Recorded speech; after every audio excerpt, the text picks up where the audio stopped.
Welcome back to the Saturday Ironheart Merchant Company, episode 24, A Hot and Rocky Dessert. And yes, I did mean dessert, not desert. I knew someone was going to ask about that, given my ability to spell in the past. So, gonna put that out there now. Last time we left off, you all went after the Ooze Quest, the thinking it would be an easy walk through. The party managed to plan ahead of time, getting some information, as much information as they could, and learning a lot from the individual known as Ulk. The party would gather up not only maps but also alchemist's fire in barrel loads as they would go into the Underdark with the expectation of frying out these oozes. During this time, the party would learn a good bit about what was going on around the town. Little bits and details that, if you aren't familiar with, you should go back and rewatch the last episode for. But as the party would head down into the Underdark, critically succeeding on killing the oozes after finding Ulk himself at one of the rest stations, and managing to destroy the creatures after letting off a bunch of the alchemist's fire in a single bedroom as the creatures were waiting for them to rest. The party almost killed themselves with the large magical reaction to the alchemist's fire, burning the entirety of the rest area. With this, though, the party would turn themselves basically back around with a little bit of difficulty of dealing with the thick water that was flowing past them.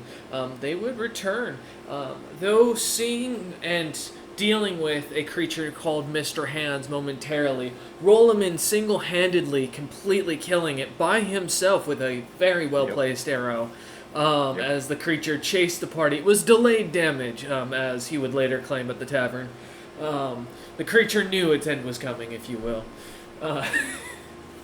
But as the party would escape at top speeds, returning back to the city, they would manage to watch as the creature not only would be killed, but as they managed to escape, they'd get slightly rewarded for it, being requested with the information gained, as well as the coins having been found, to meet with the heir or potential heiress of the house of the clan of Meijing, one known as Star-Eyed.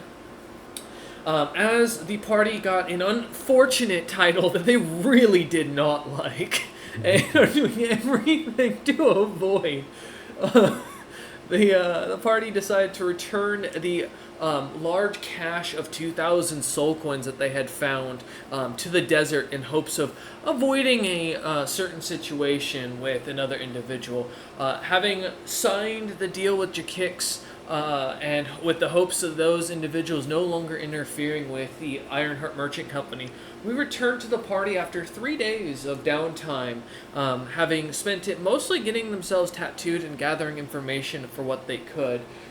We come back to the morning of, with you lot, as usual, on your ship, kind of relaxing, kicking back as breakfast is being brought out. At this point, being served by the very unfortunate doppelganger named Face, who's known for his mask, seemingly going about and working with, or cooking any chance he can. He seems to have gained what looks to be a bit of a clasp at what Grandpa was able to put together, creating decent meals, at least better than hardtack and rations. As you lot kind of spend yourselves waking up, staying below deck where it's shaded and not directly in the sun, it's been near 100 every day out and amongst the town, though it didn't feel like it due to the very light humidity and the cooling mist that seems to almost naturally keep the citizens down to a 70 degrees amongst the streets. Outside and where your ship is set, it is balmy all day and freezing at night. During these last 3 days, Melvin has not exited his room, in which case, while you all have been off going about getting tattooed, getting worked on, as well as gathering what information you could, none of you had ever seen him seemingly leave. No food that was placed out was eaten, almost as if he's just vanished into some sort of meditational state, or maybe left the ship. Though the mark of him, his sigil, is still placed upon the door. What do you think he's doing in there? Given the last time that he talked to his employer, I was threatened. I don't really want to know, although I would like to borrow one of the wands that he has. Trap crafting. He's trap crafting in there? He carries a bear trap with him that he seems to have made himself. Been there for like 5 days straight. It's a lot of traps. Might be making something fancy. Well, given how long it takes to make some things, I can understand that. By the way, Nar, I have some important information to share with you that, due to the current climate of the world, I figure it's better in your hands than in mine for you to decide what it can be done with it. There are 2 bloodlines in the city that are strong, that have strong auras of fiendish and necromancy. Okay. I can't point out these individuals currently, but they are in the city, and the bloodlines are strong enough to sense from here. Are they breaking any laws? I don't know, like I said. Well, There's also a strange paladin in town somewhere that I want to meet. Strange in what way? He shares the same domains as me, which is a little rare for at least paladins. Who do you run into? Sharing both of them is rare, I should say. Magic and war on their own, not as much. odd. What domains do you have if it's not prying too much, Nar? Hmm? I don't know the rules of this cleric and paladin stuff. Do you have a domain yet? I only believe in the law. That's a domain? Law is a Yes, domain. Lord. That's Roman asking that. I have. No, yeah, Nar just nods and goes, yes, law is a domain. Weird. Nar shrugs. What does that? Explain it to me. What does that mean? What do you do besides you uphold the law? Yes. And that gives you power upholding the law. How do I explain it, I suppose? You understand that different schools have names and basics behind them, yes? Yeah. They have rules and such. Spells of law do exist. Really? They're very good against the beings of chaos. Spells that stop those of chaos, spells that force people to calm down, similar things. They mostly work on those of a chaotic nature. Interesting.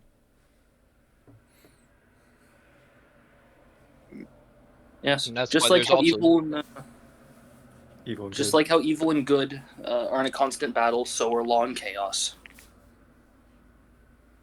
at that, James will pull out one of the aligned weapon scrolls and show it to Roland. I'll be using this on your weapons for the job when we get to it, when we start the fight. All right. And that'll help it Each one do what? can affect one weapon, and I'll be aligning them to good from the research that Nar has told me about. Yes, the Abishai. If your weapon is not holy or good in nature, it can be hard to hurt them. I see. Meaning that if before we leave you wish to go find a holy weapon, you're welcome to. If that's what's going to be effective, it might be worthwhile. I can only do one weapon at a time, so having at least one would set you up for at least some decent power. I also have, as James pulls out 12 vials of holy water and goes, I made these. You made those? He did. Yes. Okay. These are not good aligned, but they're still holy water, so they should do something to them. All right. So pass around, I guess. We each get a couple. You and Gnarl can each take 2. I'll be holding on to a majority as, from, again, what I've been informed, the beasties are a bit more resistant to magic, once again, which means I am effectively only going to be boosting you all. I will not need the holy water. I can produce similar such effects. I guess I Then, get Roland, you are welcome to 4. 4 flasks of holy water is what it is? Yep. Okay. As he hands you over, I will say they do seem to slosh about and sparkle with a bit of a silveryish color, as the water seems to have a thick silver-like powder mixed into it. It's probably not for drinking then, yes, in a pinch. I would not drink that unless my life absolutely depended on it. Unless you get possessed, then maybe. I'll keep that There in are mind. stories of some drinking holy water and getting very strange effects. I mean, you are drinking silver at the end of the day. Yeah. I'll keep it in mind in case I get possessed or something. Although, I don't know if I have a much of a choice then, huh? Mm-hmm. Well, we can ram one down your throat now that we have your prior consent. Yes. You do. As James just looks at you, looking at the vial, and saying nonchalantly. I feel like you would have done that without my consent, but alright. I do want to point out the art game. Paladins don't get a domain at all. Really? Mm-hmm. No. Nope. Because our class is basically our domain. Like, it's just... Because Paladin classes are split by alignment. Yep. Okay. Well, should we go shopping for a holy weapon? Oh, I can. Yes, as I will also pop in to look at Face and go, thank you for breakfast. Good job. He just, the mask kind of turns to a smile, and he waves as you walk away. Nice fellow. You said you're looking for a holy weapon? Yes. Alright, give me a second. Let me pull up. Specifically a weapon that's been dealt with that has a permanent blessed weapon on it, maybe? No, I got Well, you. no, holy is its own enchantment, Cameron. Like, holy Or is that, yeah. Yep. It's like a 7th level caster fucking spell enchantment. It is, and only can be applied to +2 items typically. Yep. Yeah, this is gonna be great. If we don't find it, we deal. Yeah, it's Like- fine if we don't get it. It's just be nice. Yeah, as you head into town, at this point you're pretty familiar with the town, having spent a good amount of time here. You know for a fact the Merchant Guild does specialize in rarer goods, but they also tend to specialize in quantity over quality.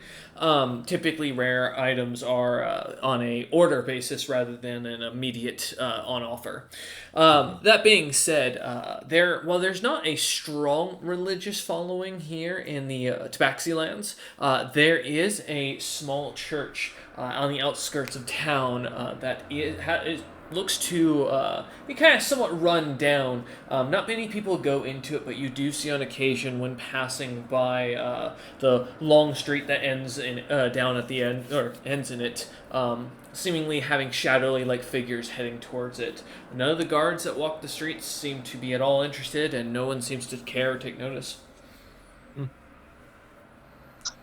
I will say, and lastly, there is one last place as far as options for shopping goes, would be the Hardened Claw, a magic item shop that is ran by the Hard Claw clan. It is very easy typically to find items with enchant, but holy, again, would not necessarily be something as common due to the lack of religious interest in the territory. Yeah. I'll leave you two to decide. You're advising on this, Nar. What do you think, Noah? I don't have any experience with crafting anything other than what I've done for holy weapons. So what, you want me to lead my hammer? You want me to lead into this mystery church? Sure, I feel safer that way. Says the man in full plate armor. Can I look for anything to know who this is a church to? As you look, last few days that you've been kind of passing by it, the building looks to have most of its originally painted glass that had shattered, so there's no symbolism that's clear. The outside of the building looks to be very cheap and made of very old and thin wood, much of the walls looking as if they're caving in or like crumbling down. The roof is made of what looks to be solid actual stone tiles, indicating that from what you can tell, this place is probably older than either the entire city or the materials brought here are designed to specifically make this place look aged.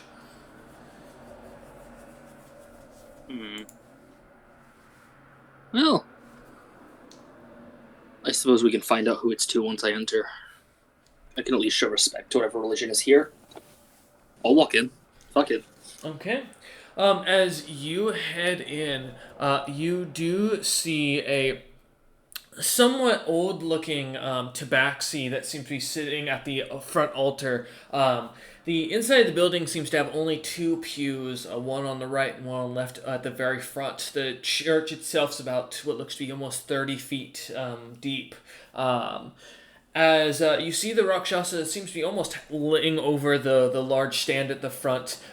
Fluffy white hair almost completely enveloping the stand as he's leaned over. You can hear a light snoring and see a bottle of what looks to be some sort of brown liquid kind of spilled over like at the bottom of his feet. The entire area, you can see spider webs and thick dust everywhere. A hole in the roof that lets in just good enough for the light to kind of almost cause the entirety of the inside to light up. Where you start to notice there are little sparkling glimpses of what looks to be blue amongst some of the stone tiles on the roof, as well as the side wooden panels. Only on the panels of wood that seem to still be solid. Look, all I care about is the guy chaotic. Give me a second. Very important by how Nar will approach the situation. Very important, very important. He is not chaotic. Okay. I guess I'll go see, because he's slumped over. I'll go see if he's alive first. You walk over. Here, I have to. Yeah, if you kind of head in fully, James and Roman following in behind Nar. At this point, Little Scarf has disappeared Nar from your shoulder completely. As you start walking over towards the front to the kind of platform for the church. As you get closer, the strong smell of booze is almost immediately eminent. Give me a spot check and listen check. And I'll take that actually from all three party members. Spot and listen. Mm-hmm. All right. See if any of you notice anything.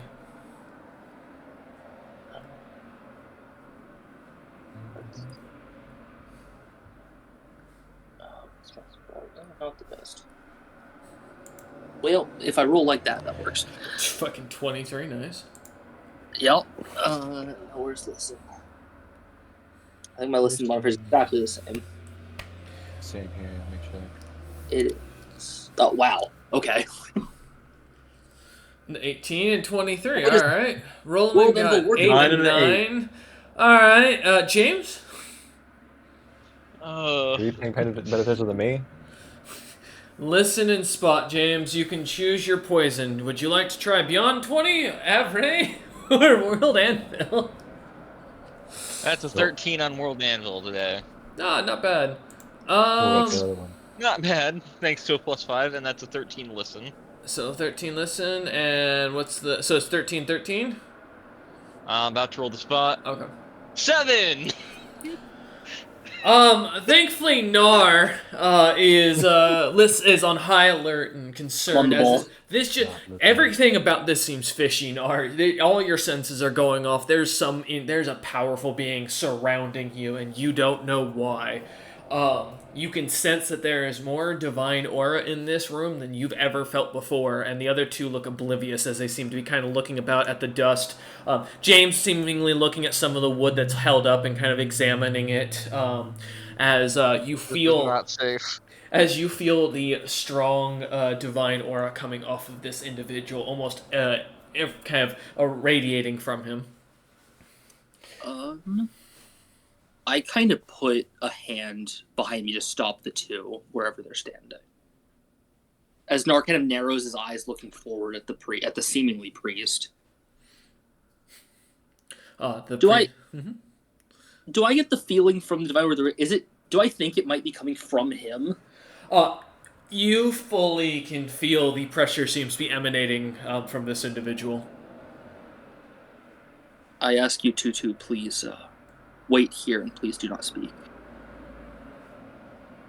He seems serious. Nar is not taking his eyes off from locking onto this priest. I'd like to. Should we prepare This priest for a is asleep, fight? right? From what you can tell, it's not. You can hear the quiet snores. He has enough divine power to wipe us all off the face of the earth if you want to. What the fuck? So prepare to run, not fight. Got it. Just don't cause a fight. Understood. Jams will go back to examining the wood. Okay. And if no one else will do anything, I'll walk up to this priest alone. Okay.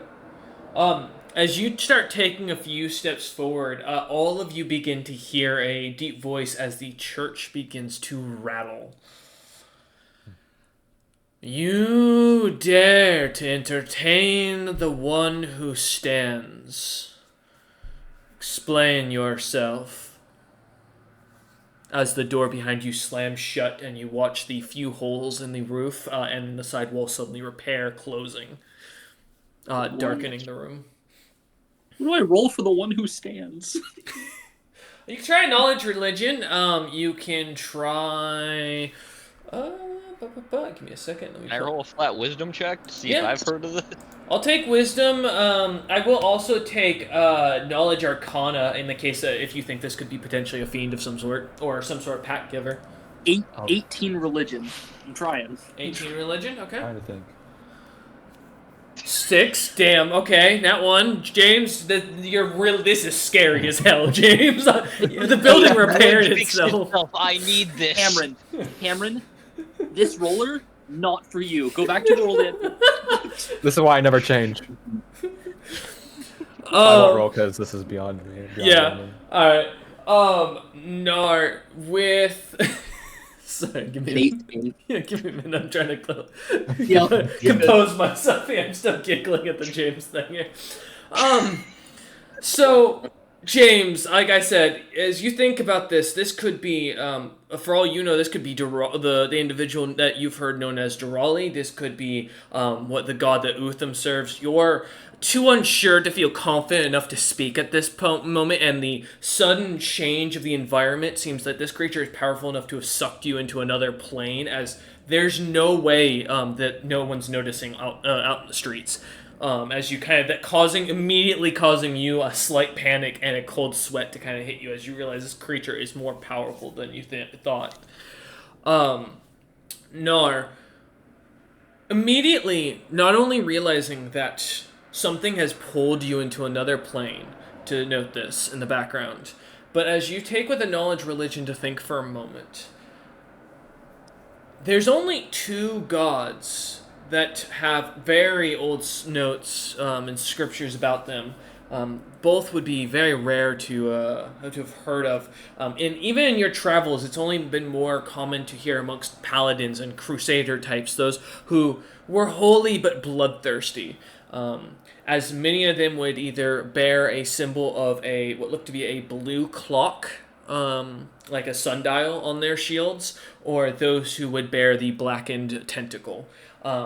Both were known as gods that would stand but were not considered chaotic. Though their names were never brought up, and most of those who follow them don't seem to know their names, the general name you would recognize for at least the tentacle one you remember is the Destroyer. The term being opposite to what Calthun, or Tanaruk, would be. So he says, why do I stand with this person? And I think one of these 2 people is who he's talking about or who he is. No, that's who you think he could be, yeah, with that role. I apologize. I do not know who you speak of, and I do not want to use names in vain. Might you be the one paladins wear there, the blackened tentacle, or would you be the clock that most wear? If I may be so able to ask. Give me a diplomacy. I'm good at that.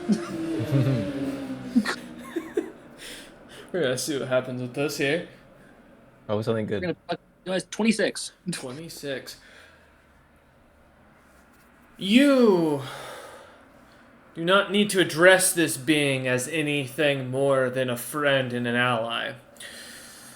Know that we recognize your position and power of the one you serve, and do not wish to interfere. However, be forewarned that should you start any sort of bloodshed on these holy grounds, you and your followers, as you start to hear, it sounds like this voice is speaking to, not necessarily to you, Nar, as if it's warning your god.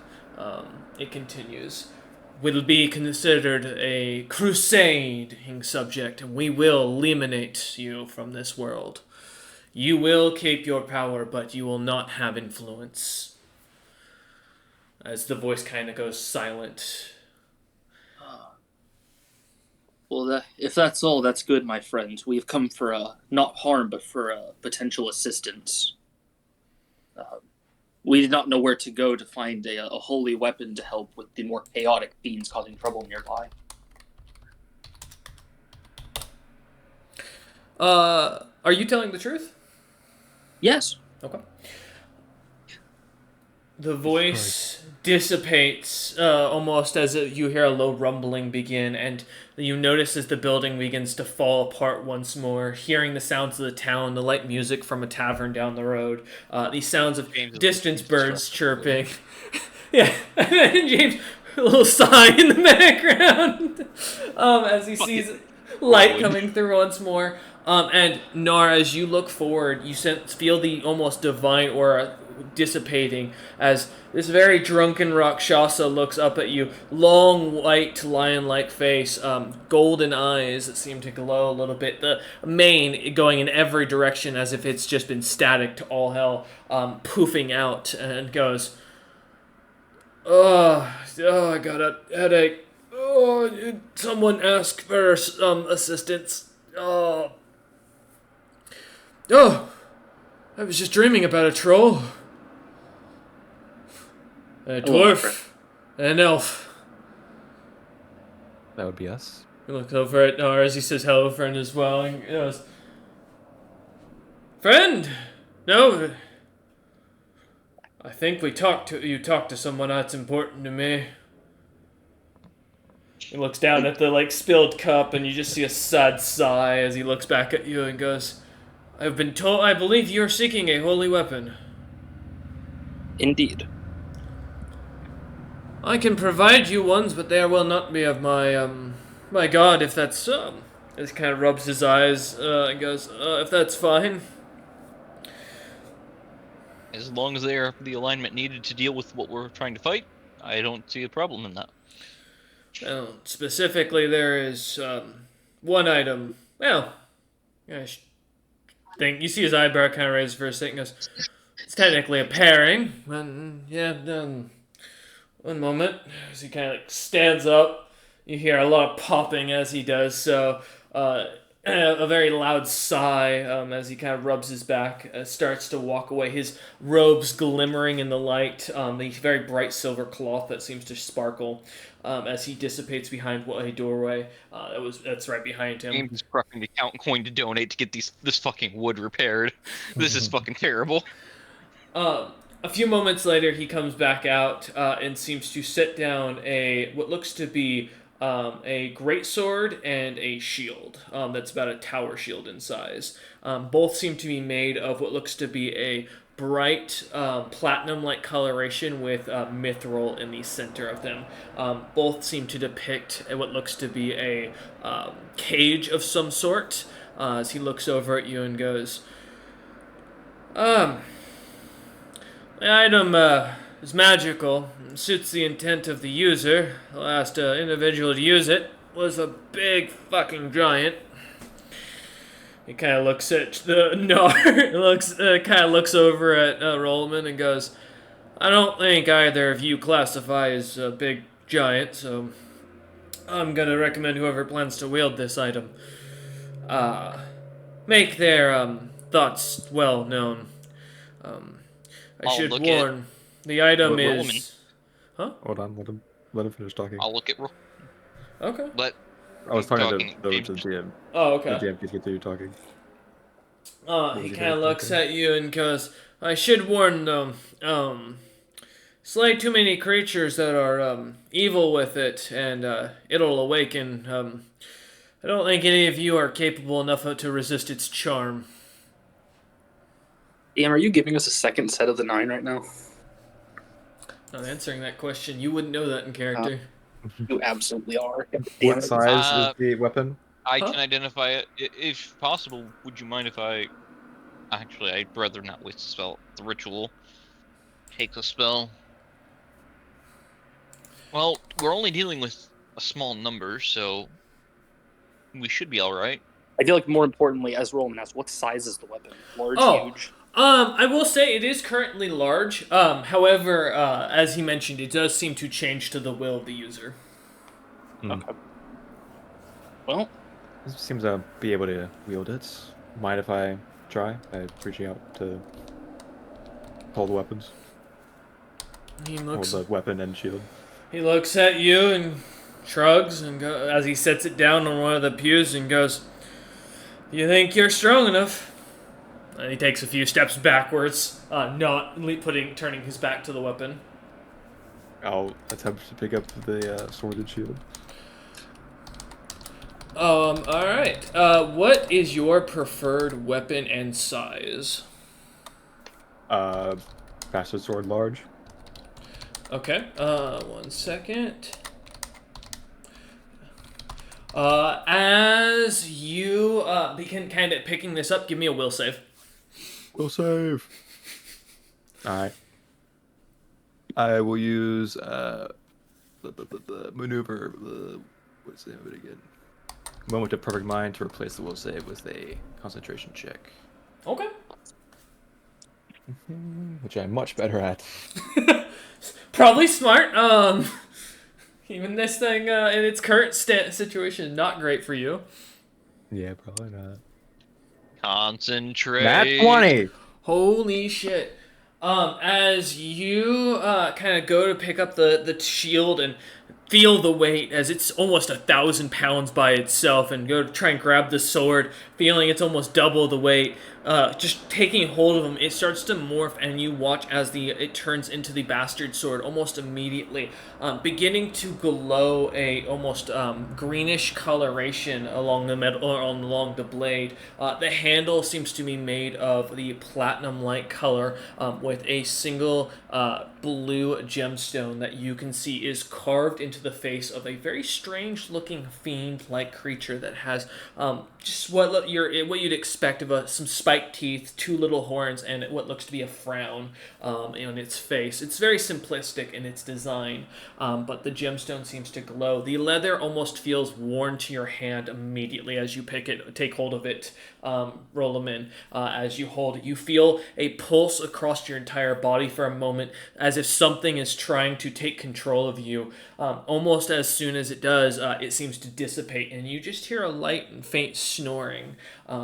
As the rest of you see, Roloman suddenly is now wearing a light, what looks to be a mask across his face that covers just above his cheekbones up.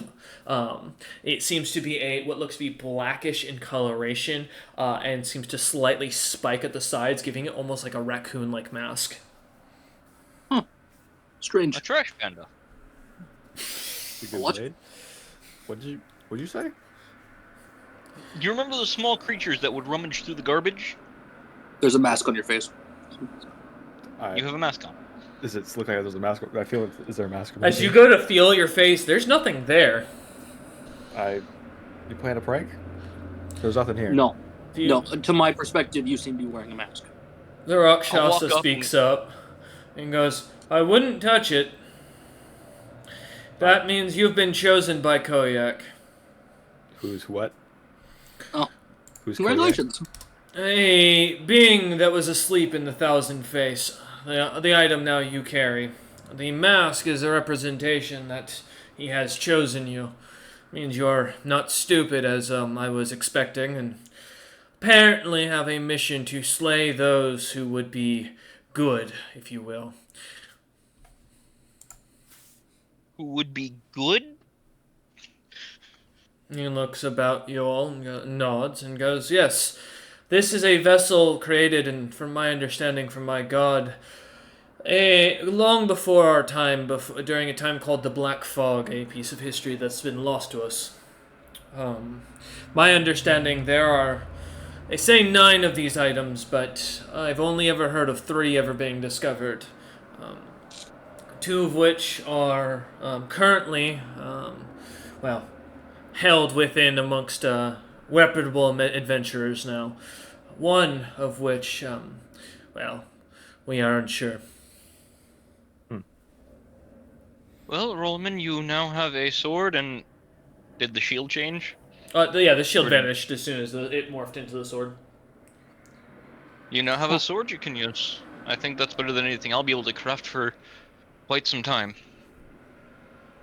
I'll give it a few test swings. As you do, it seems to work as if as a normal +2 bastard sword. Oh, okay. Interesting.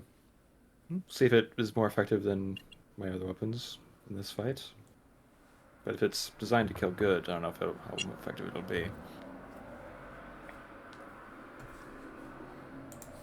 Alright. I bite the bullet. I will look at the gem out of the corner of my eye. Anything weird happen? As you do so, you begin to see, almost. Well, actually, you know what? Give me a fortitude save. Okay. We're gonna see if this much causes you to pass out or not from the migraine you're about to get. Yay! Do I get a bonus from Nar? Is your aura up, or is that like an active thing? No, Aura Paladin, this one is me only. Oh. I don't give other people's Man! bonuses. 13. You watch as Roman kind of seems to hold the bastard sword, and then seems to turn his head and looks out the side of his eye, and immediately falls over unconscious. Rolaman, you flash seeing an empire of blackened castles everywhere. On what looks to be 13 in total across multiple massive continents, with creatures in chains, being pulled across to work in deep mines, digging into what looks to be the Underdark. Those who are holding the whip looks to be also almost collared themselves, but seem to take on the appearances of beholders and other high-ranking fiend-like creatures. It flashes across your mind just as quickly as you see a face that seems to be standing at the top of the highest tower of one of the castles that seems to start to zoom towards it. The face goes a blur, and it almost as if the being notices you as it looks up at you. See, you feel yourself almost beginning to become nauseous, your body beginning to feel cold and pale, as you suddenly feel your mind losing consciousness. I gotta stop doing that. Roman thinks as he goes unconscious. The last thought of, not again. As you fall over, the priest kind of looks over and goes, "He may be taken control of while he sleeps. I recommend being prepared to take his head if need be." Nar will just haul him up and I'll carry Roland. All right. Yes, James? James will nod and follow Nar out. Okay. If no payment needs to be rendered. He didn't seem to look to you for one, and as Nar kind of picks up Rolaman, one arm under each of the shoulders, or under each armpit, and just seems to drag backwards. The 3 of you start to leave. A little scarf still nowhere to be seen. As you get out of the church, give me another fortitude save, Rolaman. Okay, it can't get worse. Actually, it can by 1, but That's not what you want to hear. Hey, 2 better, 15. Roman going is up. still unconscious, but he seems to slightly start snoring a little bit as you kind of start to drag him out of the church. Bedtime. I'm tempted to say throw him in the river, but I What? think that'd be polluting. It'd wake you up. Doesn't he have an item that wakes people up on him? I do. I'll ruffle through his pockets to find his orb of awakening and activate it. Yeah, as you go digging into his pockets, give me a search check. See how well Roman hit it. 11. You cannot find it. I'll search for it. Go ahead and give me a Too many search check. fucking pockets. As you go digging through his backpacks, it's not in his I want you to know. pockets. I literally can't roll worse than him. I Okay. hope so. 26. I have a plus 10. 26. 26. Though it takes a minute, digging around, you do find under a small collection of what you realize looks to be personal mementos. One looks to be a small scale of what you looks to of some young-looking kobold from what you gather. Another you recognize seems to be a droplet of water in a vial with the words "drift" written onto it. But as you dig through, you find the orb at the very bottom of his backpack as you pull it out. Oh. He collects out of game. He collects items from his conquests. Good for him. I'll hand the orb to James. I never said Ow. Roman did it. Yeah. I'll use the item. Alright. As you Wakey. begin to activate and wave it underneath Roman's nose, Roman, the smelling salts hitting you. Immediately, you find yourself pulled out of this quite almost dreamless sleep that was quite relaxing. As you look up and open your eyes and just see James looking down on you. I'll hand you the orb. Welcome back. Good, you found it. Next time, don't hide underneath the trophies of your lovers. Excuse me? I look at my bag. Are the trophies of my lovers? You do see a scale that looks surprisingly like Telosi's, and you do see a little bit of a little vial with a drop of water in it that's able to drift on it. I didn't put those in there. Sure, my friend, sure. I saw nothing, my friend, as I'll go back to walking. Okay. Roman, not completely illegal. confused and concerned, thinking. It's not illegal, nor has no reason. As you guys start heading down the street and get to around the midway, Roman kind of dusting himself off as he gets to his feet and following shortly after, still looking in his bag and trying to pinpoint when these items got in his When did bag. they get there? Just kind of Well, you were looking given at a them. scale. I do remember hearing that you were given a scale back when we left Dragon's That Gate. is not correct. He was not given one. It was stuck in his bag. And he was never given anything personally. But as you go and kind of get to the center street or the corner street, little Scarf seems to climb up, or kind of reappears climbing up onto your shoulder, Nar, and you hear as he whispers into your ear. So the priest guy's got some weird things down below. He's got big tentacles and creatures and vials full of purple stuff. Nothing illegal. Well, at least I was right about who he follows. Oh, not our problem. From my understanding, the tentacle is the mark of his god. Yeah, I found a little grimoire in there. It said something about the tentacled one.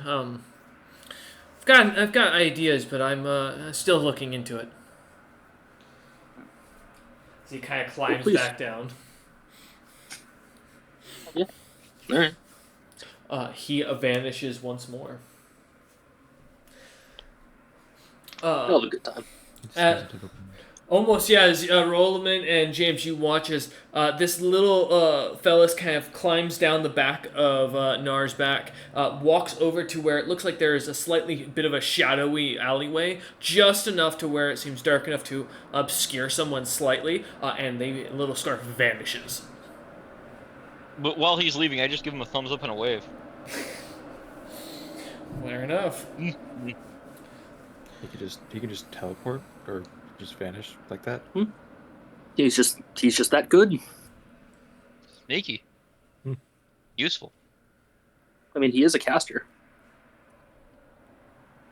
James, what spell was that? Anyways, with the job at hand, we should probably see about any trade caravans leaving and possibly see if we can purchase a beast of burden, since the Endermane cub that you found isn't exactly of a good temperament to utilize for pulling any wagons or carriages. That does remind me. Let me roll something, actually. I forgot about that. Oop. We're gonna test something. Give me a minute. Test. Are we going to deal with the beast after we get back or before? I don't really see a reason to do so before. I don't see a reason to do so before either. Although with what's in the area, I was hoping to locate a stone wolf for sale, so that we would have something that can at least defend itself somewhat. Well, you could buy one, or as Nar kind of goes through his bag, let me look up what this looks like, because I think it has a description. What are you looking for? The rod I bought and what it looks like, because I think it has a description on the thing I found. Yeah, a bronze scepter shaped like a roaring lion leaping forward. I could just tame one. You are more than welcome to, but I'd have to then get it off of you at some point, should we ever decide to part ways. Yeah. I mean, I won't take the creature with me. No reason. Then, I don't if know. we come I'm going across to one, personally. you're welcome to tame it. Well, if we run into one on the quest, I'll tame it.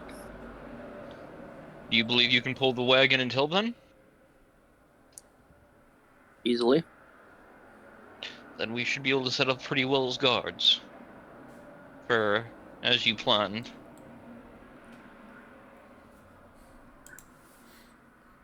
Great. Let's get a move on. Where Mm-hmm. the quest that mentions, does it mention, like, is it all trade routes? Is it specific ones going specific directions?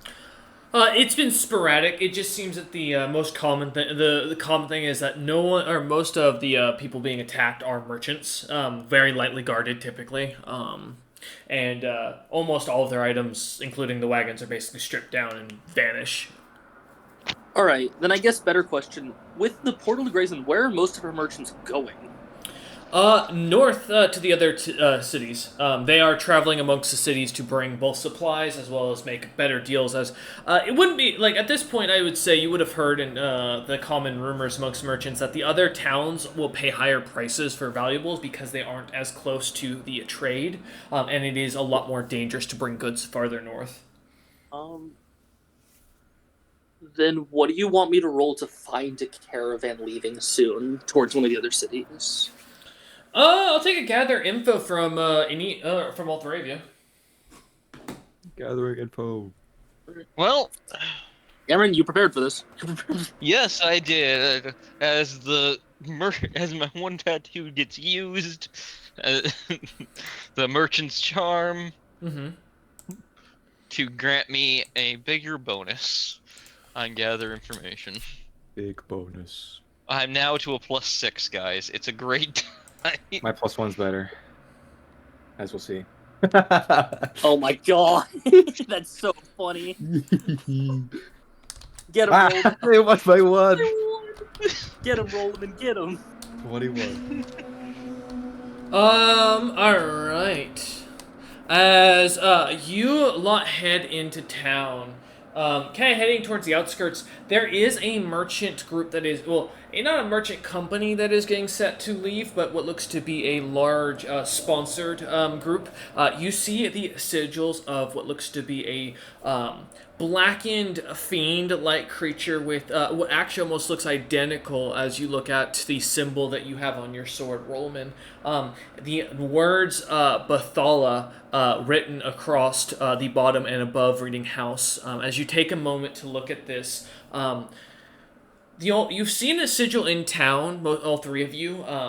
The sigil seems to be commonly sported around one of the higher end districts far to the back of the city, where more of the thicker lyrium is seen and is more actively used amongst the farming goods. This lot would be who James had pointed towards the general direction of thinking that they might have been the fiendish bloodline.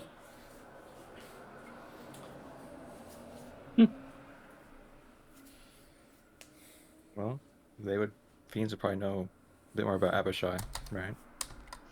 It would be bad to have them as a merchants, and then us follow them. I mean, if they're looking to hire guards, then yes. If not, then we'll have to see for another one. I will say, with the other two you see for merchant companies, just give me a second to pull up my notes for it. You do see the sigils for, of course, the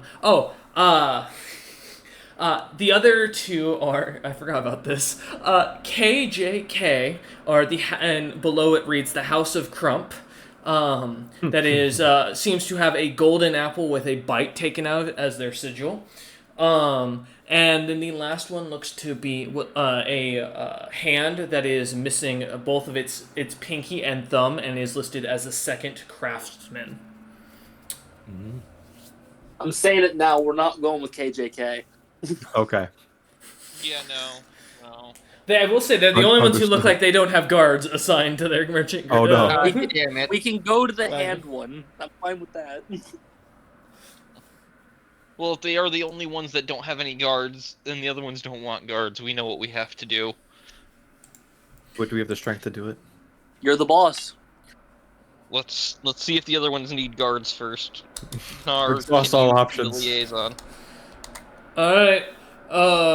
One sec. Lawyer, why am I the... Hold on. Because you're also more of a mercenary than me. I'm not a mercenary. No, as That's you're how you kind of describe James. As James just kind of looks at you and then looks over at the three carts and looks at you and then just kind of like kind of puts his hands out to usher you forward. Deep sigh as you realize what he is expecting you to go and treat with these one of these three companies. Just wait here. I'm gonna walk up to the first one. Yeah. Which one are you going to the fiend one first? Yeah. Look, I'm going to the Trump joke last. Give me a second. As you walk over to the House of Belthala, and seeing the sigil and seeing what looks to be a older looking Rakshasa with their very thin fur, almost panther-like with their black coloration and big green eyes. They seem to be wearing a thick mix of scale mail and what looks to be almost something similar to a scale mail, but it looks to be made of something more organic. And as you look at the scales, they don't look familiar to you almost or immediately. They aren't dragon scale, I will note that. But as you walk up to the individual who looks to be in charge, he kind of looks they kind of look over at you for a second. And as he kind of steps forward, a scimitar on each hip starts to glow slightly orange. And he kind of gives a toothy smile and goes, "Can I assist you?" He is about 6 feet in height as he looks up at you, I believe, Nar? Yeah, Nar's over 10 feet. Yeah, I figured as much. The troll average is 10 foot flat. Yeah, I remember. My friend, we are looking for a group to travel with. We're trying to hunt the people that have been attacking caravans recently. No, the House of Belthala does not travel amongst merchants, but we do offer goods as we meet with the other clans and continue our relations further north with the House of Closen, continuing to try and keep those diplomatic ties as kind as possible. If you wish to join us, we're not looking for mercenaries, but I can ask her ladyship if she would like you lot along. She has been looking for, as I will put it, her knight in shining armor. Oh no. Wait. You see, as Nara kind of gives a look back at James and Roman just putting a hand across his throat and like, no, don't do this.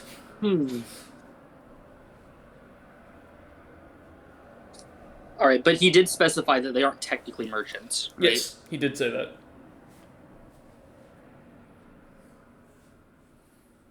I may be back. I must speak with my employer and the others for the plan. Thank you. As I'll kind of bow my head slightly. He shrugs and goes, mercenaries do and consider as mercenaries need. Coin comes first. As he turns back to his men and starts going back to giving them orders as they go about packing things. DM, I'm just gonna ask now: is the one that's not the Trump joke look like a proper merchant caravan, or is it something else?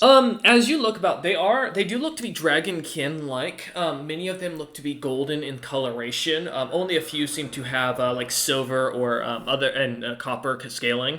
There's about 12 of them.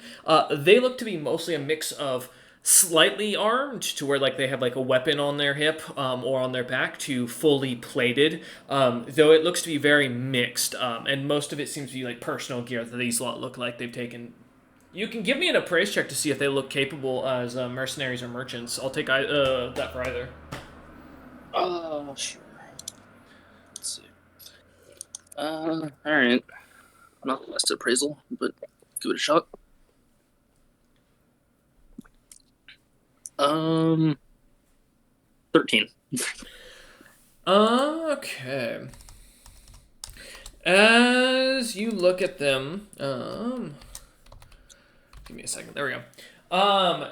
You looking about, it looks to be that they do seem to have a large caravan full of what looks to be goods, and you can see like weapons sticking out of barrels, suits of armor that look to be somewhat kind of folded and put like off to the sides, heavy chests that are clearly overflowing to the point where they have gems and other such items that you'd expect more for someone who's putting together something. And at this point, with traveling with James for the time that you have, it looks similar to what you'd expect of a smith or a craftsman to buy up rather than a merchant outright.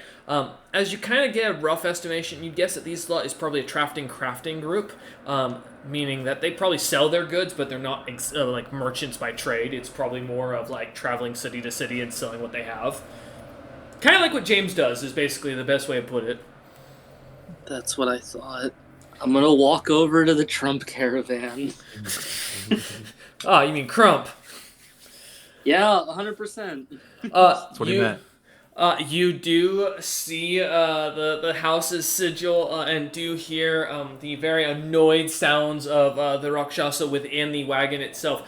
This group has about 4 wagons in this little caravan, each of them being paled by what look to be fully sized ember mains. Two of the caravans look to be fully designed as like to hold goods, and from what you can tell, they are stacked, fully enclosed and wooden. There's no cloth. These carts look to be well designed and very well paid for. As you look about, you do see, thankfully, a driver that, though he looks, as you can see, the very annoyed sigh on his face, a young spotted Rakshasa with a blondish hair and black spots across his face. He looks over at you lot as you come walking over, and you can see the not so well hidden annoyance of the driver as he sits there waiting to give the order.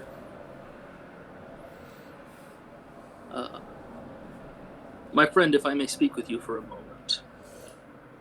He looks down at you, or rather looks eye level at you with how high this wagon is, or this cart is off the ground, and goes, well, I mean, assuming my employer doesn't decide to shish kebab me, you're welcome to have more than a moment. We're not leaving anytime soon with this lot.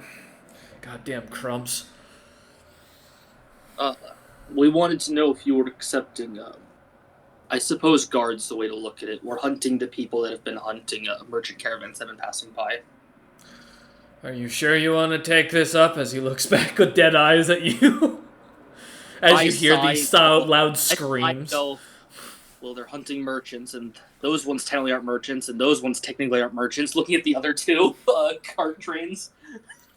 He shrugs and goes, you're not wrong, but I recommend if you can go with the second-hand craftsman. They've got valuables on them. If you're talking about that weird, those creatures that have been popping up, I doubt they're gonna mess with us. The screaming of this noble family will scare anything off. I have a question. Do I recognize the Crump family name as give merchant? Give me a knowledge nobility, or I'll take a profession mercantile. Profession Mercantile.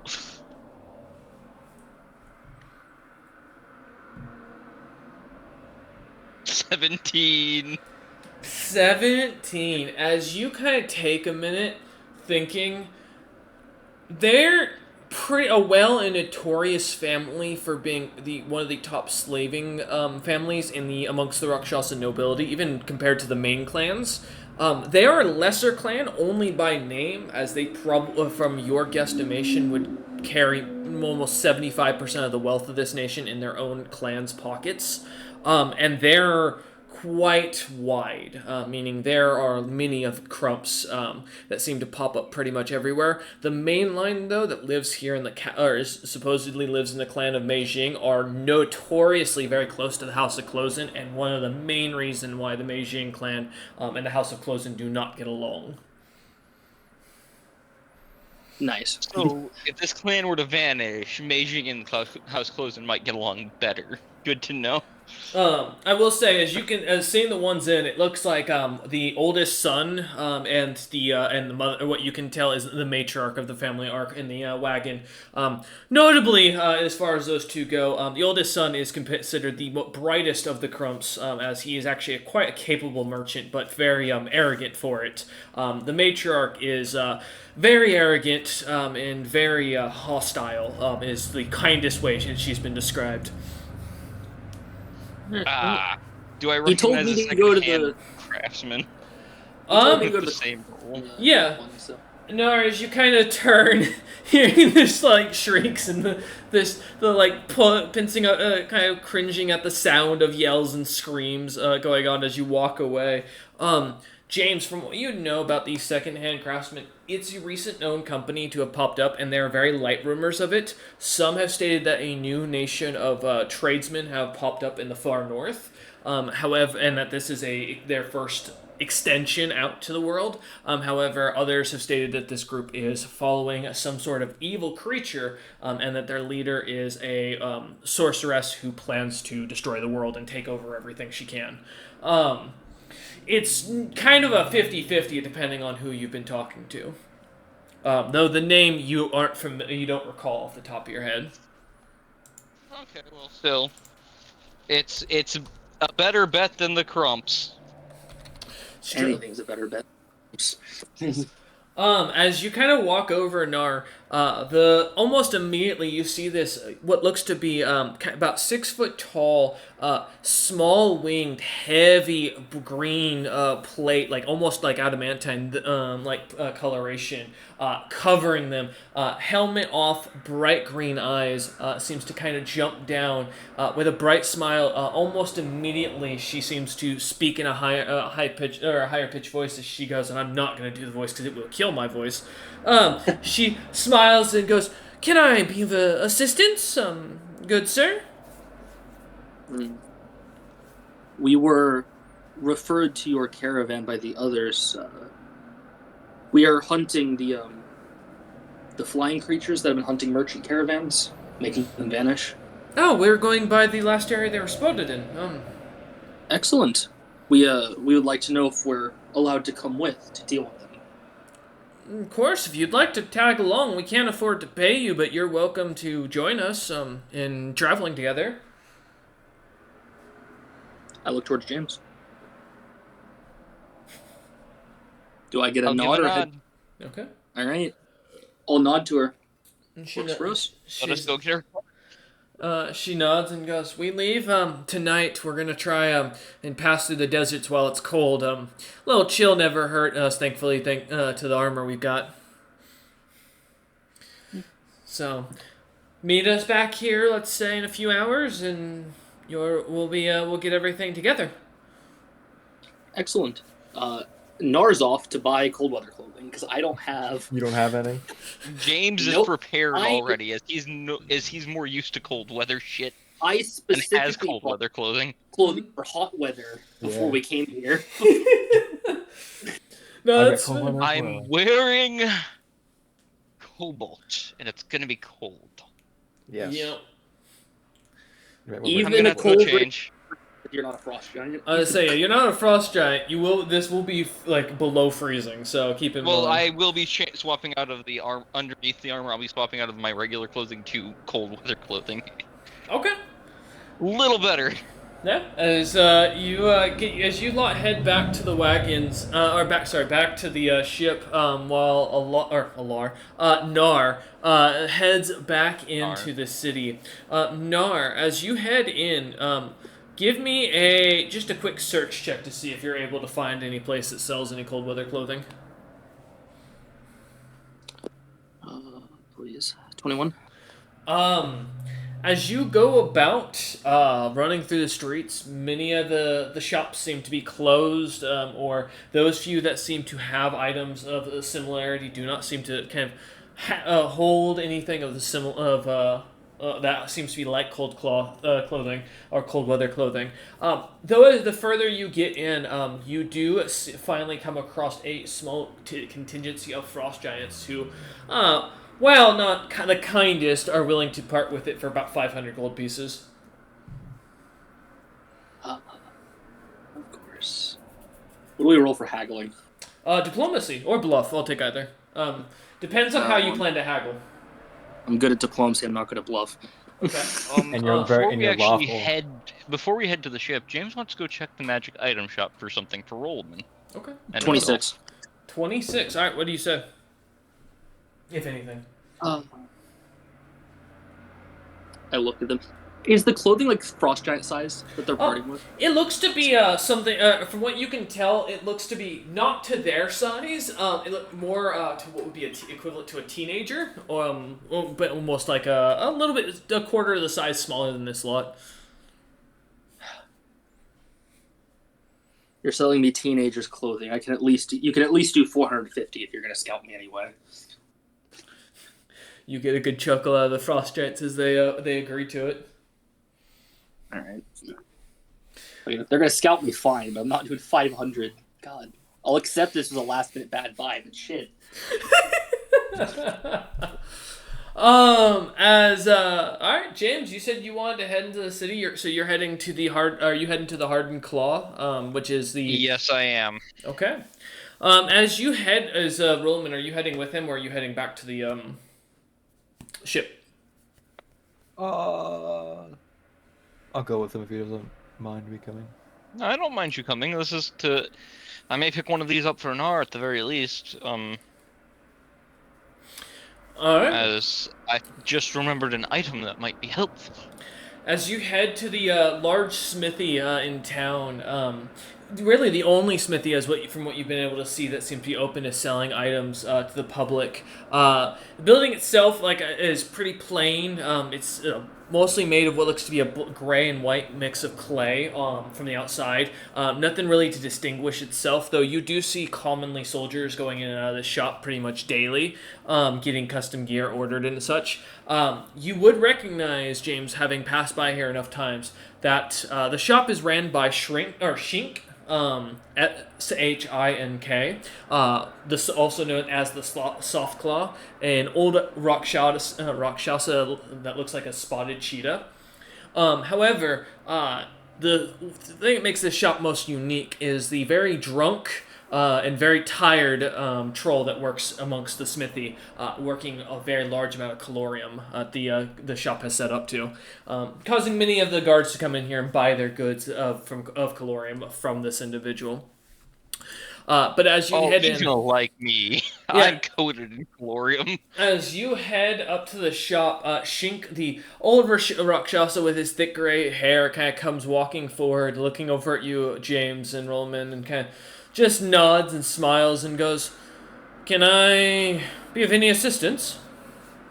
I'm hoping you might have a ring of warmth or a similar item to assist with dealing with the desert cold at night. 3 of them if possible. We have crystals that'll keep you warm. He kind of thinks for a second. Do you wish to sleep during these 3 days, or no? We're hoping to hunt the Abishai as we head out with some people. The flying creatures that have been dealing with that have been damaging the merchant caravans and making them go missing. Kind of rubs his fur a little bit and goes, okay, and so that doesn't answer my question. We're most likely going to be traveling at night, so sleeping during the night is not going to be happening, from my understanding. Kind of just continues to stare at you. We're gonna sleep. Yes, we'll probably sleep during the day. So are you looking for an item to help you not sleep? I'm confused. What are you here for? Stay warm at night, given that it gets below gets to the temperature that cold giants seem to love out there at night.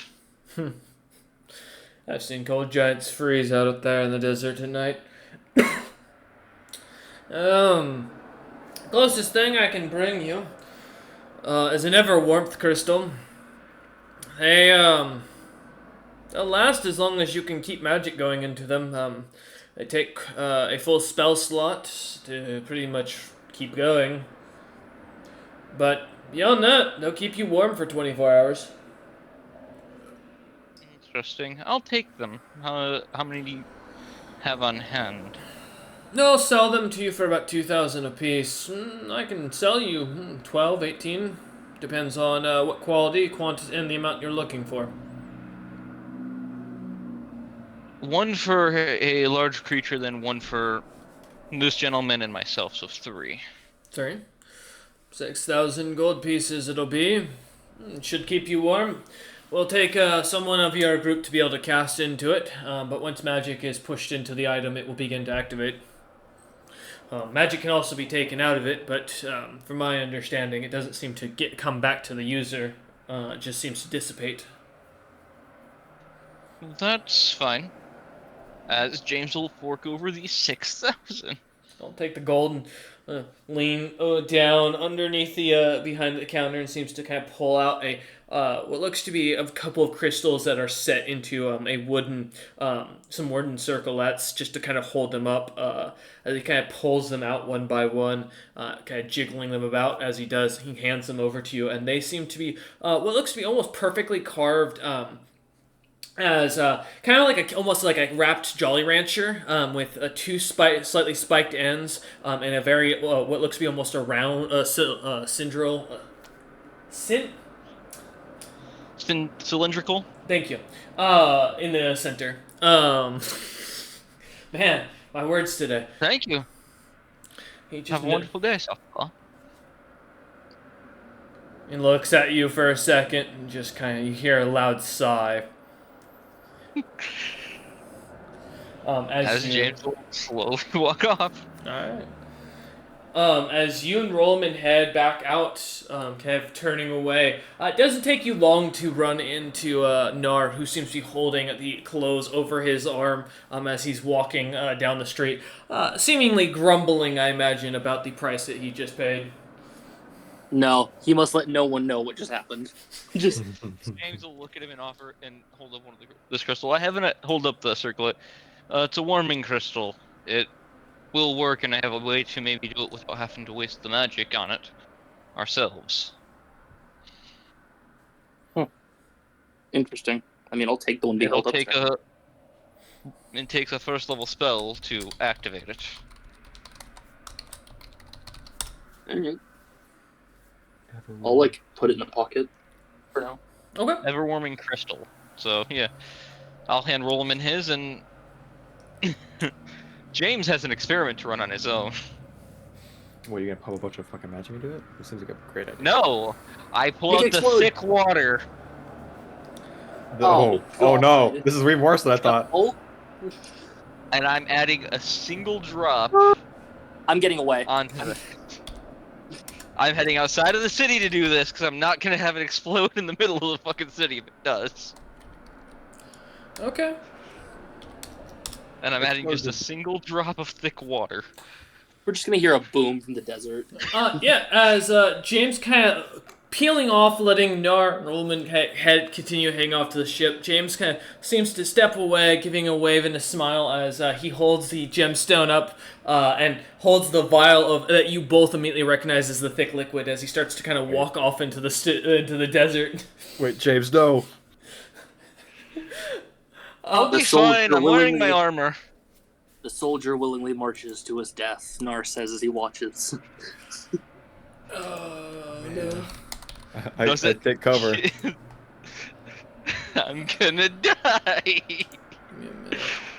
Just gonna do my second one. 1 billion damage. It might be. A jillion.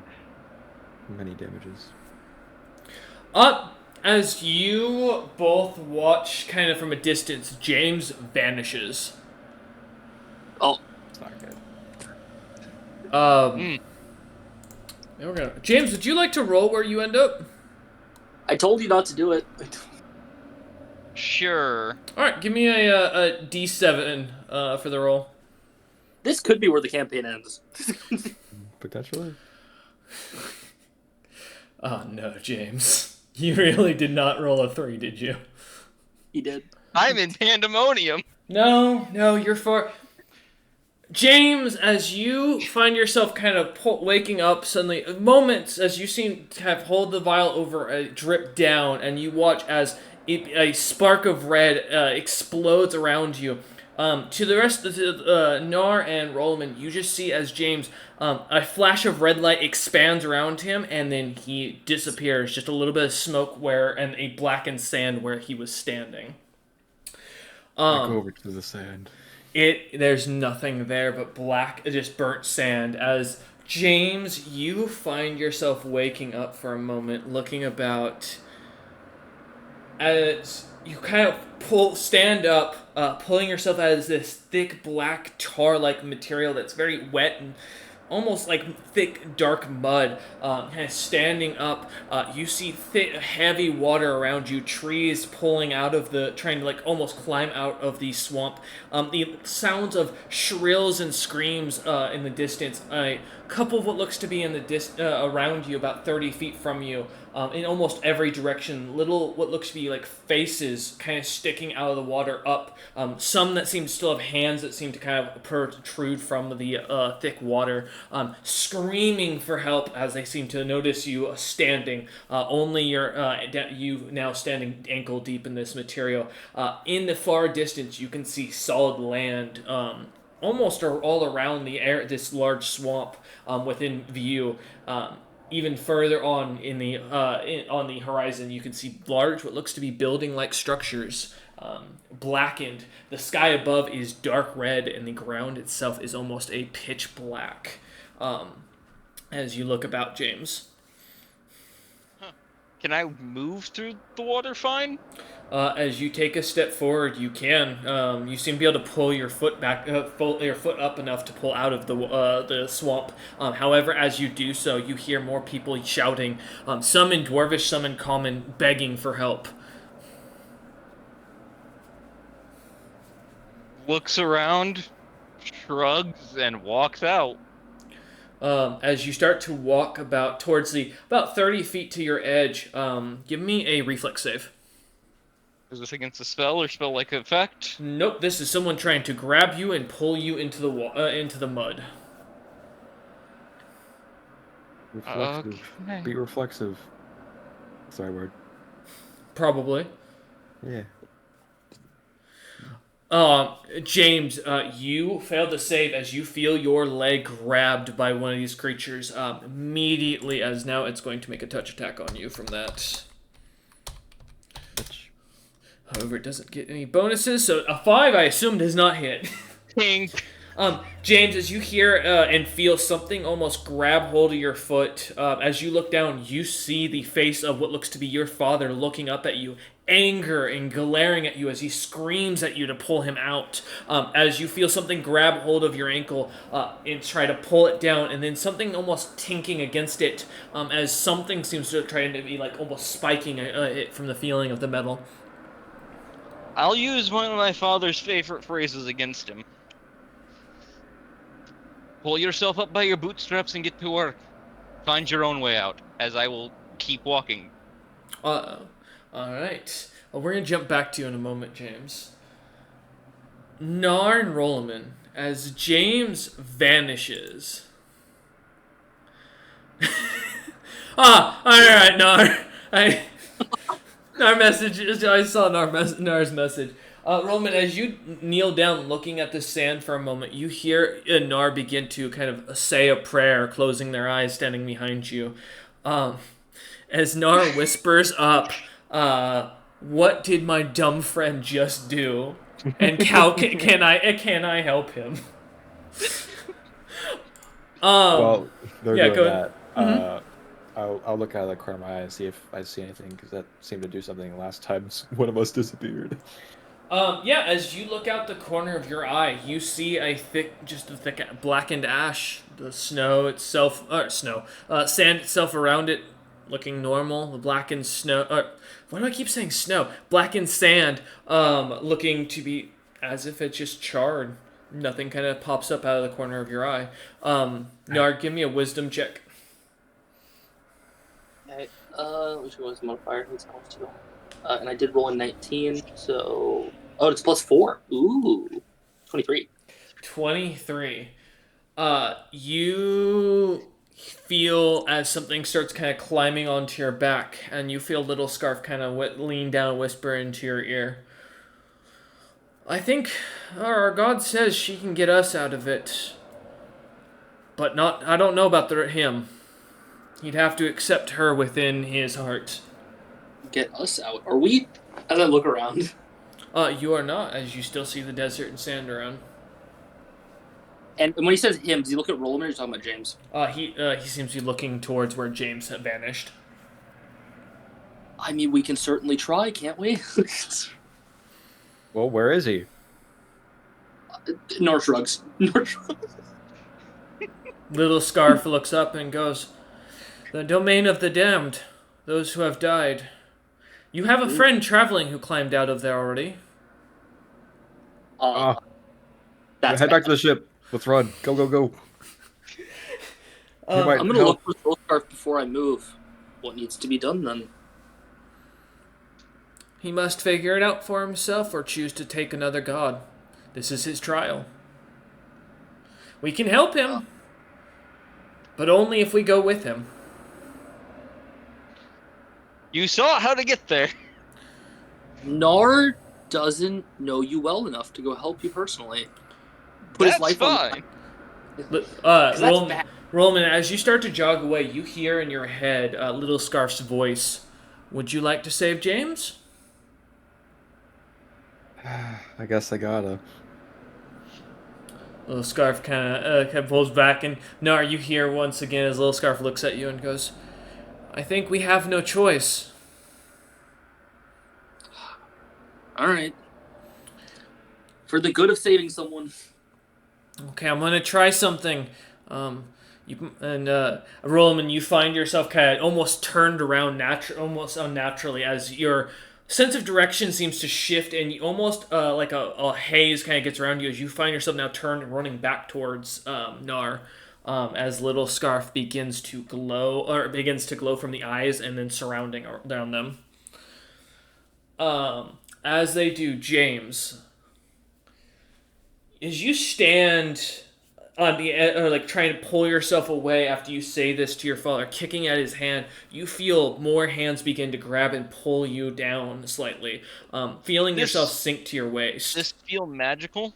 It does not. This seems to be physical strength. Something is physically grabbing hold of you and dragging you in. As you begin to feel this, you can feel almost everything stop, as if the pulling begins to quit, as you don't feel yourself having to struggle. There's nothing sinking, there's no sound, as a glowing light begins to show. And two figures kind of appear. The first you recognize as Little Scarf stands in front of you.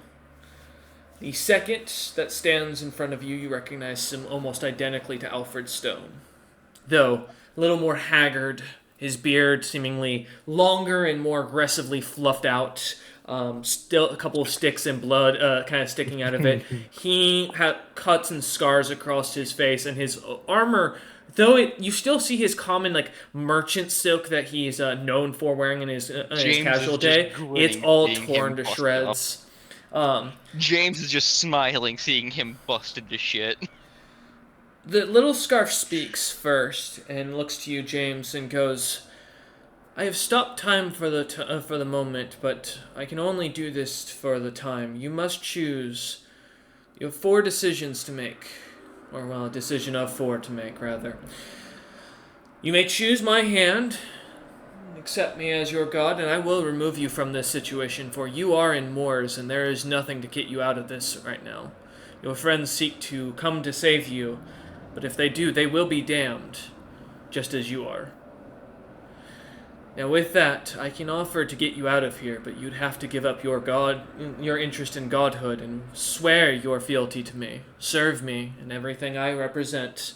You will not be my champion, but you will serve my champion. The other options, I fear you will not want, but I am required to explain them to you in this situation. The second option is you can take the acceptance of your friends coming to save you. You could try to get out of this situation and hope that you are not doomed to die, but this trial will test you and turn you into a being that you won't recognize. Your third option is to choose what your ancestry has already chosen. Make the deal with the one who stands beside me, accept his favor, and go forth and be what you were meant to be. Last option is you choose to take what I don't think would be the wisest, and I would recommend very against it, as your mortal soul is in danger. But you could choose to do this of your own free will.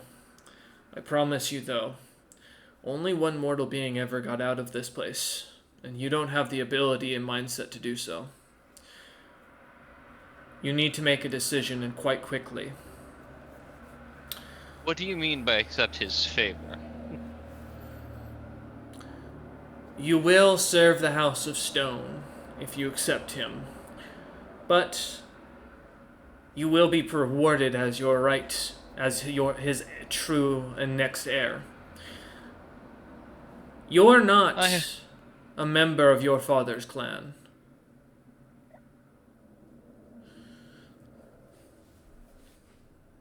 As you see, the creature just stops and kind of stares at you. James tips his head side to side.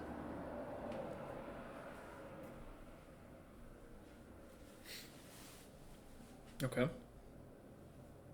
As he mulls it over, and I'm messaging you a question.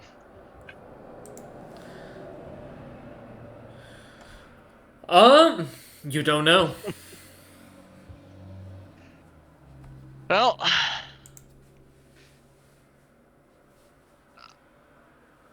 James would first see if that's even think if that's even possible.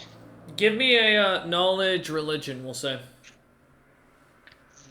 Because if that's possible, then I have a way. He knows the way. Hopefully you're all good.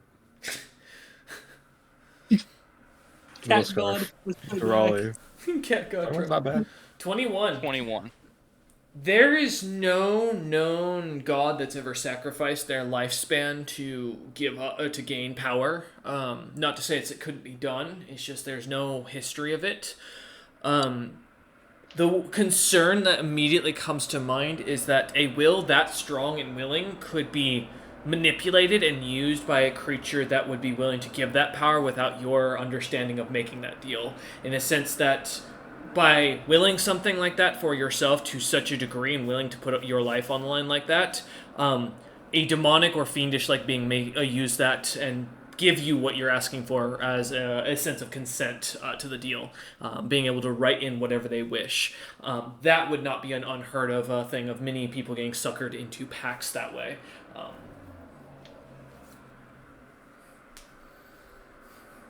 Given the thick water's power, I don't think it's powerful enough to get me out of here easily, do I? It is no longer in your inventory from what you can tell.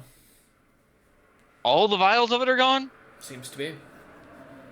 Son of a bitch. It all reacted together. You were carrying with delirium water. Maybe you should have given us all the reacted other together, bottles. stored separately. I'll put in a simple way of explaining it as far as the effect. Imagine you put a crate of TNT on one side of the room, and you put another crate of TNT on the other side of the room, and then you take a lit piece of TNT and throw it into the center of the room. What happens? It's similar ideas what you're dealing with. To may have James's own credit, James didn't know this, so it's not like you can be blamed in character at all. You had no idea that this would happen. But for your own, for out of character, it's a chain reaction. Yeah. From James's look, and from my own out of character thing, it's like, okay, this shouldn't cause an explosion with a single fucking drop. You saw what it did with alchemy fire. Eider did tell you about a single shred of the same material causing. He told you what happened when he visited. How it turned all of within a huge range into glass. Yep. James I've never truly been interested in godhood, but I'm not interested in serving either. That's the issue we're at.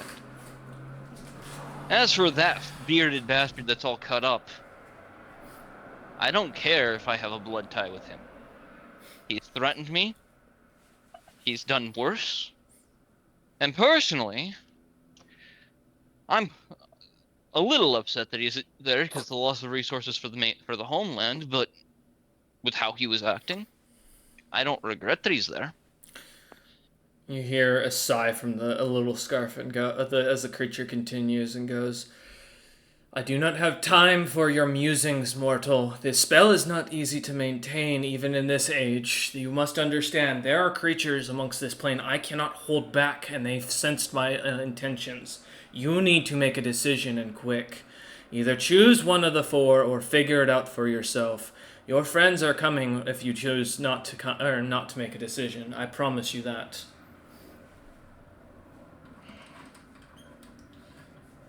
You suddenly hear the. As I look to Stone.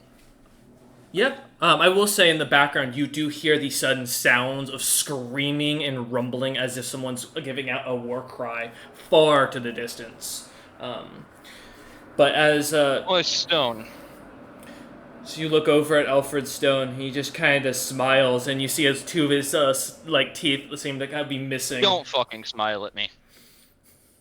The individual just looks at you and kind of continues to smile and goes, "Oh, Jamesy boy, I knew you'd be back." Oh, you're gonna listen first. You'll get me out of this simply because I'm the only person willing to tell jack shit about anyone where the fuck you are. You can't leave there without someone to know it. You see him kind of chuckle under his breath a little bit and smiles. I want to take a second before you make your deal with him and offer with him to jump back over to Rolman and Nar real quick, James. While you take a second to think, Rolman and Nar, as you kind of gather together and feel as Little Scarf begins to pour out an immense amount of magic that seems to almost cause the sand around you to glow. A spell starts to expand as you see almost above you a golden swirling light begins to gather as clouds seem to swirl together, creating what you see above is a red sky with demonic ravens flying about. These sounds of screams and pain kind of emanating from it, and then Little Scarf looks to both of you as the spell almost seems to suddenly kind of stop and steady and goes, James is not requesting our help. I think he's got a plan. As you see a surprised look on Little Scarf's face. I'll just nod to Little Scarf. May I guess I will follow orders and let him do as he wishes, or shall I continue the spell? If he has a plan, he has a plan. No need to help if he's not reaching for us. Little Scarf looks over to Rolman and goes, You have traveled with him much longer than I. May I ask your thoughts?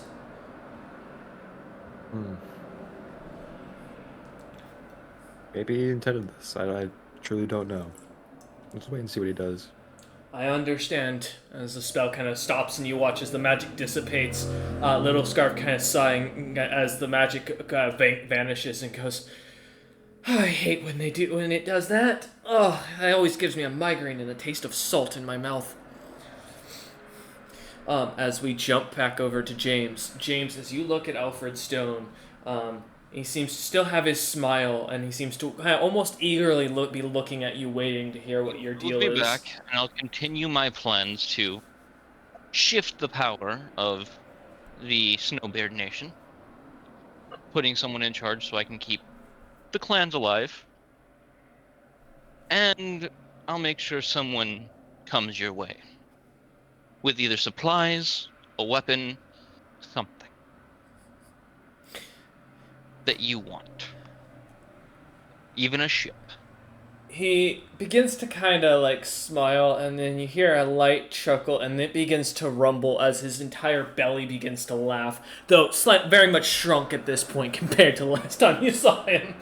Um, he Maybe even your favorite ale. he kind of stops laughing and goes, "I'm not the one who's fucked. I'll survive. Regardless, they're coming here. That idiot dragon who I've got under my thumb, alongside that May whatever she thinks she is, already being manipulated. They're coming regardless. I don't have to wait for you, and you're way more in trouble than me, my young. Well, I wouldn't call you an heir, because Leon would eat you alive. How about we make a different offer? My sire, I guess, if you will." No hard connections between us. Every time that happens, you fuck someone over. I plan nothing to offer you my power. I don't have an interest in you. I have an interest in something else entirely. I continue my own path then? Of course, unabated by me. I promise to keep my vengeance with your compatriot between us. He gives a smile. I've already told him to prepare for you, so I did as you asked with that too. But I need you to find something for me. If you'll find it, in exchange, I will get you out of here, but I expect your deal to be guaranteed.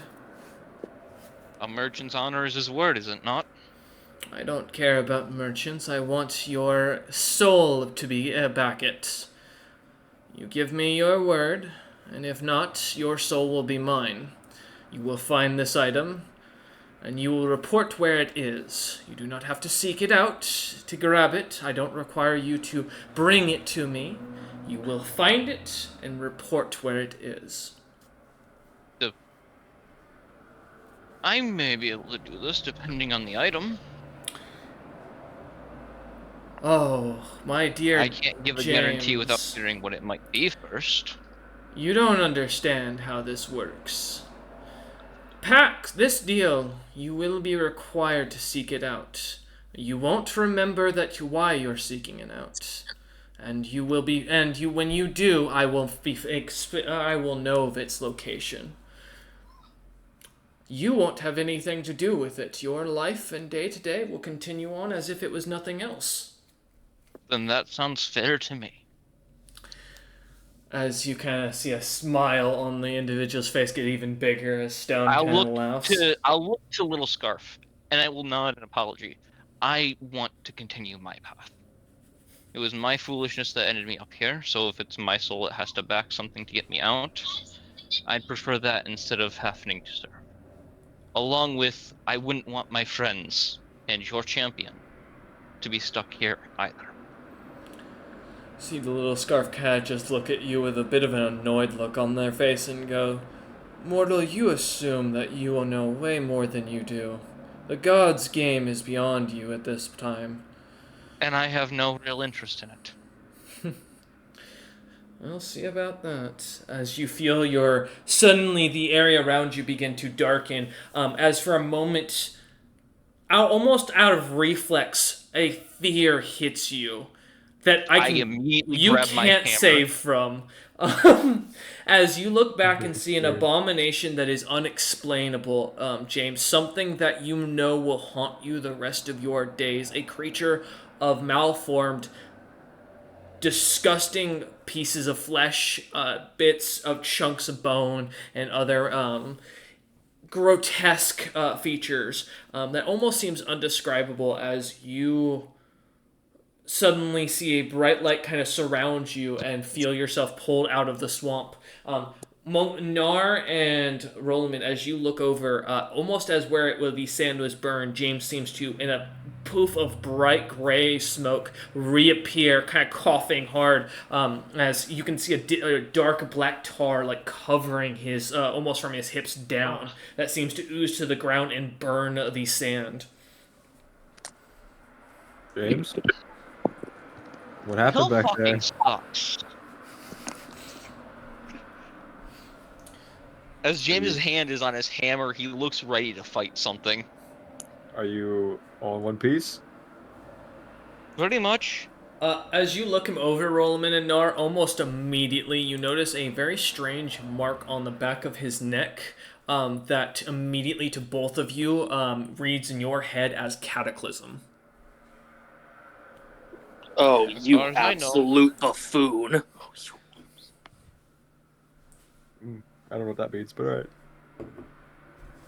Oh, And Rolaman, James you weren't there. You were amongst the town, guy looking for a master. However, I will note that James, during his downtime, did have a visitor on the ship. Okay. I don't know what that visitor is. Gator. You Ida? you swore yourself to Cataclysm? I serve no one. It's on James your looks neck, at him. you fool. James is looking at you and being entirely honest. I The serve mark no is one. there. You do now. You do. Little Scarf looks over at you and shakes his head and goes, "He doesn't serve. It's he's marked the same as the rest, the others that we've been, our God is going to warn us about. There. It's not much better. No, we're gonna be we're gonna be seeked out by, I assume, the same. Because Little Scarf kind of takes a second and looks at the mark and goes, "It matches Eider's." What is going on here? We're going to be hunted to the ends of the planet because of what he did. What, James? What'd you do? For some reason, I didn't think it would fucking explode. I thought it would just keep warming. Damn. Regardless, I ended up in hell, and then I don't remember. you're now marked by Cataclysm. You're going to be hunted by its followers everywhere. Cataclysm have a lot of followers. Eider told me about Cataclysm almost coming out, feeling its strength that could have destroyed a nation easily. I don't want to think about what follows a creature like that. And Little Scarf looks at Roman and goes, "Also, that list we found apparently was something they were looking for the followers of Cataclysm." Grandpa was a follower of Cataclysm. Serve them, so He is now. I remember back. Do I ever remember seeing this mark on Grandpa or anyone else on that list? Were you? I can't remember. Were you the one who spotted Grandpa when he was leaving? Yes. And went with your kicks, I believe so. Yeah. Yeah. Then give me. We'll call it an intelligence check just to see if you remember. All right. Kind of that far back, if you remember seeing something specific. All right, I'm going to turn my air conditioner. I'm sorry for those who are listening on the recording, but it is actually hot in here now. 19. 19. As you take a second and think about it, you remember seeing a similar mark on the back of Grandpa, as well as seeing it on Rain when the last moments you'd seen her in town during your downtime when you were traveling around it when Diamond's death with the Roughnecks, i.e. when you were not here for session. Well, talking about, I believe one of the people that might follow this cataclysm is probably Kix, which is quite humorous, considering the deal that was made right before this. Jakix is the follower. A Little Scarf and looks he said over and none goes, of his or his kind would ever mess with me. So "He can't be the main follower. He's not like us. There must be someone stronger behind him, or beside him." I should reword. He is currently known as the follower, supposedly the one that recruited those that are on that list. He keeps popping up wherever those people keep leaving, or wherever they are. that'll mean we have an unknown enemy, and I'll have to do better. I'd like to point out, if he's not the highest power, some of those followers are strong enough to go toe-to-toe with world leaders. on their own. Aye, and right now, I also have some fun information. I'm sorry, James. If one of those To deal beings with. outside of my power skill and comes at you, I will not help because I can't. I look Nar dead in the eyes. I don't expect you to. I'm unsure of how I got out, but we have a job to do, and I want to get this off of me. All I know of your time down there is my god reached a hand and you rejected it. I don't have any memory after the time pause, do I? Is my question to the DM here. You do not remember anything besides that you were offered 4 options and you chose something with your ancestor, but it's too it's too vague in your head. You do remember, as Nar mentions this, that the god that was offering a choice to you was the same power you recognize now as Nar's own. God. So you do recognize that it was definitely Nara's God who offered these options. You just don't know what they were off the top of your head. Offered 4 choices and chose my own path following some ancestors. So that's in James's face. He's thinking, and that's the truth. Do you have any powerful? Then maybe the truth doesn't mean I don't think it's foolish. I don't disagree, but serving was never on the table for me. James, do you have powerful ancestors? James will shrug. I will say, to James's own knowledge, every clan that's gained a name had some sort of founding ancestor that was notable. That'd be basically the equivalent, kind of like some sort of legendary figure to create your house. I would have 2, technically, at the very least, the founding figures of House Treasurehorn and Frosthammer. Maybe look into them and see if I can find anything. It'll be a nice little history look when we get to the Snowbeard Kingdom. But let me go clean up and then we'll prep for the jump. That reminds me, I need to ask, as this is important.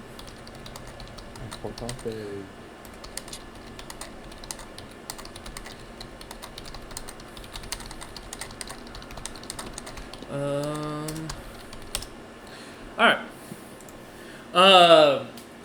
I have to confirm something, so we're going to take a quick 5-minute break for those of the players, and for those watching, we'll be back momentarily. We'll find out. Welcome back. Alright. As we were. As you lot head towards the ship, kind of discussing the situation and trying to figure out. Okay. As you head towards the ship, kind of relaxing, James, when you get aboard, you do notice there is a massive flag with the House of Venkos shown on it. And their sigil blown out, and you see what looks to be a small, what you guess almost around 1,000-man small army or battalion kind of surrounding your ship of all what looks to be snowbeards, many of them looking to be in heavy blackened metal armor. As you do notice as well that there are a couple amongst them, seemingly large frost giants, also carrying similar armor. Your ship is surrounded, as you have not yet been noticed at this distance. What are they doing? Give me a search check specific for it, Roland. Okay. Mm-hmm. I'd like to sense motive. Sure. The army. Yeah. Or the situation, rather. What is the motive?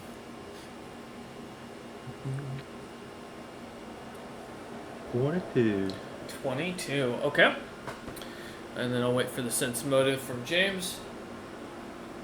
No, we lost our viewer. Dudes ran away. No. 18. You preferred Craig. 18. as you're kind of looking about, Roloman, you do see that there looks to be someone almost aboard the ship that looks to be in very bright blue nobleman's clothing, very similar in coloration to the House of Venkaz. Immediately seeing the very big sigil on their necklace as they kind of walk about, reading from what looks to be a large piece of papyrus scroll that's kind of wrapped in a scroll. As they see me reading this out to what looks to be your crew who's standing up on top of deck, just kind of watching and listening to this.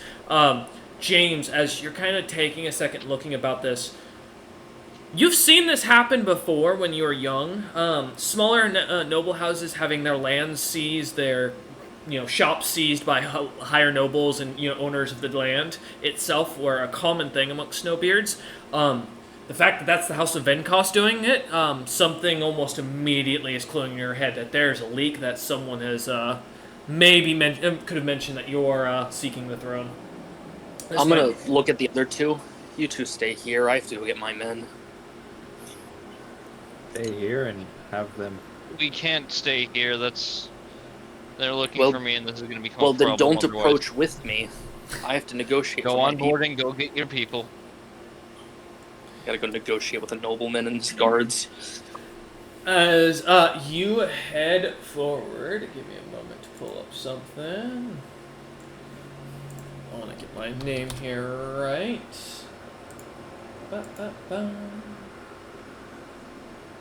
I'm sorry, apologies. It takes me a second to pull up everything. I've got 30 tabs. Best part, Nar does not know this was a plan in the works. I have deniability. As you head forward, you hear the name, or the word, you have the honorary understanding to meet with Uthgaram, the Wise's brother, Prince Regent Julian, who reigns of House Venkos over the northern portion of the kingdom. You approaches as the what looks to be a young nobleman that doesn't seem to have any determinable house that you recognize. Immediately, Nar of value kind of stands shouting this in front of you.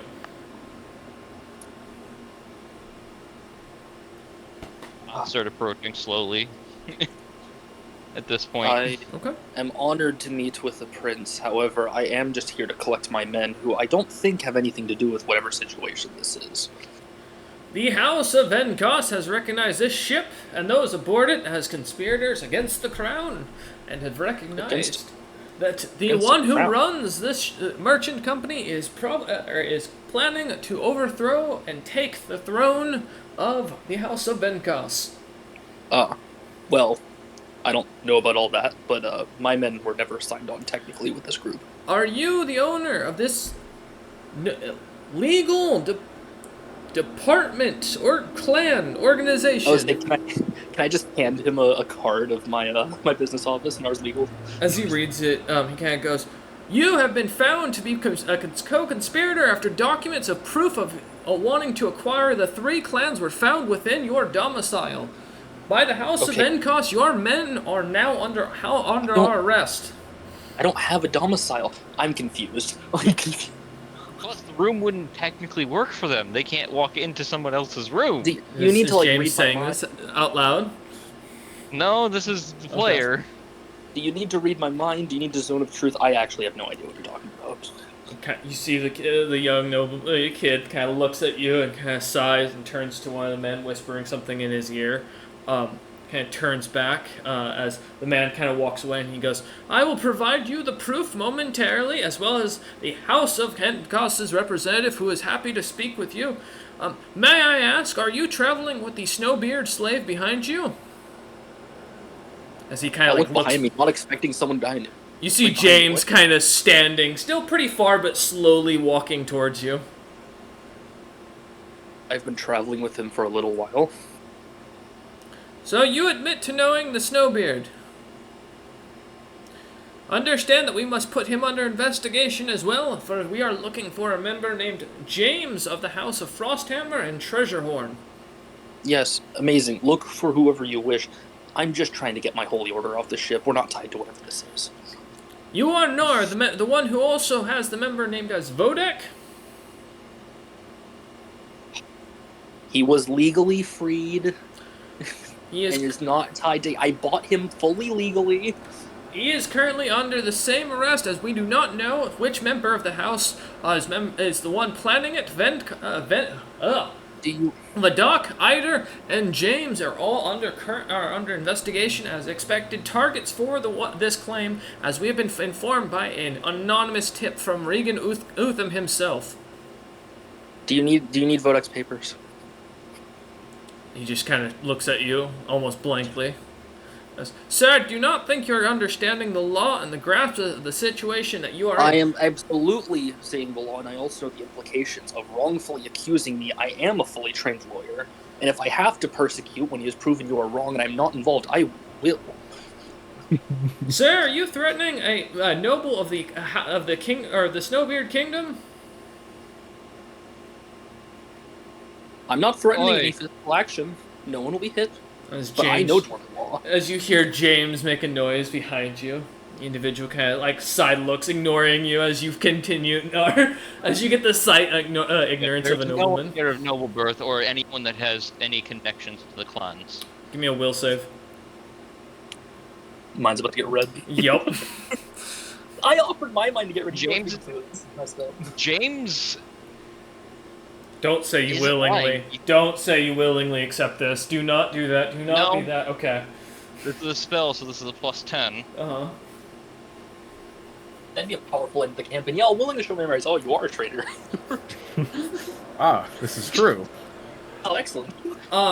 As you save, you feel the pressure kind of on your mind for a moment, and the individual just getting your surface thoughts. What are James's current surface thoughts besides, oh fuck, I almost died in hell?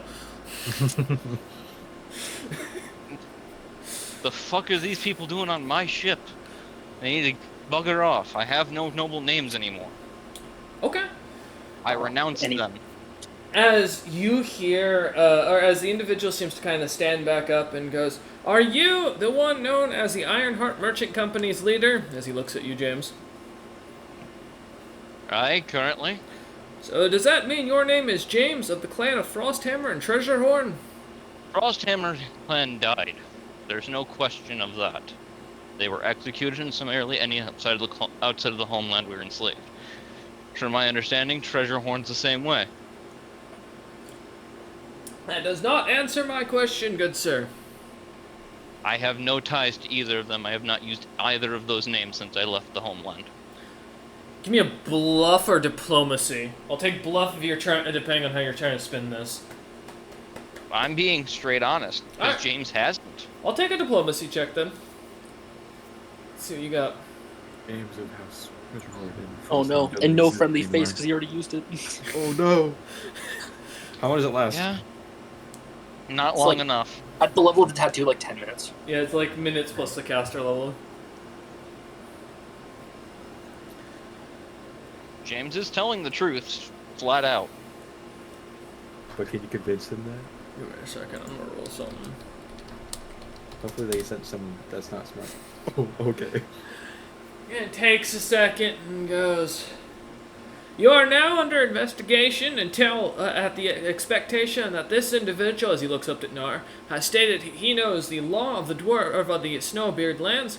As you will know rightly, you are allowed to be detained for the next 24 hours while we continue our investigation, especially considering you do have a convicted member of the clan of Frosthammer. You have no right to say no. We are allowed to search him." Not under my employee. Under my employee. You have to take that up with Nar and his holy order, which are under beyond signed- what we can control. I signed no contract with these people. Neither of my men. You have an office that we were able to get our access into, and we're able to confirm paperwork towards. That was never signed.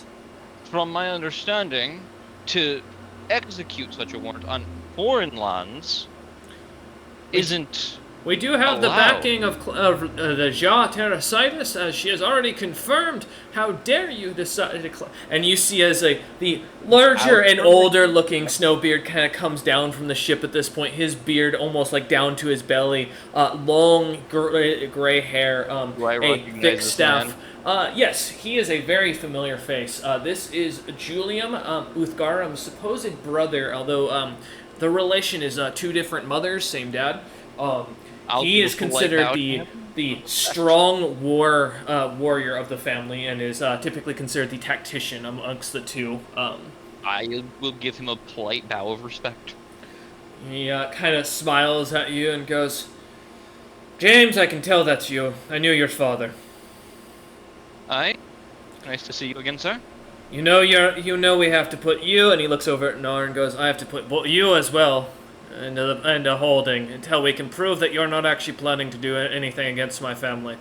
It's not because I want to, but my brother is not happy, and neither is Regan Utham, and I'm not going to have either of them breathing down my neck." Can you not just read my mind or something? I can, but I've already had your men, the minds read, and we found out about the conversation, unfortunately, and that's why you're under investigation. Vodak has no issues as of current, as you're right. His slavery was payment already, but you are traveling aboard the Ironheart Merchant Company, which is indicted in this situation. And Conversation? What conversation? I look at James. The conversation. the only conversation we had was when we discussed the possibility of me trying to get the 3 clans out from being killed, because at least I don't want my family, what's left of my family, to die. I gave you the legal spiel about how we could do it without breaking the law. Then Lil Scar put something in my ears, and I don't know what happened after that.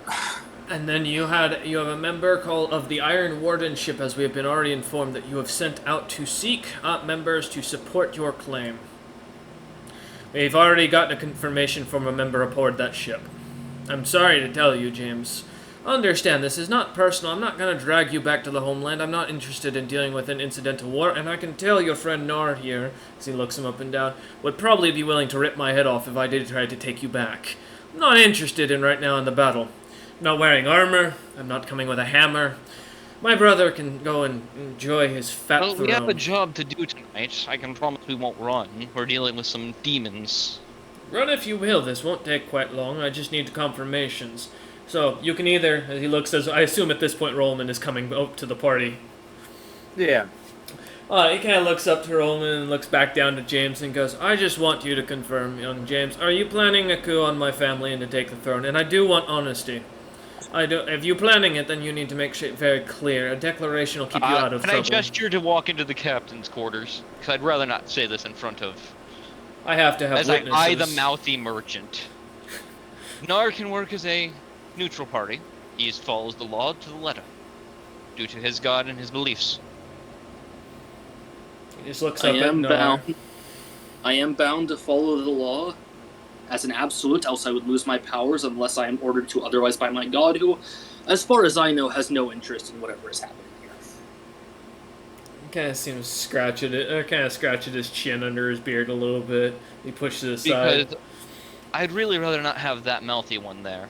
As I just look over at the one that was basically yelling at us. That is my grandson. My apologies, but he's rather loud. Don't apologize.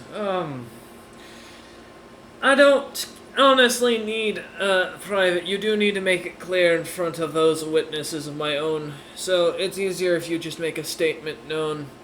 Are you planning to? I don't agree with the policies that have been happening, but... and am looking for support in that regard. But I myself do not wish for the throne. Speak true. Would you support another then? Aye. He nods and goes, "I'll keep that in mind. I do have to report to my brother, but it is a long travel. Yeah, things get forgotten on these meetings, and paperwork disappears." And looks at you, James, and sighs and goes, Do me a favor. Don't return without strength." As he kind of turns and you see him whistle and put his fingers up in the air as he kind of spin them for a second, and you see as his men almost do about face and start walking, including the young mouthy noble that you had been introduced to. I look at him, and as he leaves, I tell him, be in good health, sir. I look at as both the other nobles leave. Don't wish good health on your enemies. As you see them walk I'm away. wishing good health on the last man and a man that I respect. The army seems to kind of follow down the streets, heading kind of almost towards what looks to be the center of the town, disappearing around one of the larger blocks leaving you kind of standing there. The rest of the crew looking down, some annoyed, some just kind of confused, others with almost a placated face as if this is a day-to-day. Nar bolts up onto the ship to make sure his people are okay. As you look about, they all look to be completely normal, though some more annoyed than others. What'd you say as well, Roland? That was a shit show. Snar runs up onto the ship. Roland just kind of says that, looking at the little battalion walking away. James nods and looks up at him. Do you know how they tend to be? I doubt he'll forget, but he may not say anything, because I doubt he believes in slaughtering 3 clans worth of people. But Garum seems to have gone a little mad with some power.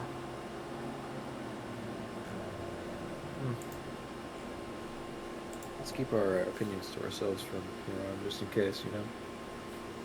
Little Scarf, who suddenly almost appears out of nowhere, kind of sitting on Rolleman's head as you feel the weight plop down. Rolleman kind of looks down at you and nods and goes, "There are spies everywhere." Mm-hmm. Think you can root some of them out? No. As he climbs down Rolleman's back slowly and disappears once more. Fair question to ask. Roland, do you think you can run damage control with the crew that we have left? Yeah, I can do that. Thank you. As you climb aboard deck, you hear Nar kind of giving a bit of a legal speech about the annoyance of the illegal seizure, the rights of the crew, and they seem to be going along with it and seem to be kind of shouting along to it. Many of them a few of the rough bloods kind of commenting as you climb aboard, saying, "We're real pirates now," as they seem excited. Oh man. But as you if kind they of want to steal a ship and go work illegally as pirates for me, they can. Sure about that? I'd like to keep... I'd rather not, though. You heard him. I'd rather they not. They are Rolleman's pulley system right now. That's true. Yes. So, They're also great for loading and unloading things. They're amazing. but yeah, as Nar finishes up, the crew kind of disperses, going about back to what they were doing. As you guys kind of gather together back on the top deck, little Scarf reappearing on Nar's shoulder once more. Figured if we gathered... James is just thinking in his head. Figured if we gathered enough support, someone actually worthy of that damn throne would appear. If not, I... No, go ahead. Continue. This is just James's internal thoughts. It's like, fuck. Yeah, that's a fair way of thinking. Because James can't run a fucking country. That shit's hard. Narcan. Nard, It's you true, want to take but over the country? I will say, given Napoleon? James's intelligence and his understanding of history, at the very least as a nobleman, recognizing as a merchant, having the backing of a king that owes you a major debt, like instilling them into the throne, would be a massive boon. So while you may not want to rule, putting someone you like or someone that's manipulatable into power, definitely within question.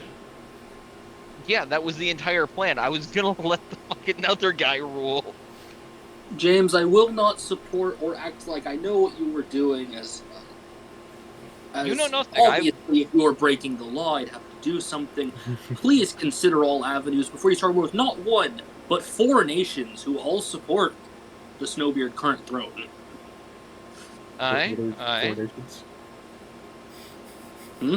What 4 nations? Utham, at the very least, supports the current throne. Yes, the Frost Giants. Whatever Utham seemingly does, the Bright Wings will support, at the very least. And it's known that Utham has another ally. No one's really sure who, though. Might be Terrasitis, since they allow this seizure.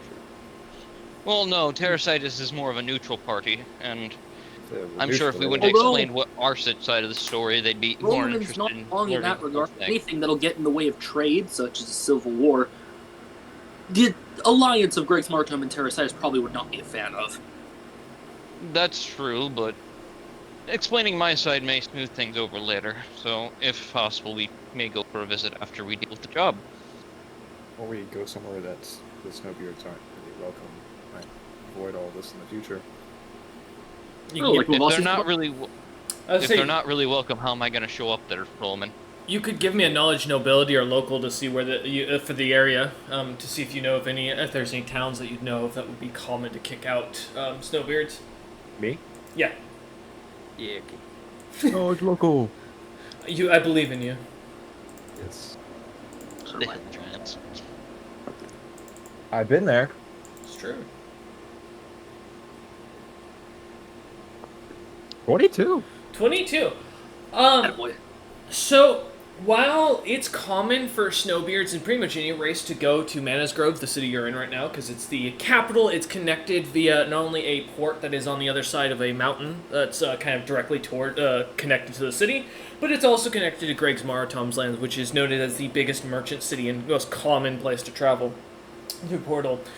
The further north you go, the more Rakshasa pure it becomes, not out of a dislike for other races. Certain races, of course, are less likely to be found or willing to go further north due to racism and such. But the further north you get, the less trade and less commerce is kind of found amongst many of these cities. Starhold would be a very far city for trying to get away from all this. However, noting there's not much else as you go further north at this time. Well, we are about to follow a caravan heading north, and Starfall might be a decent city to get away. Starhold. But we're hold. doing that on foot. We'll have to come back for our ship. Who says we can't take the ship with us? Roland, these things land and attack them. We're not going to follow them in a giant airship. Why not? Do you Despite the actually- fact that they could destroy the ship and make us crash without us being able to fight back. There's that. There's the fact that it may just scare them off from attacking, meaning we'll, in reality, accomplish nothing. Nada just kind of leans over the side rail of the up towards where the ship's wheel is, and kind of looks over at you a lot and smiles and goes, "I could drive the ship and meet you in Starhold. That is an option. I've been I like Nada. practicing when you haven't been around. You've been practicing. Don't You've been taking the ship on joyride. Is that where that dent came from? I knew there was something. James is just kind of smiling. You only found that? Oh, yeah. That's all that happened. Yep. I'm doing an immediate search Nada. everywhere on this ship. How much damage has Nada done to the ship? I mean, you haven't seen any holes or scrapes or anything when you guys landed or climbed up it, so nothing ever caught your attention. Nada, just don't break it. Look, It's there's a expensive desert. to fix. It's. I feel like it's hard to hit stuff. Soft sand hides sharp rocks. Deserts have rock formations sometimes. Like big rock formations. No, nods. She kind of leans forward a bit more and goes, "Yeah, the rocks around here are great for landing platforms." Landing platforms, you say. Nada's not inspiring confidence in James. There's one about a few miles north, about a day's or half a day's journey. Great for picnicking with your son. How is your boy, by the way? Is he okay in this hot weather? Screaming and not sleeping, so neither am I, as you see the very heavy bags under her eyes. I'm gonna go down to the hold real quick, come back and hand her a bar of cobalt, which should be emitting cold air. Set that beside him. He should at least be a little more comfortable. Oh, it's AC. not the heat. He just screams like everyone else. Have you not tried a sleep spell or something? Yeah, Other They're remedies? elves. spells don't seem to work. I've tried. We are. Well, yes, but there are non-magical remedies to put people to sleep. She You shrugs. know these? What are these? I mean, I really don't think I should use a troll remedy on a non-troll child. Don't Try you? Don't trolls grow back their fingers and such? Trolls have very strong constitutions, yes. Yeah, please don't touch my child. I wasn't planning on it. We'll meet you at Starhold. James, roughly how long is the trip? I'll pull out my magic map and look. Let me pull up something, because the map has updated compared to the old one. So, un momento, por favor. Because I think that's where this current caravan is going to, and we would take one of the boxes of field rations with us. Well, they're at least heading north, which brings us closer. Yeah, you're also going up. Oh, that's nations. I want mass cities. Yeah, here we go. Yeah. So heading up from where you're going, it'll be about a month's journey from where you're at to Last Fang. And then another, which is the closest city to the north, and then basically about a 6-month journey, roughly between Last Fang and Starhold due to rough terrain. No, I'd rather not travel in the desert for that long. That's assuming you take the mountain paths if you and not going through the Underdark. Yeah, we should make sure we know where they're going and see. Because that way we can have them meet us maybe at Last Fang. Mm-hmm. And then airship over to Starhold. Starhold. You could go all the way to Last Light, which is the newest town that's popping up, though it's quite small and is more of a settlement.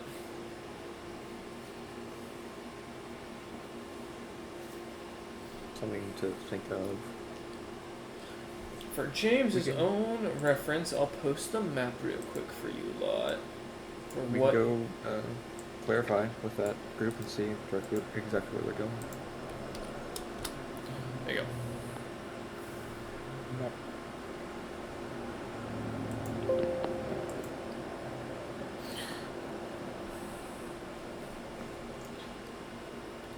As you look over the map, that's what you find.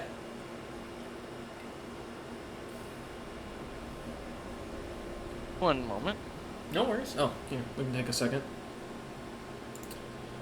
No, did the last crafters or second-rate crafters? Second crafters. Second crafters. Say where they were heading specifically?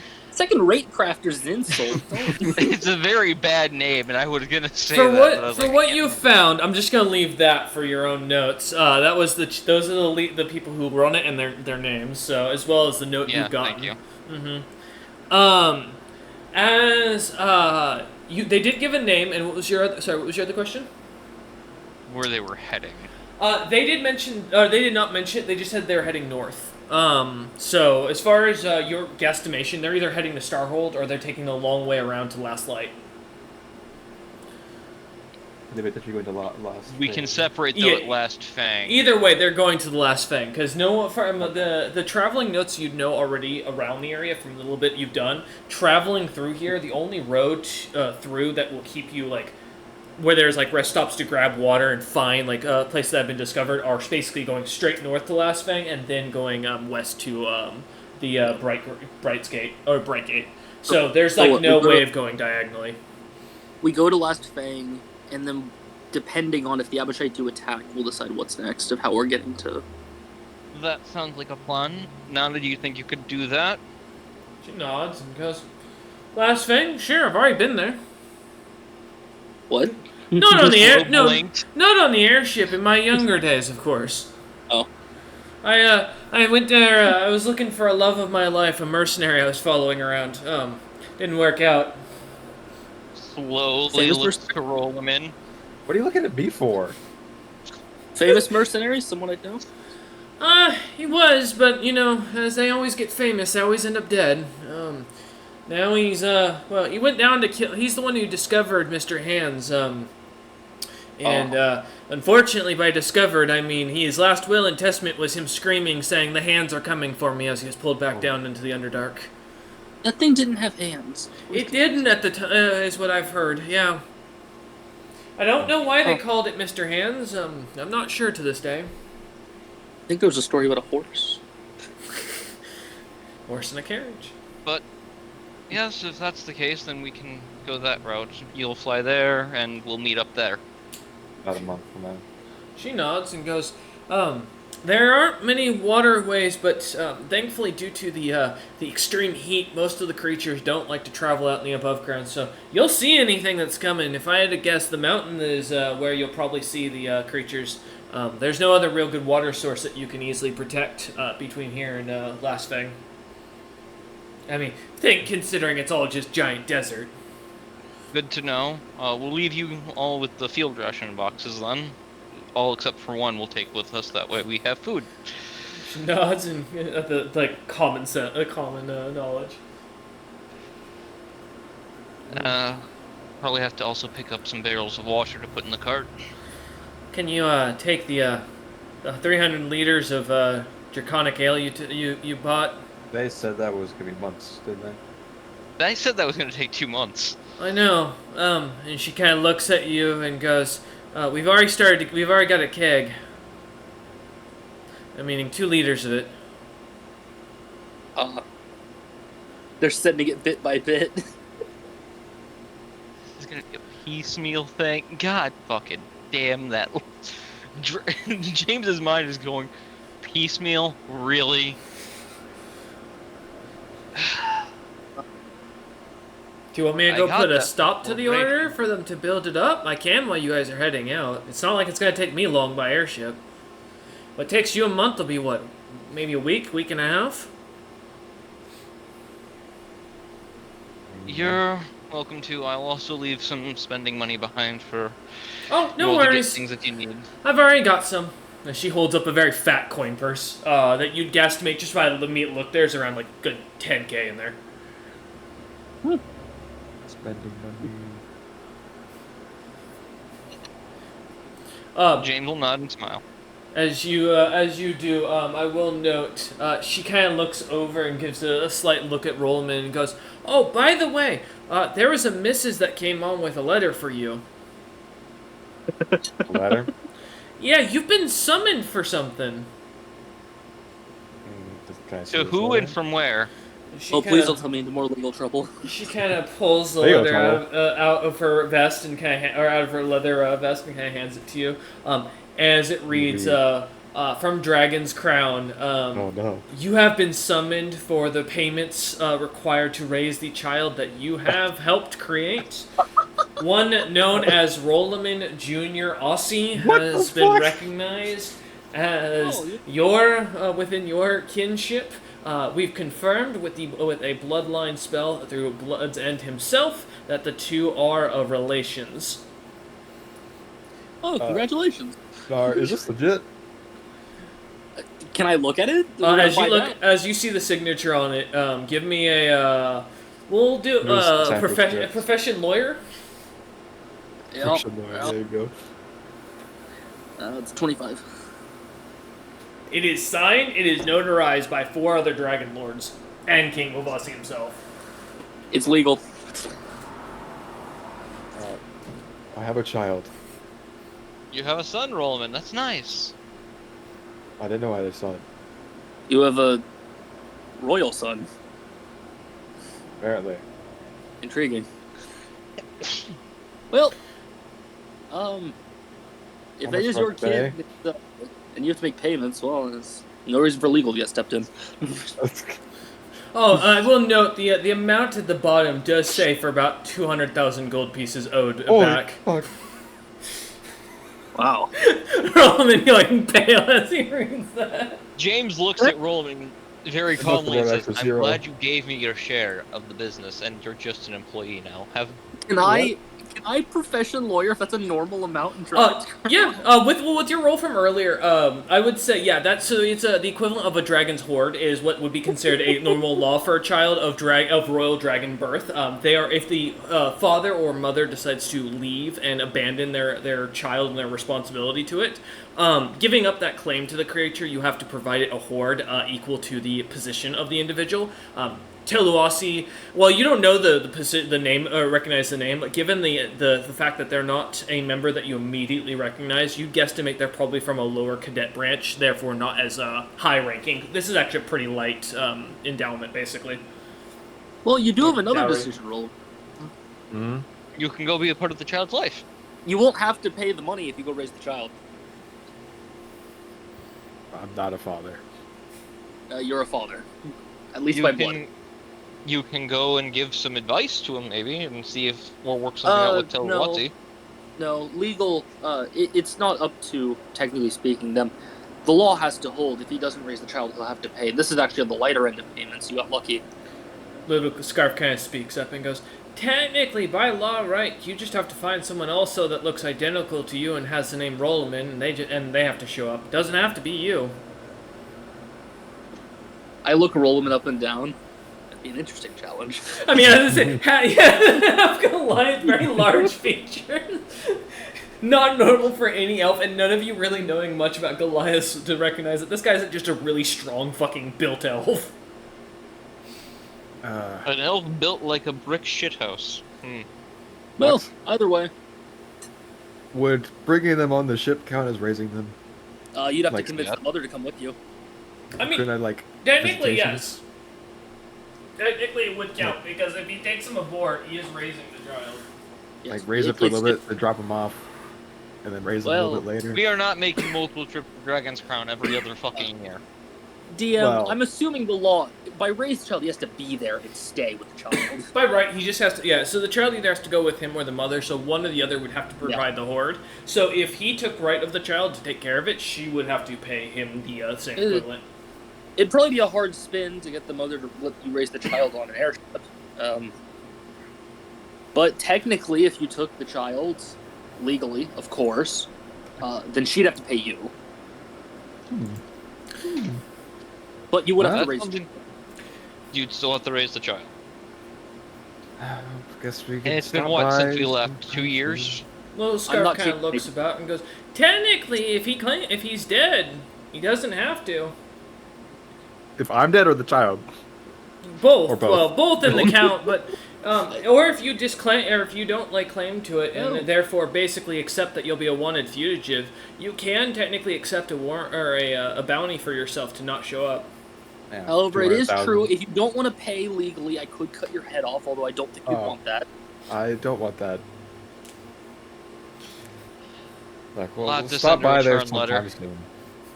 Please do not take the fugitive auction. By my god, I will have to drag you back myself. I'm not. We're going to visit eventually. I do not agree with eventually. We're gonna have to go there after this. Within a year. Okay. I'll send a return Well, letter saying considering I'll- travel time, it might take a little longer than a year, but within a year and 3 months. You could write a letter. Little Scarf kind of pops up and That's what I show just said, I was show writing a letter. show of intention. Yeah. That's what I'm saying. I'll write a letter that I'll return. It's not like you have to pay more. You just have to pay the amount for the creature's position as it's like I said, it's hoard. So if you put in the letter, you're out acquiring it, the hoard, which technically isn't a lie. You could, in theory, as long as you are providing it by the law, you could go with that. You just have to ask our leader here, as Little Scarf kind of looks over at James, for a cut of the profits. You got I 200k can lying start around? putting aside- Technically, yes. If we're not going James immediately, looks don't at him just, coldly. if we're doing it immediately, you don't have to pay it all immediately if you're acquiring. So we could start laying aside parts of the profit, which I'm assuming, since James apparently pays you as you need anyway, wouldn't really care. I can start putting money aside for it. And then every time we swing through Dragon's Gate, drop off a portion of it to lower the total amount. Their interest.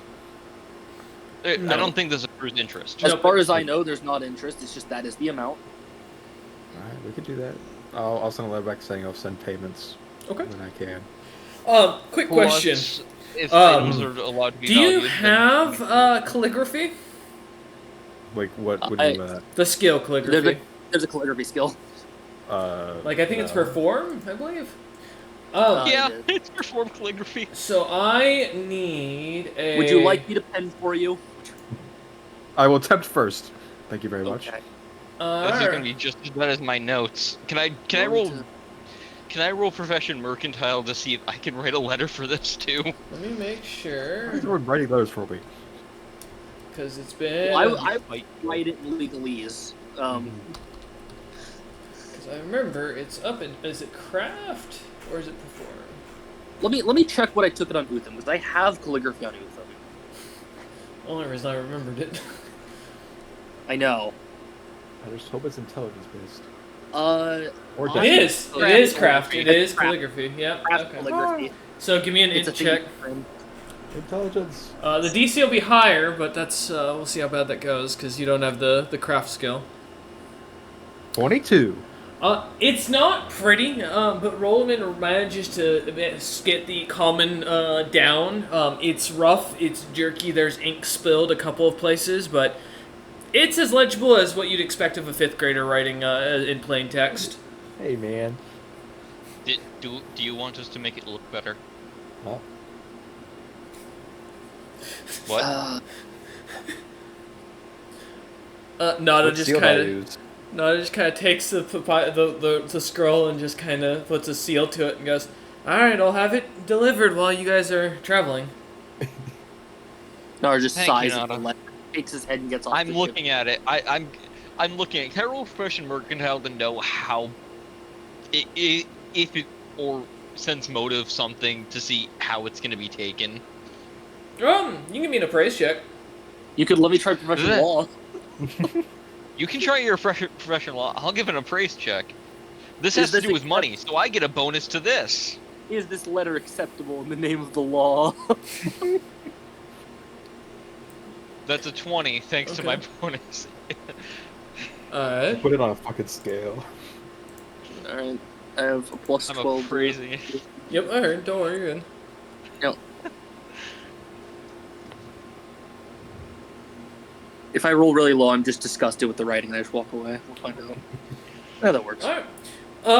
It is definitely enough to be a legal document as Rollman's the Ironheart Merchant Company seals on it and Rollman does sign it with his name.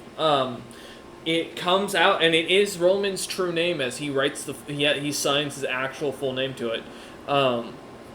As he does, it's technically enough to lay claim to it. It's not pretty. It's not great. There's a lot of ways this could be used to intend, but by what both of you can tell legally, this should give enough purpose that it makes it should leave you in the clear.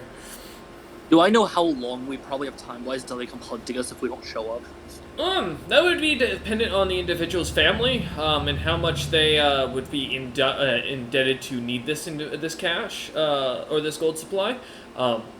Commonly, it's not uncommon for families to or clans to show up at your doorstep in a sense, demanding payment day of. But if they're a wealthy family and typically an understanding family, the clan may decide to hold off with the expectation that they'll use that against you if you don't pay. Worst case, it's not bounty hunters that come to us first. The family will come and ask us for money if we take too long. Yeah. Okay, that's good. That's workable. Because if they do show up, I can literally pay it off for them and look at Roll and go, "You're not getting any new shit for a while." Yeah. As you look it over, though, Nada kind of takes it and kind of sets it aside and just looks at you a lot and goes, "So we're going there to the last Fang, and then we're meeting up to go further north." Yes. Alright. Hopefully. Well, take your cart and be off with you as I will enjoy my freedom. I think I'm going to have a spa day. As she eyes looks over towards where the large hot spring inns are. You have a good time. Then. She nods and stay safe.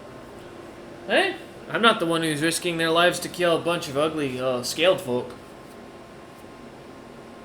You make it sound like we're hunting a dragon. I don't like that. Dragon-like. They're like kobolds, if you look at them. Angrier. Good to know. Viler. She nods and goes, as she sees you, or as she watches you start to head up. Are you getting everything prepped on the wagon that we'll need. Alright, so what are you taking from on the wagon, to be specific? One of the field ration boxes, because it'll create more than enough food for us. Okay. I will bring... I'm going to make a list of this too, actually, while I'm at it. Good idea. As he starts to think.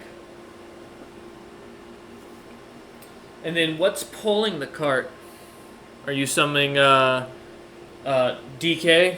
at this point, or whatever you are nicknaming the larger, sportier BK. The Spirit BK? Yes. SK. Spirit kick. Spirit kick? I mean, there you go. I don't know why immediately my mind goes to Town of Salem. Too many years. Serial killer. Yeah. We'll take the alcohol with us because it might become useful for something. Okay. So you can add the 2 liters of red draconic ale. And do you want Nada to cancel the order or hold it? Yeah, he already confirmed it for Nada to get held. Yep. I also point out the order was in about 2 months. It's gonna take a month for us to get up to the first city. Mm-hmm. Yeah.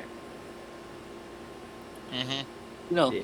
just thought I put the time perspective in how much further apart Last Fang is from Starhold than how far Manus Grove is to Last Fang. Yep. Yeah, that's why we're stopping at Last Fang. Yes, but you'll be gone 7 months in total if you're planning to going up there and then another 7 months to come back down. Keep that in mind. To Last Fang alone? Well, it's 7 months if you're traveling by cart all the way from Manus Grove to Starhold. Yeah. My thought is we'll go to Lost Fang. We'll probably spend all there doing jobs because we're not filling the merch caravan up. We'll probably come back down to get the keg and then go back up. Yeah. Well, it's only a week travel, that so point. it's not that bad. Week and a half. Yeah. Yeah. Well, to Last Fang, yeah, not Starhold. We'll have to purchase some barrels of water. Yep. You have to do Let's that, see if John? we Can you guys create water? You guys have I a spell? can, but it takes a spell, and if we're prepped for combat at any point, that's one spell I won't have.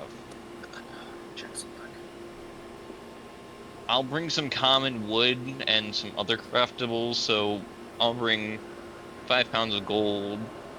I will say, the field vision box provides food and water for 15 people. Okay, we don't need water. It is Great. It's everything you need for sustenance. It is. Yep. It's basically food and water. Yep. I'll bring 5 gold bars, 5 silver. Things to trade in.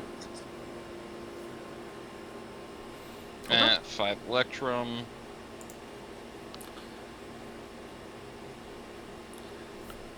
Alright. And 5 common wood.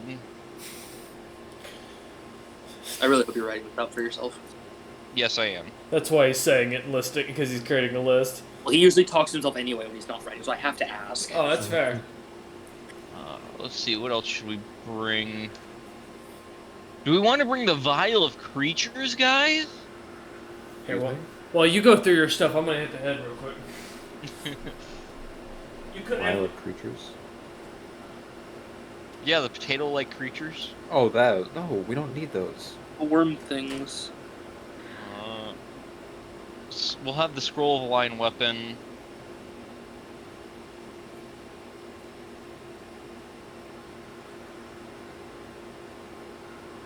Well, Scrolls of a Lion Weapon.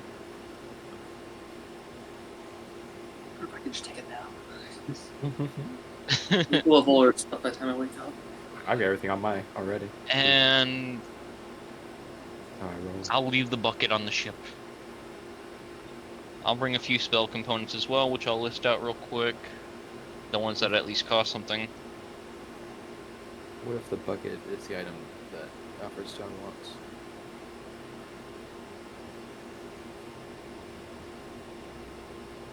That'd be really funny.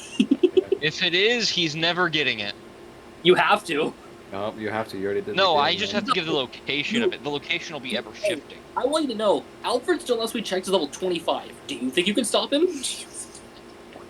If he shows up in person to take it, no. But if you send someone else that's just as strong as me, yes. He's gonna say someone stronger. Are you kidding me? The lowest level member of this group that I now know he's also part of is like level 17. What, you think he's part of, what group? I mean, he took the deal and got the same mark as fucking the others. I don't know, man. I will clarify something for that, just for the audience, that they are that is 2 separate things.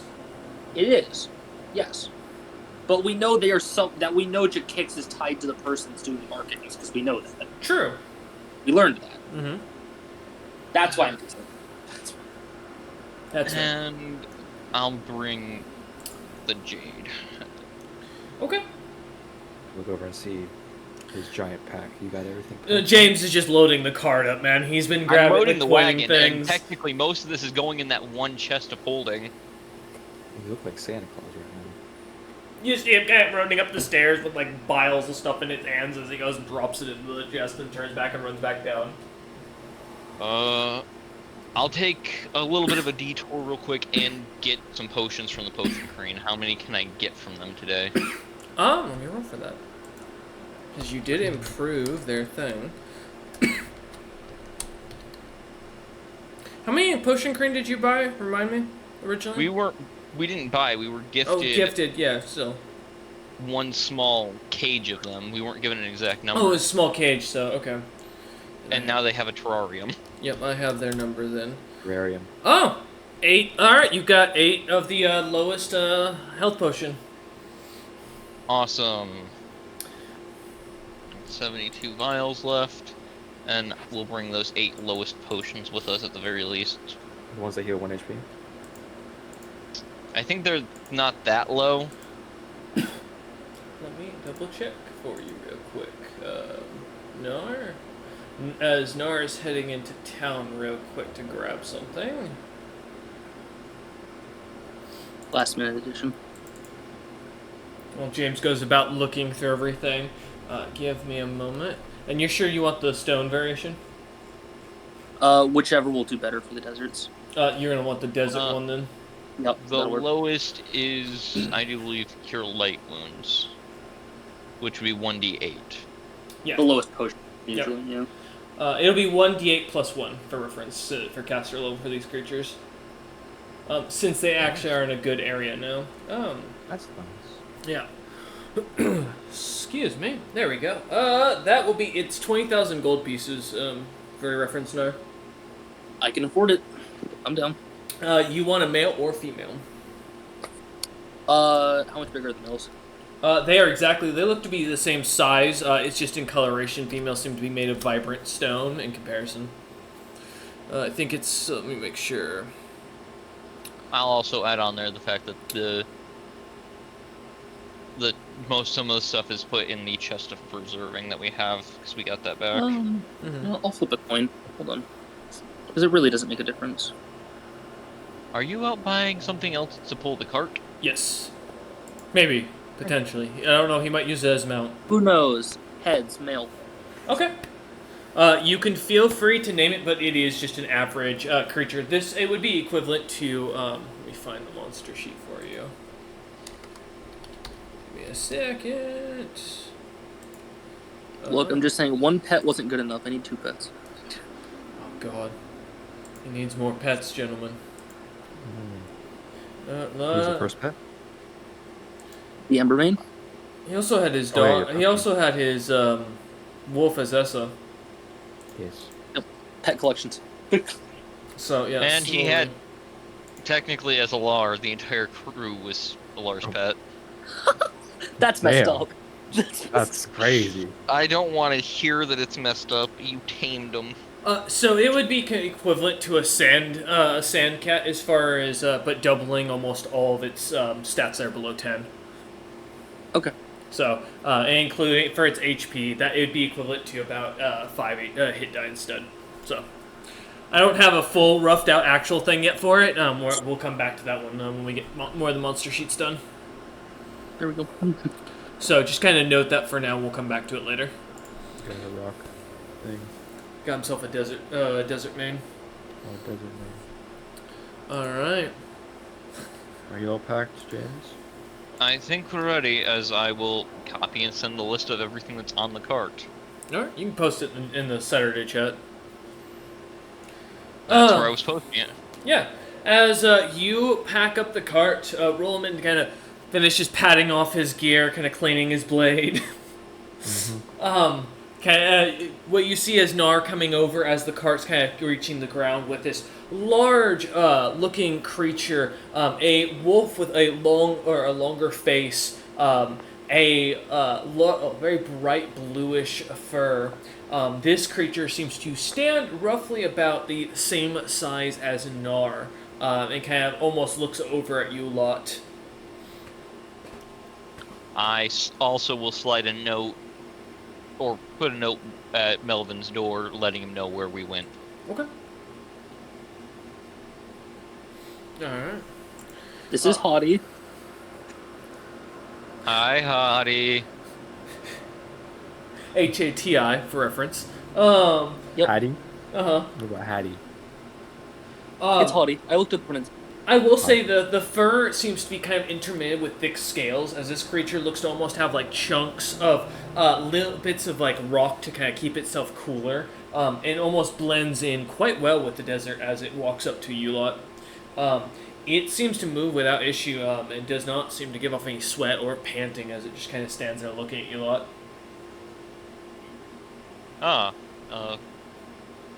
New. What'd you get him for? Or them?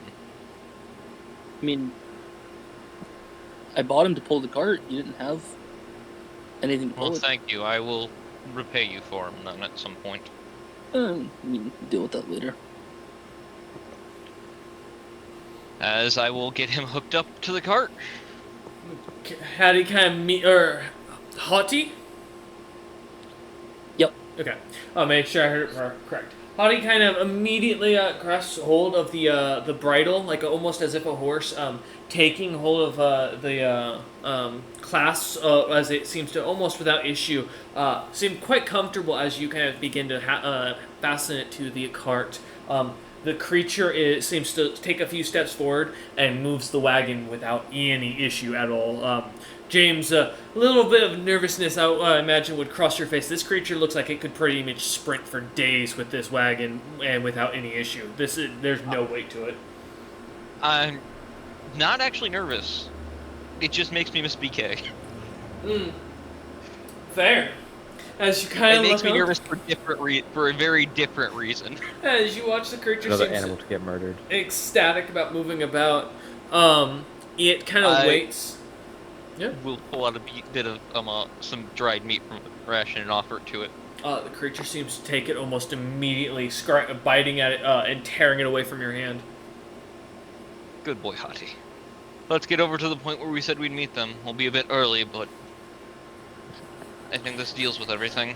I will say, as James says early, it's been about a half an hour, roughly, of you lot doing this. That took James Unless some you going two through. want to go do any extra shopping before we go. I mean, Nope. I don't have a hot weather outfit. So I'll go get that. Alright. Well, we're going to be traveling mostly at night, but We're gonna sleep at the day, and it's gonna be hot. It's gonna be very hot. I mean, wear my armor.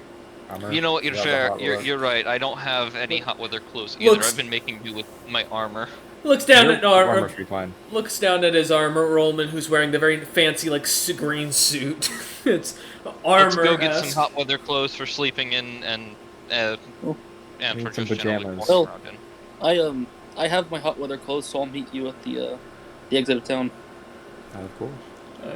All right. Is there anything else you might need? Potions, oils, while we're in town? No, I went and bought what I needed earlier. Oh, yes, I see. Do I see you have your cold weather outfit or no?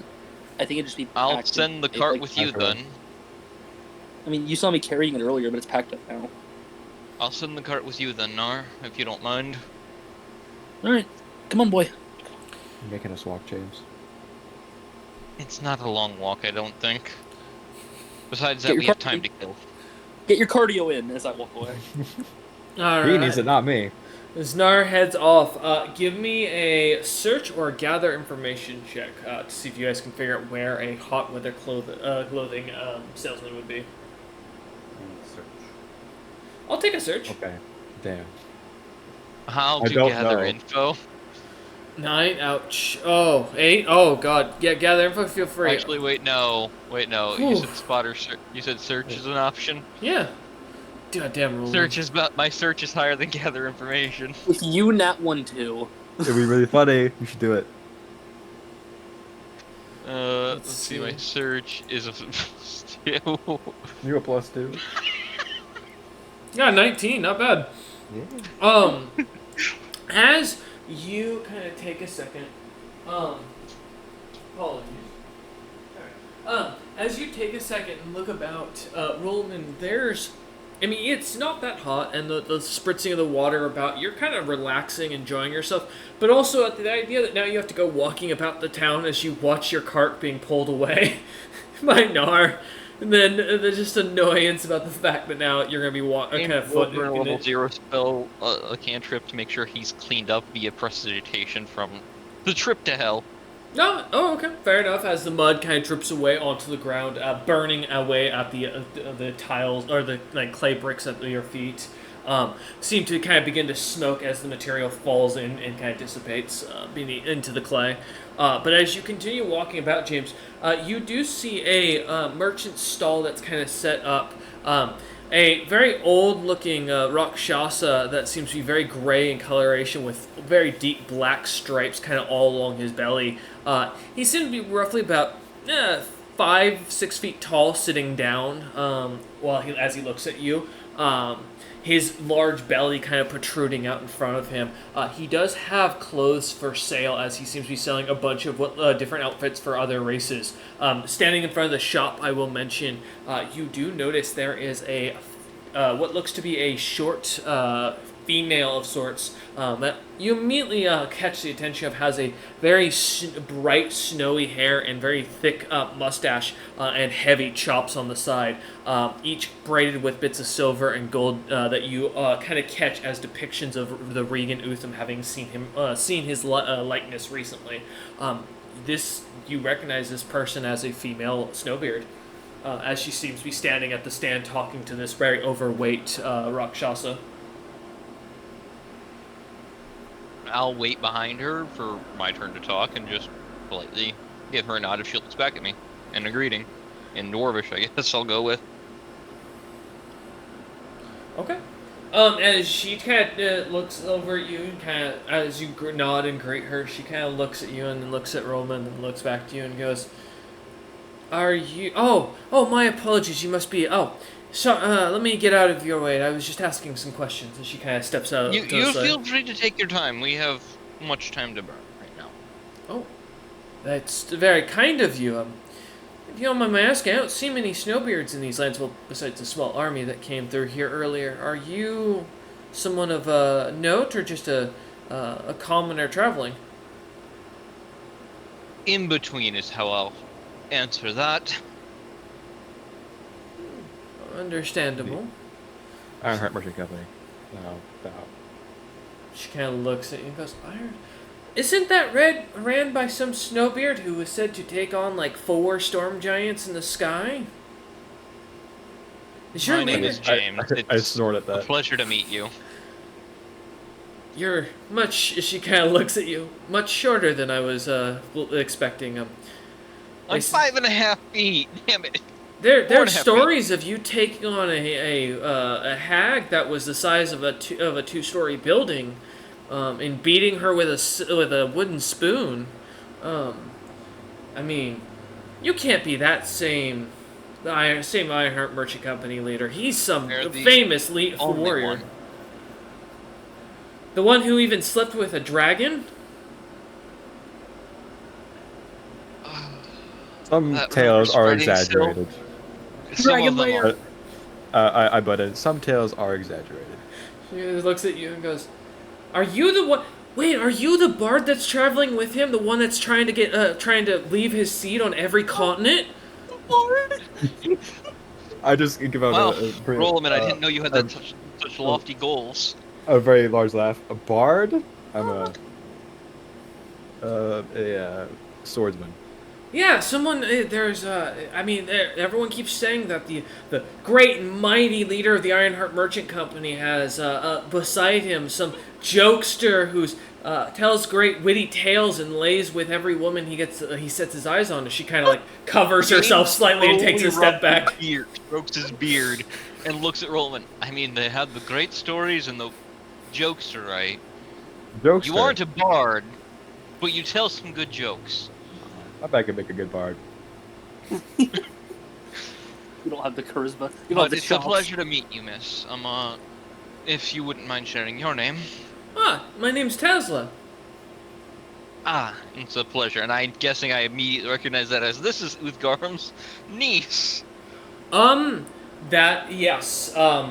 grandniece. Grandniece. Is accurate? Yeah. This would be So Uthgarm has about 5 or 6 siblings. None that are really notable for much else other than being supports to his throne.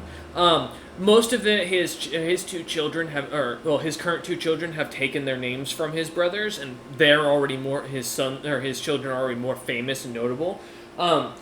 The niece that this one belongs to is the youngest of his brothers. That mostly seems to be a distant figure to your family. You'd know them as a merchant figure, someone who kind of keeps the house of Venkos very wealthy, but does not get much fame or notoriety. This would be his granddaughter. It's a pleasure to meet you. She just smiles at that and goes, "So, you're not gonna cast like a charm spell on me or something, right?" As she looks at Rolliman. He's not well loved by magic, so I doubt he could. Do you want me to? As I raise an eyebrow. She kind of holds her hands, covering herself again in defense, and goes, "No, you're not one of those bestial men, are you?" No. Quite civil. James will just give a small chuckle.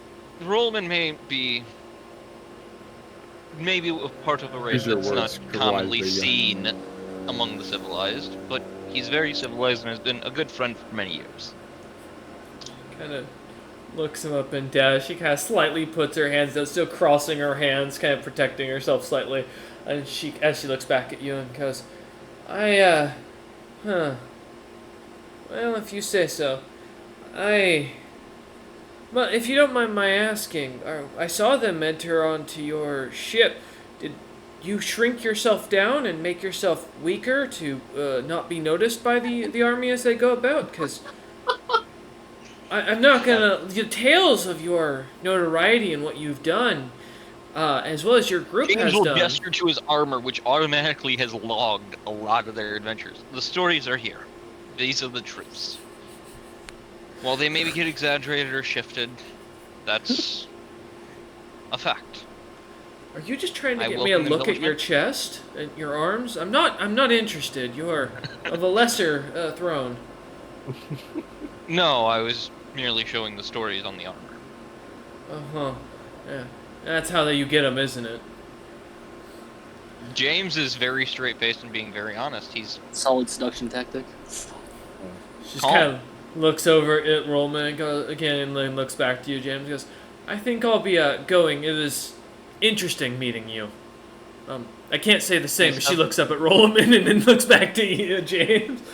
Please have a wonderful day. She nods and kind of starts to walk away, not turning her back to you for about 5 steps, and then turning and starting to give a light speed walk away as she turns the corner. I look up to Rollman and go, "Now you see why I say you should make more jokes. They don't expect the bard to bitch slap them with a sword. Yes. Pick up an instrument." Jinkin just kind of looks at you as you two have this conversation. Good sir, we need some hot weather clothes. He smiles, very toothy and with many of his fangs kind of showing at James, and goes, "Oh, certainly, my dear merchant. I would be happy to take your measurements if you don't mind." Aye? Okay. Takes out a bit of a cloth and starts to kind of walk over and goes, "I need you to stay still, and for a full fitting, I'll need you to enter into the shop behind. I have a setup for you, if you will." It's a standard procedure. Sense motive. Give me a sense motive. He looks at you, Rolliman, and smiles and goes, "Yes." As you see a little bit of drool kind of dripping from the right side of his mouth. As he seems to never speak with his mouth closed, always showing his teeth. It was 16. Give me a second. What are you trying to gather? Is this man on the up and up, or is he trying to kill me? You get the weird sense of that you've had with other creatures, and like similar to the City of Gold when it looked upon you. You feel like this creature or this individual is looking on to you as a meal more than as a person. Similar to how you'd look upon a steak, if you will. I'll just take the general shit that's out here for sale. Fine. As you hear a light, annoyed purr in the background of his voice. He walks over, kind of like holds the cloth out, and measuring you, wraps it around you a little tighter than you'd expect as he pulls, marking it down, and then walks over to a thing of papyrus and starts writing numbers down. Then he looks over at Rollman and goes, "Would you like a personal fitting?" While tempted, I'll take a general one. Fine. As he kind of, I'm not into the skinny ones anyway. As he walks over to you and kind of like starts measuring you up and down, that's nothing but chewable. I see. You don't make a meal like your friend. As he finishes writing, like winding the rope around you, Rollman. They're calling you Fat James. I would never insult such a succulent individual. As he kind of looks at James. For the interesting compliment. He's calling you plump in the best way possible. With Yes. your measurements, I would love to have you into the back any time for a personal viewing, but I do have on display here, out on my wares, suits that should fit each of you. I will warn, though, they are magical in design. They go over your base wear and act as a heat repellent. The downside, of course, being that they can be dispelled. That should work, I do believe. As he kind of sucks in a droplet of like drool from the corner of his mouth as he continues to look at James as he hands you the outfit and goes, "Feel free to try it on." I trust your judgment. I will just pay these. Kind of looks at you and goes, "As you wish. The customer is always right and delicious." How much? For you, my friend, 5 gold pieces apiece. 10 in total. I pull out 10 and I give it to him. Feel free to come do business with me any time. As he looks you up and down, James. Yeah. Is it a name? My name is Jinkin Inki, as the locals call me. Hold on. Demon? Demon. No, he's only a demon at night. He's Demon? no person during the day. This is the demon. Noted. Thank you. And it's Have a a wonderful wonderful night, day, boys. Jinkin. No, it's still midday. I mentioned earlier, yeah. We're not leaving until night. We might get struck. I am leaving. Feel said that free out to loud? come Saying back that and saying- tonight. My shop is open 24/7. Oh god. Thank As you. I you- will keep that in mind. You don't feel a fear effect, but the creepy stare on your back as you can feel his eyes bearing Wow. into you. I Is know what not it feels like to be an comfortable. underdressed college girl at a frat party. James, I didn't understand anything of what you just said. There's a lot of weird words. Don't worry about it. That entire sentence was in Dwarvish, and I know Dwarvish. Sometimes, that entire Rollman, sentence was in where Dwarvish slang. Don't James worry about it. says things that make no sense, and it seems like he's distant every time he does. It's kind of worrying, but at this point, every time you question it, he doesn't seem to understand. Where the fuck slang you got that from? Alright. As you head back, though, kind of turning around, kind of finding the first corner to cut to head down another street as James is feeling the barrenness. Someone needs to let that young Dwarvish girl, that is part of nobility, know not to go near that man at night. You're gonna go tell him?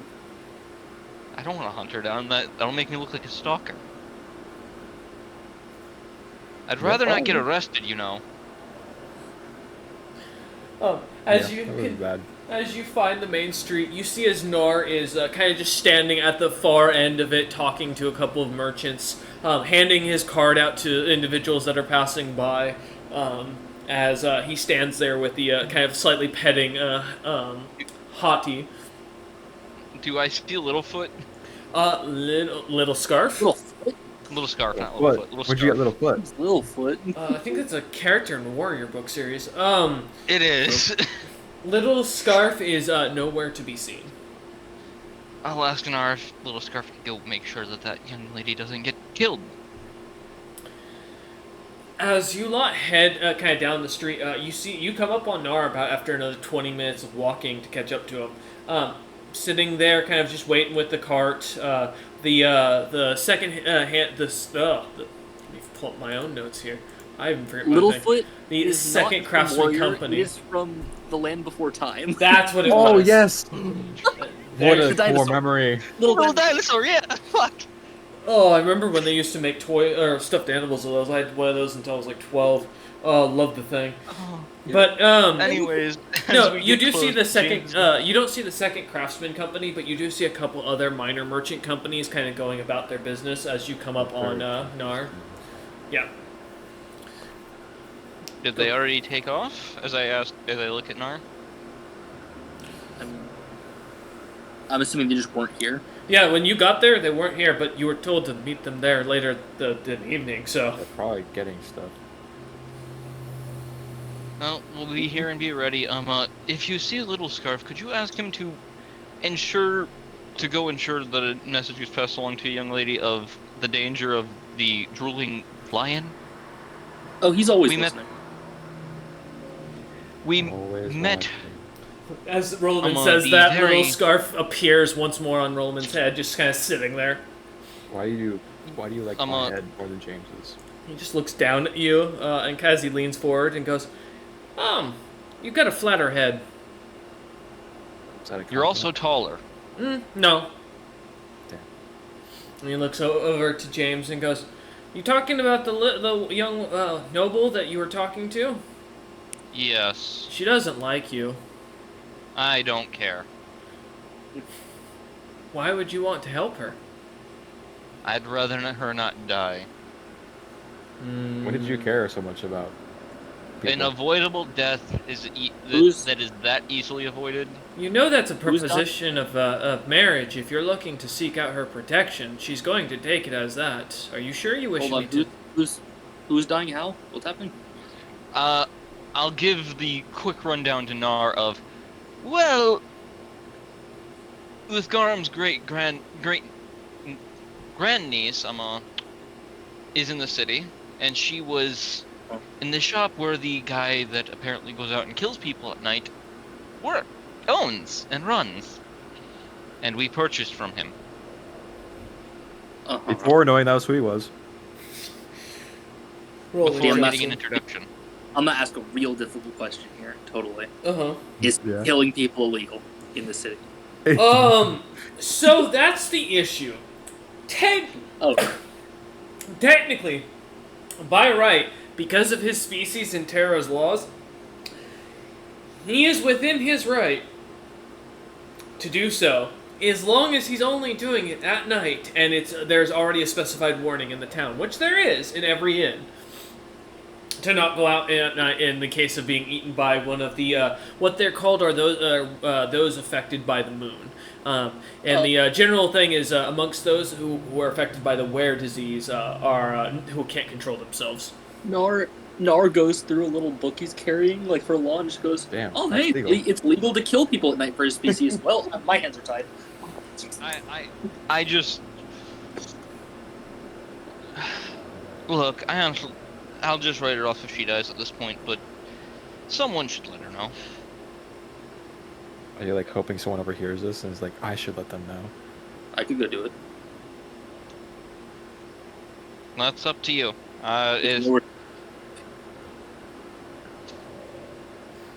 You get like As we direct. have our. Did we see which way she ran off towards? She seemed to turn one of the corners and disappear. From what you gathered, she was just seemingly trying to get out of eyes or view. She was trying to get away from me, which is fine. No idea. You know.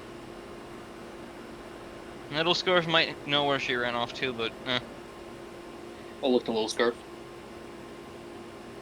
Little Scarf looks at you and goes, I mean, I saw where she went. I don't think we should be involved. Little Scarf's word is as close as I'm going to get to the word of my god, usually, so sorry. that's fine. They call me a bard. She did call Rollman a bard, and apparently You're a there are bard? some grandiose rumors. You're not a bard? You thought I was a bard? A bard of what? What would I be a bard of? There are sword bards. Oh, there are? Yes. You met one. There are That's bards true. I Yep. know that guy. I just assumed you were with the suit and everything. Oh, no, it's just I like a good outfit. I just thought you were a bard.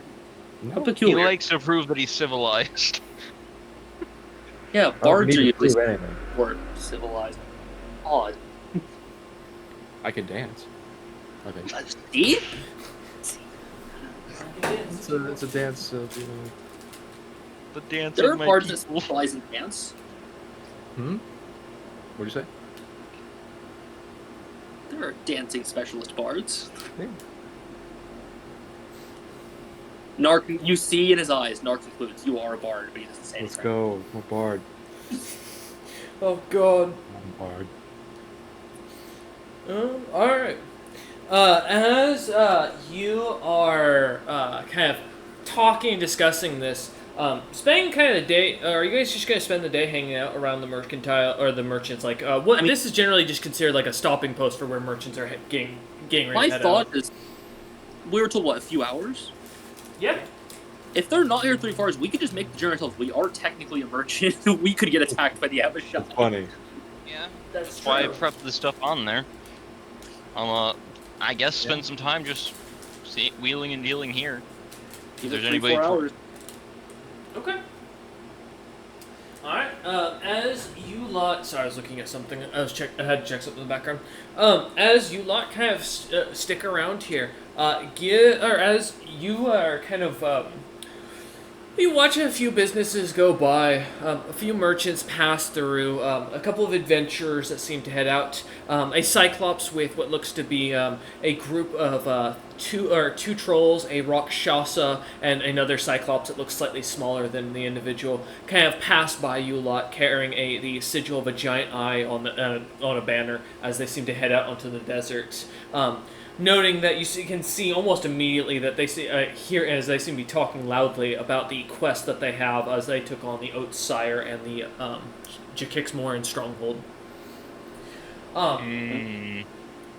As they look to be quite well equipped, 2 of them being casters, the rest looking to be in almost full plate, carrying different types of swords and weapons. They don't look to be under-equipped as they head out into the desert, disappearing into one of the Underdark routes. I mean, compared to them, do we look under-equipped with our Give me an appraise general... check. I'm praise equipped. ourselves. James really wants to know: did Amno get better equipped than him in like 5 sessions, or is he still better off? 18.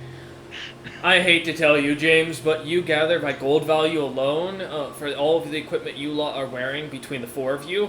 They probably outspent you by 10 to 1.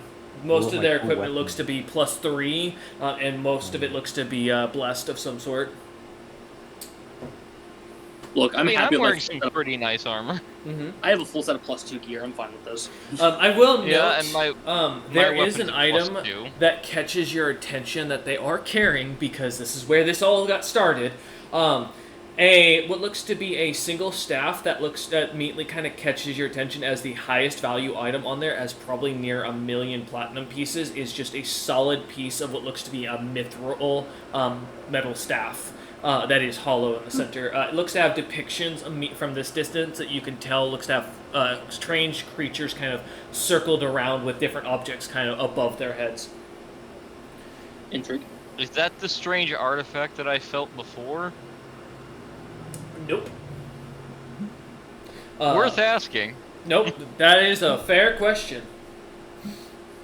But as you lot continue to wait around, the day goes by until finally around 5-ish in the evening, you see the large flag or banner of the Second Craftsman Company coming down with the multiple dragonkin, all now fully plated out or in leather gear, many of them carrying weapons and staff. In total, you count 16 members. As they kind of gather up, now having a second wagon behind them that you can hear the sounds of hammering and the sounds of fire kind of burning, and even smell the smoke coming from what sounds like a full furnace. I smell a forge. Yep, there's a full forge set up in there, as you can hear and see them grabbing metal and bringing it into the other wagon as they kind of start to pull up on you lot.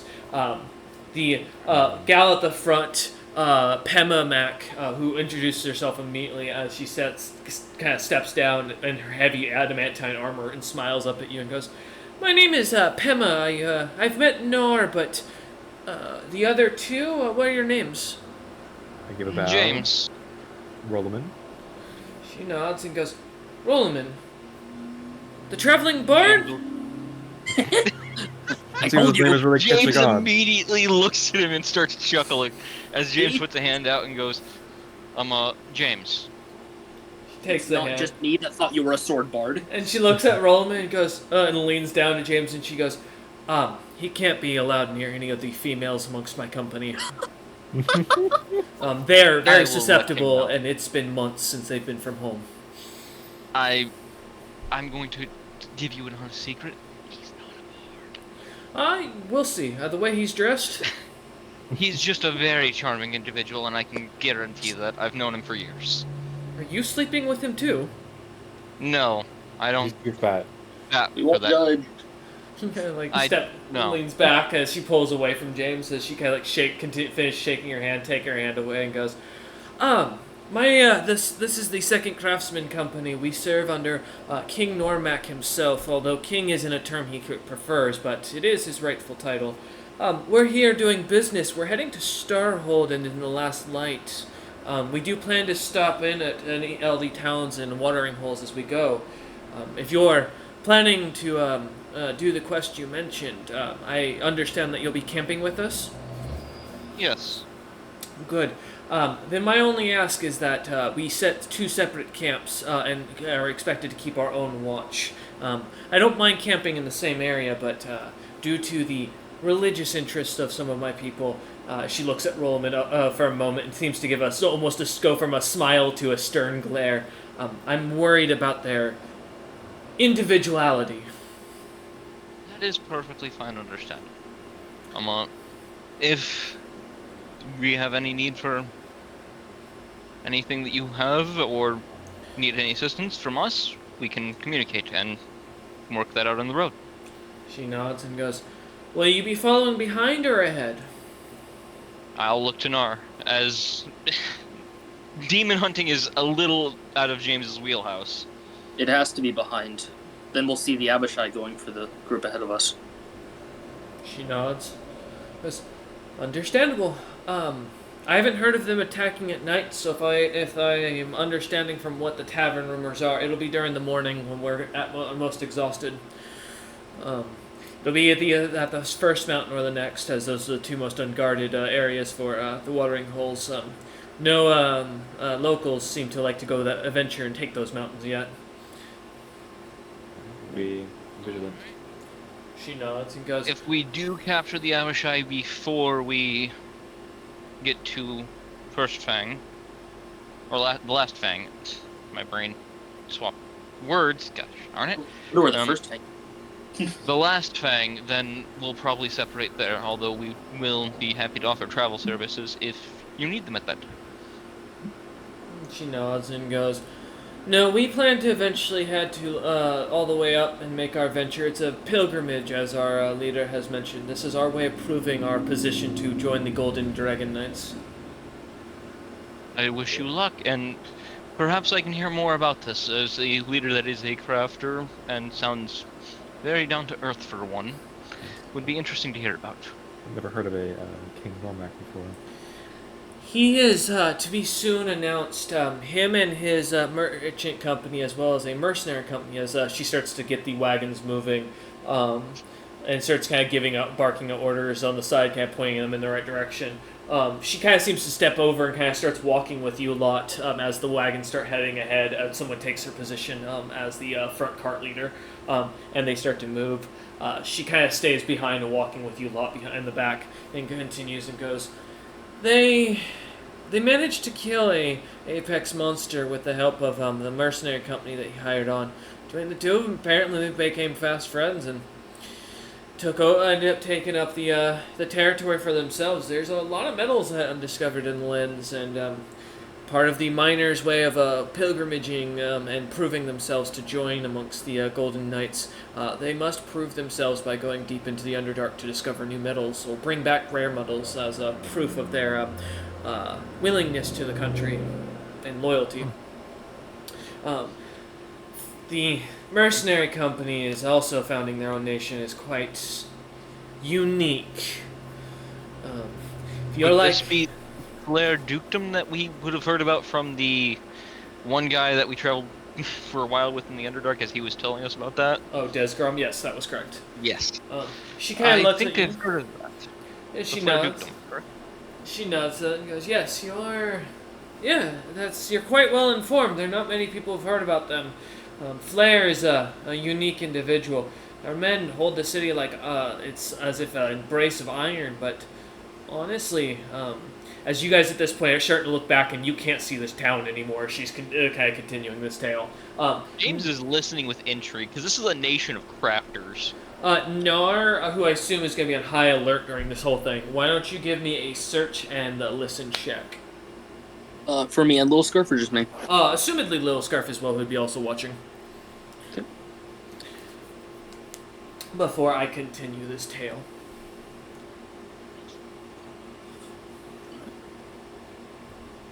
Let's see. I will say that while James is listening very intrigued, he would keep at the ready.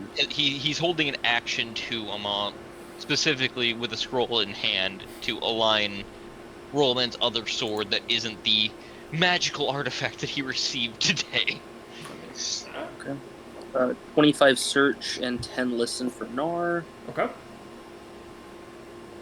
Let's see. Little Scarf.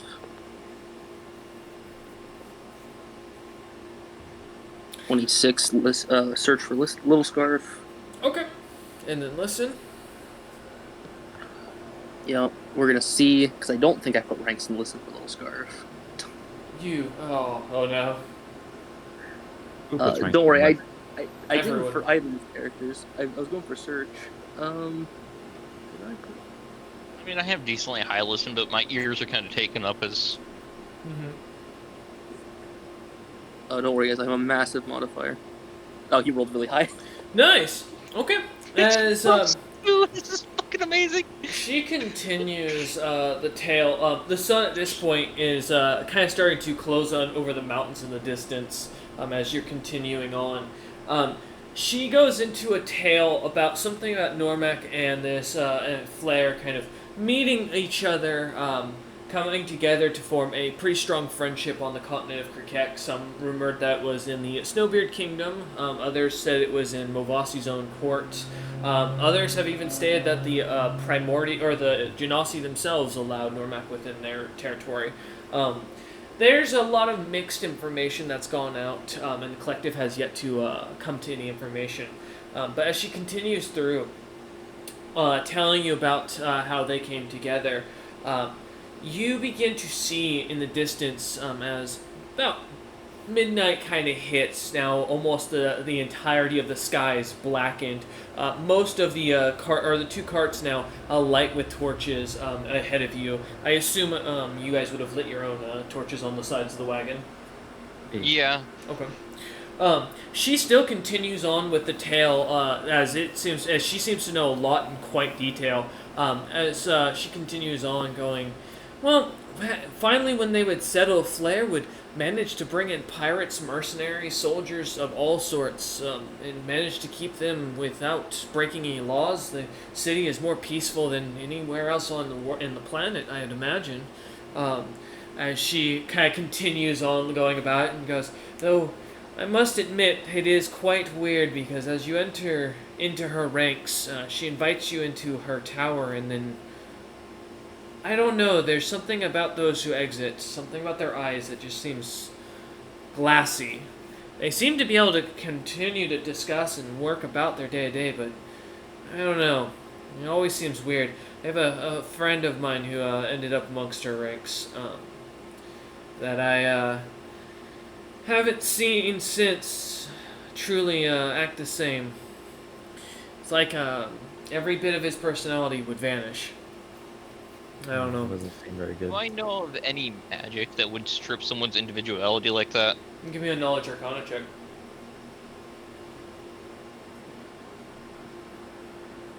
The ultimate lawful nation.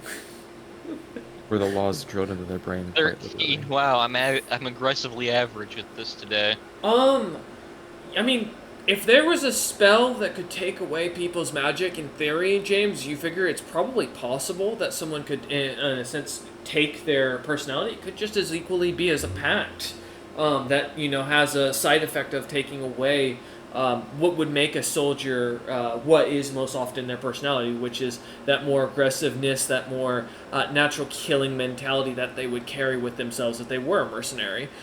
Having that taken away could remove a complete personality of an individual if that's how they focus their entire livelihood around. That's about the best you get. So, basically, TLDR is basically, it's possible. It's just you don't know of any spells. I'm not sure of any solid spells at the moment. It's just there's multiple avenues to do it.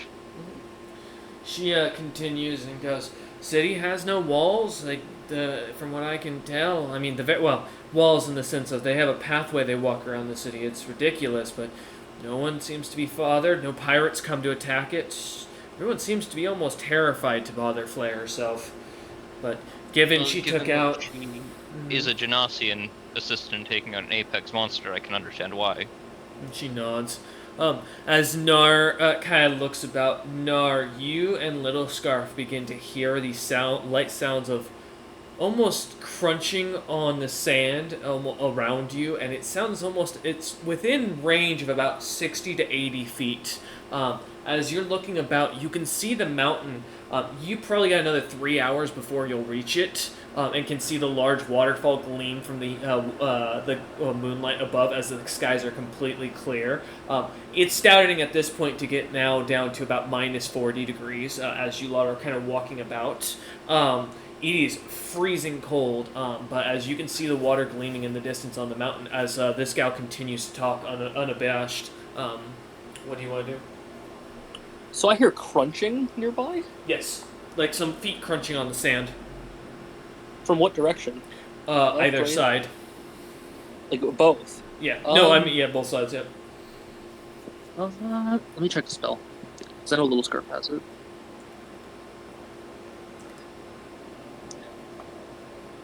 If this works how I think, it absolutely does. I will first have Little Scarf cast See Invisibility. Okay. Nothing seems to appear. It's just dark. Dark vision does assuming dark vision doesn't go out past 60 feet. You see nothing. As Nar and Little Scarf go on start to go on high alert. Roll them in. As James seems still very enthused into the conversation, really listening. I assume at this point you're kind of half listening to the whole thing she's talking about, or are you focusing hardcore on this? Not hardcore. Okay. It's been interesting about the flare and stuff in the Mercenary Party, but Okay, give me a listen check to see if anything catches your attention enough to give you a reason to look around. all right. As Nar comes up with a plan. Oh, I see a message from Nar. 13. Are you okay? 13. When you say gunning it, are you talking are you turning the cart or are you jumping off and running? No, I'm moving over there myself. That's why I specified Okay. with him. Okay. As Rollman, you begin to kind of listen. You hear the sounds of the horses ahead on the other two carts beginning to neigh, making strange noises, which just catches your attention enough to snap you out of it as you look up and see Nar is jumping down and running off to the left into the darkness. That would catch my attention. Well, give As I Rollman a would second. I'm going to come back. Don't worry, James. I'll come back. It's to not you. your turn Alright. yet. Hold on. Nars seen or heard something. I hit James. Get ready. And I'll draw some blades. I'll gesture for. Okay. Oh, let me double check the name so I don't mispronounce this, even though I'm going to terribly. Pema. Pemak? Pema Mac. Tell me if we find Pema? something. Yeah. Just look. Yeah. If you'd like, you can get on the our cart for now and keep it with the, or go up to yours because it seems like something's happening. As I will activate this, as I'm holding an action to activate the scroll the second I have any sense that there's actual danger. All right. As the two of you begin to do so, Nar, I will mention as you start to run to the left. At this point, it's when you notice you've come into what looks to be almost a light canyon of heavy sand. It seems to have heavy chunks of rock sticking up on either side. As you go out about 60 feet, it seems to go straight up into a wall. As you rush out there. But I heard it from 80 feet. Yes. I know illusions break if you swing at them. Are you gonna try and swing at this? Don't cause a sound. I don't think I could swing hard enough. Are you cause gonna? him I was gonna say, Nar. I mean, assumedly, you'd stick out your hand first before to see if you could, if this seems out. Yeah, if I can- familiar. All right. As you stick your hand onto it, kind of pushing your hand, it's solid. This feels almost like heavy sandstone. Do I still hear the noise? You do. It does sound like it's above you with the listen check from earlier. Roughly, I give you above you about 40-ish feet straight up. Do I see a ledge up 40 feet, or? Do you have dark vision? I do. Yes, you do. I have a high climb. Look at it. All right, as Rollman and James begin to climb into up onto the cart and kind of looking about, watching. James and Rollman, just to clarify, while Nar begins to climb, do either of you have dark vision? I do. Okay, you do, Rollman. Check. Okay. So go ahead, give me a low climb light check. vision. Oh, okay, so you can see within. I think it's technically within 30 feet because of the torches. Clearly. Yeah. Okay. All right. With James, as you and Rollman kind of get to the side of the cart where you saw Nar climb off, you can see Nar is beginning to climb up, like sticking his fingers into the heavy sand and beginning to pull himself up it as his armor kind of glints a little bit off the torchlight. Rollman, it's too dark to see anything for where the individual left. You can see some shadows slightly moving, but it's really hard to tell what's what. Nar, what'd you roll for your climb? 22 after my skill check penalty for my armor. 22. As you start to pull yourself up the wall, the cliffside is not easy to get up as you find yourself kind of like digging in. Give me a strength check. My highest stats. I hope so. Yeah, big strong man. Alright, let's see. I have a +5. 21. As you're not finding any real finger holds. You start shoving your fingers in harder. It's sandstone. It's freshly packed from what you can tell. And while there's some thick chunks of rock, you're able to kind of dig your fingers and move them around enough to get holding for your feet and your hands just enough to get a holding as you climb up. It's gonna take you a minute to climb up, but you figure you'll be up there within a round or two. That's fine. James and Rollman, as we look back at you, you look on, James. You see as Nar is starting to stick his feet into the sides of the cliff and starting to climb up. Looking up the cliff, you can see what looks to be the sparkles of something green and shiny kind of coming from the top of the cliffside.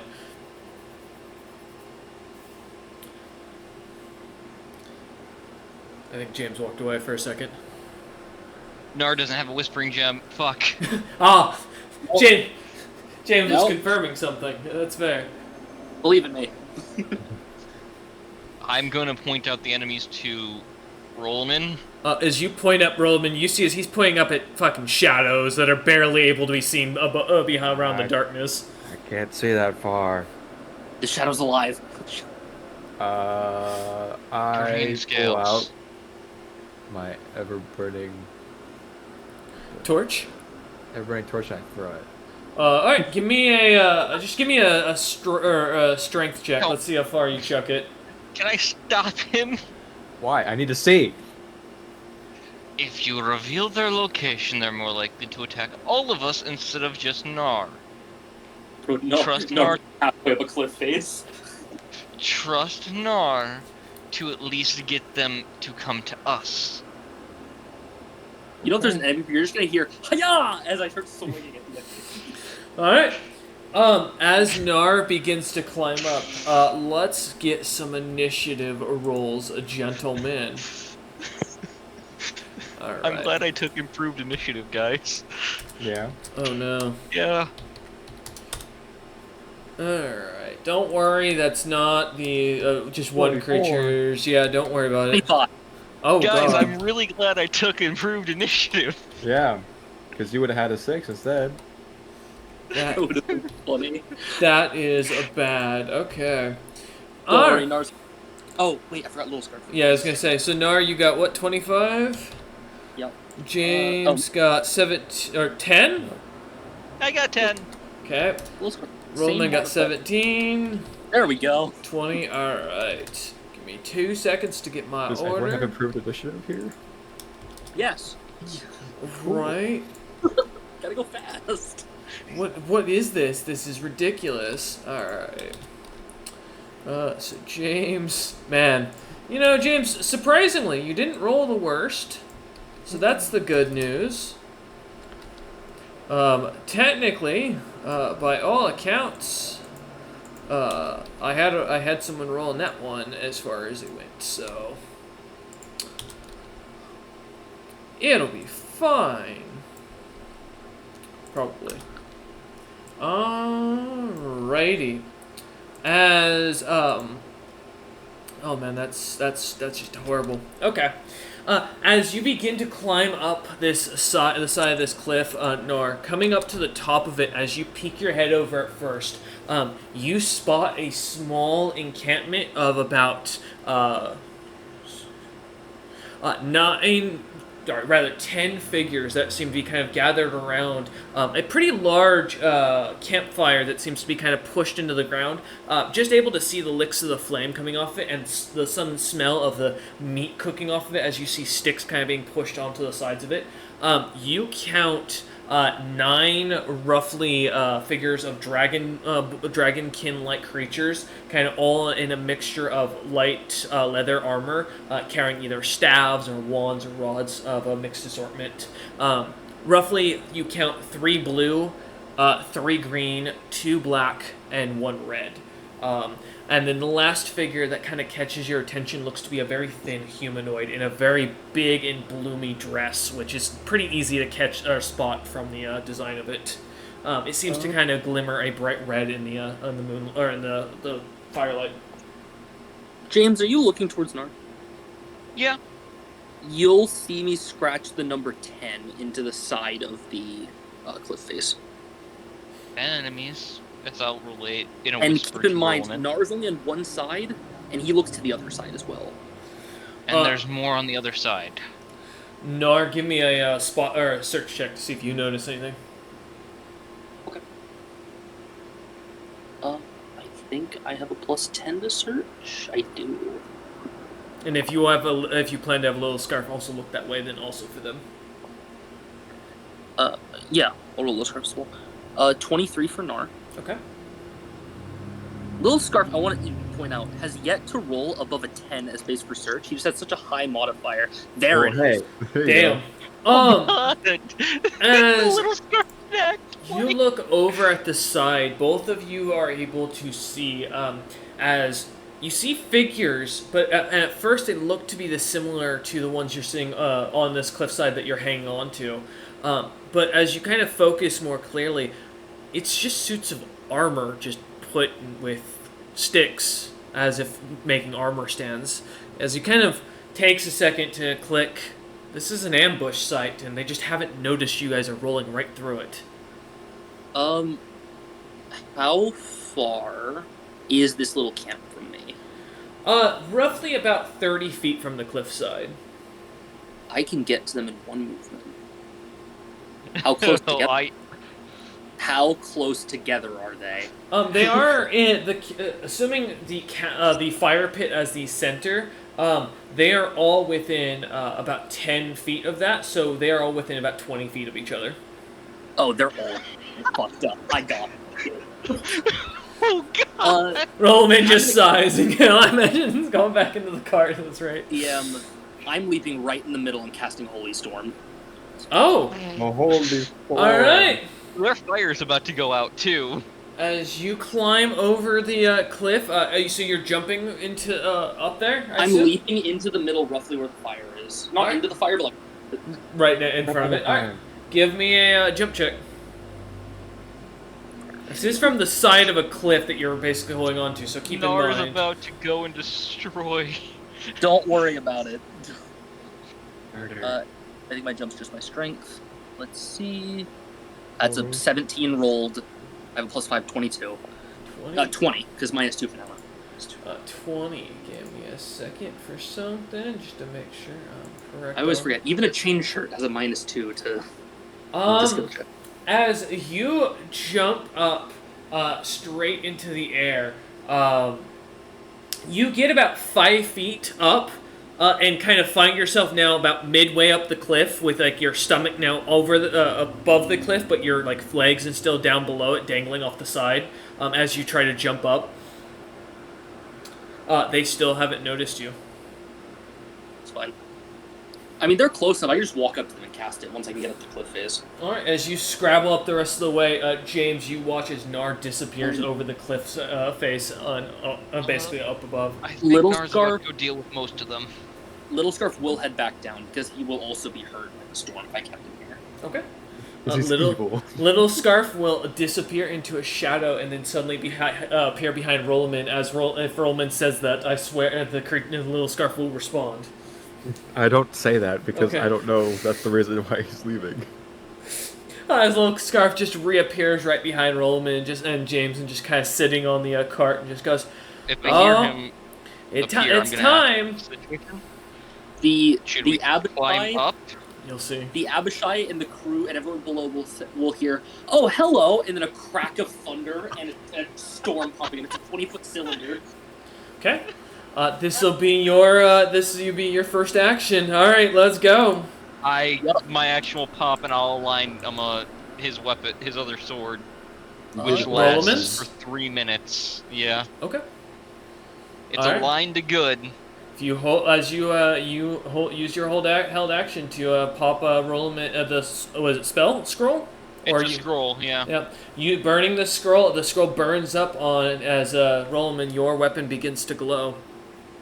It's not the other holy sword, so you now have 2 swords that can get through their damage resistance. All right. Nar, go ahead. There is no save. There is no spell resistance. They're just taking 46. This is just gonna hurt. Really? Yeah. Because it's very specific alignment that it affects. It's very specific creature type. Oh, okay. And I checked that all of them fill this alignment. That was an evil alignment. Evil outsider. It's evil, and Dema doubles if they're outsiders. Okay.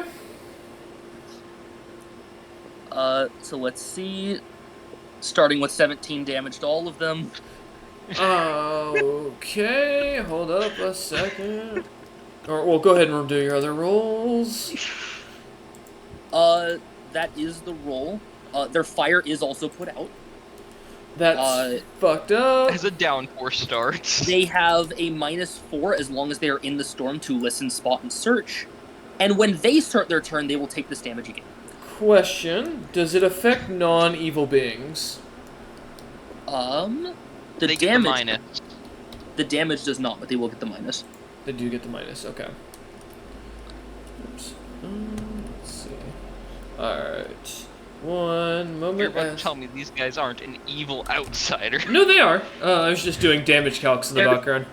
There's one person that wasn't an Abishai. As you look about and as the storm kind of goes saying this out loud, a roar of thunder going off as the fire is put out. The creatures seem to screech in surprise and in pain as they are in shock as this happens. All right, Nar, that's your movement and action. Anything else? I do have a swift action I will be using for once. Oh, shit. Use it. Use the swift action. You're gonna knock out the human. No. They will see a surge of energy, kind of like blood-colored, start to cover Nar's weapon. Ooh, okay. This is Blade of Blood. Oh, okay. All right. As you begin circulating your this red liquid across the blade, the creatures seem more so and surprised about the situation. Little Scarf is up. What would you like them to do? He will be holding an action to cast a spell. Okay. What's the cue for the action? When he sees an enemy. Okay. All right. Roll him. Most of his spells require to see a target. As you hear the thunder and then hear Nar up above, and then the shrieks of pain from the creatures that he is attacking, what do you want to do? Who? Nar, you could hear the creatures from above that Nar seems to be attacking, screeching in pain. Did you say Rollman? Sorry. Yes. Oh, yeah, Rollman. Yeah, sorry. Okay. So, I don't... Can I see... Does this storm have, like, a visual effect? It's a dense rainstorm, like heavy rain pouring down into like a cylinder. You can hear that above as the droplets of water can be kind of started to be felt coming down the cliffside as it's kind of making its way through the sandy path. However, due to your low light vision, you cannot see. Mm-hmm. Let me just check something. Mm-hmm. James did point out the direction if you wish to go climbing. Mm-hmm. It might have a... If you don't, I do.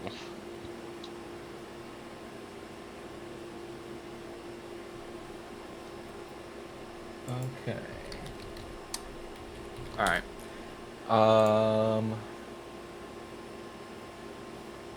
I will go ahead and...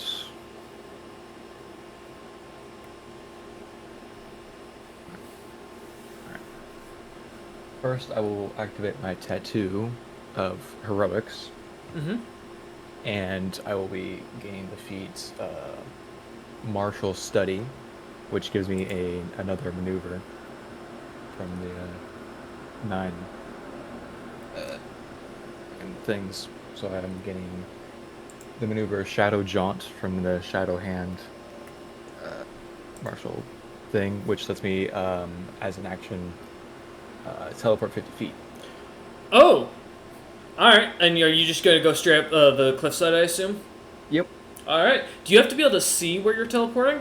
It doesn't have line of sight to the location, but I don't know if that necessarily means seeing the location. It does mean seeing, because it means you have to be able to visit. You have to see what you're going to. If you hold that action, I have a way to help you on my turn. If you throw the torch, you can teleport with the torch. It's true. Yeah. Well, throwing it is an action. Yeah, so you'll once you get the movement up there, the teleportation, that'll be it. Yeah.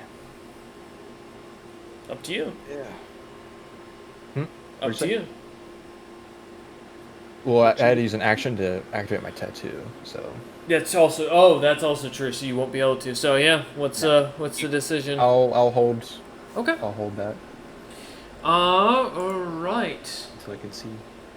The 2 black dragonkin looking creatures are going to turn in surprise. And Nar, the first one, is going to cast Scare. I need a will save. I'm immune to fear. Fuck you. I'm a paladin. I know. God damn it. They also take more damage. As cast. They also take more damage because it's the start of their turn. Is it the start of their turn? Yeah. Okay, go. Is it the same or is it a new roll? I roll again, another 46. Okay. This is I love this spell so much. Much lower damage. And but this still. is this is go to line damage, correct? Yeah, it's a holy storm. It's I'm gonna holy make sure. damage, so they 10. can't reach it. Okay. Divine spell. Oh. Divine.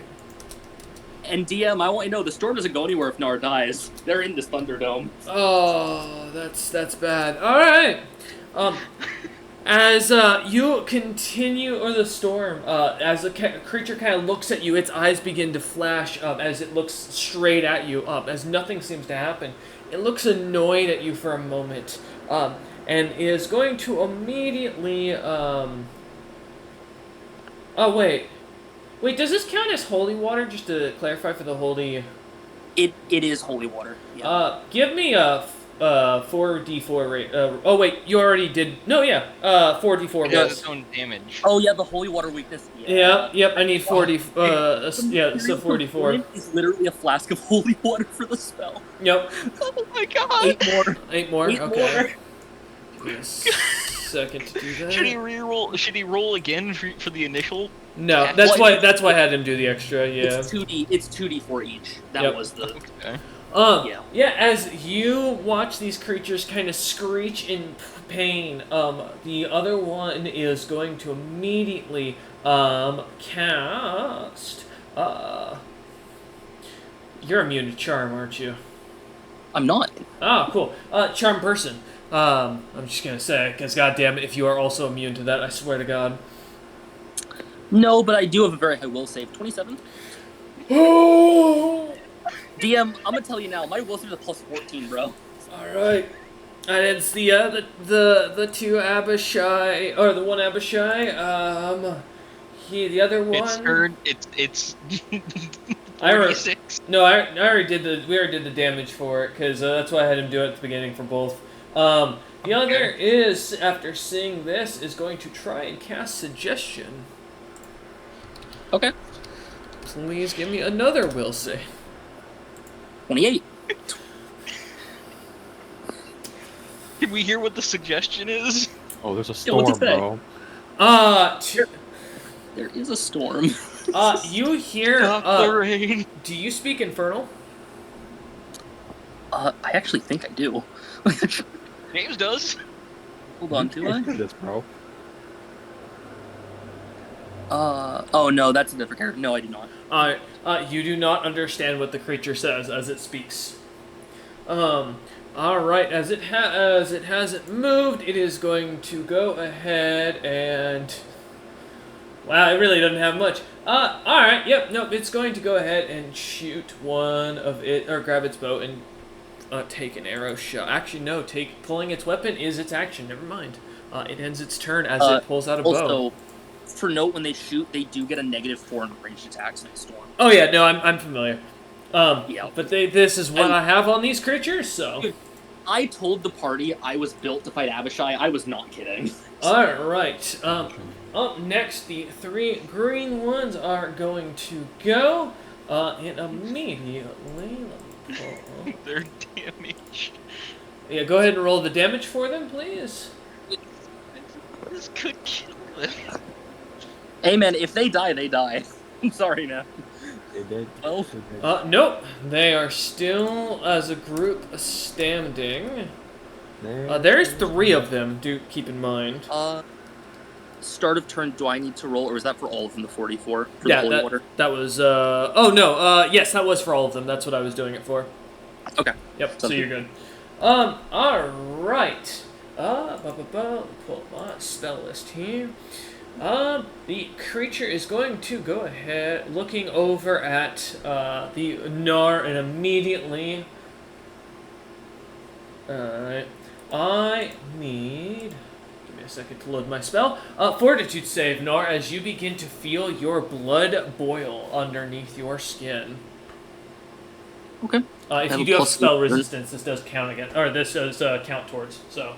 I wish I did. That would have been funny. Okay. Mm-hmm. That would have been really funny if I was like, yeah, I have like 20 spell resistance. Good luck. Jesus Christ.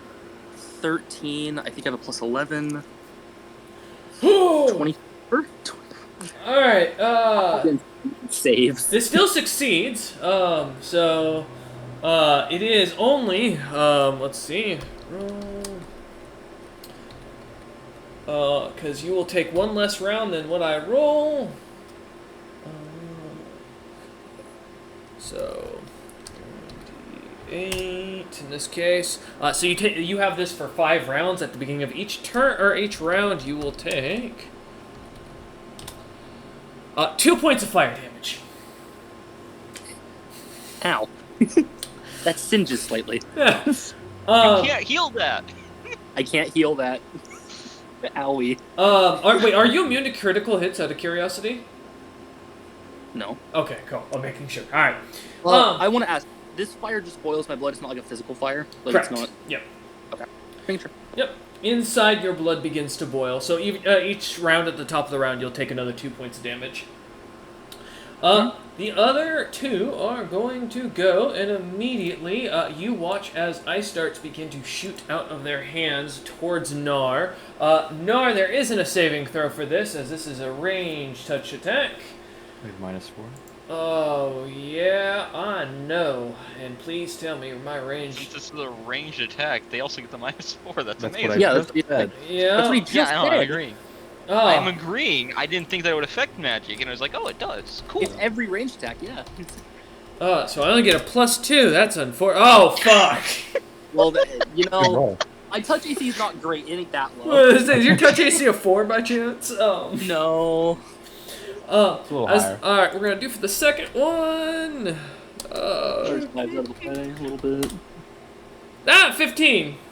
That hits. Alright. As the first icicle or ice dart kind of goes flying past you, the second creature, seemingly almost excited about it, turns and shoots the item out of their hand as well.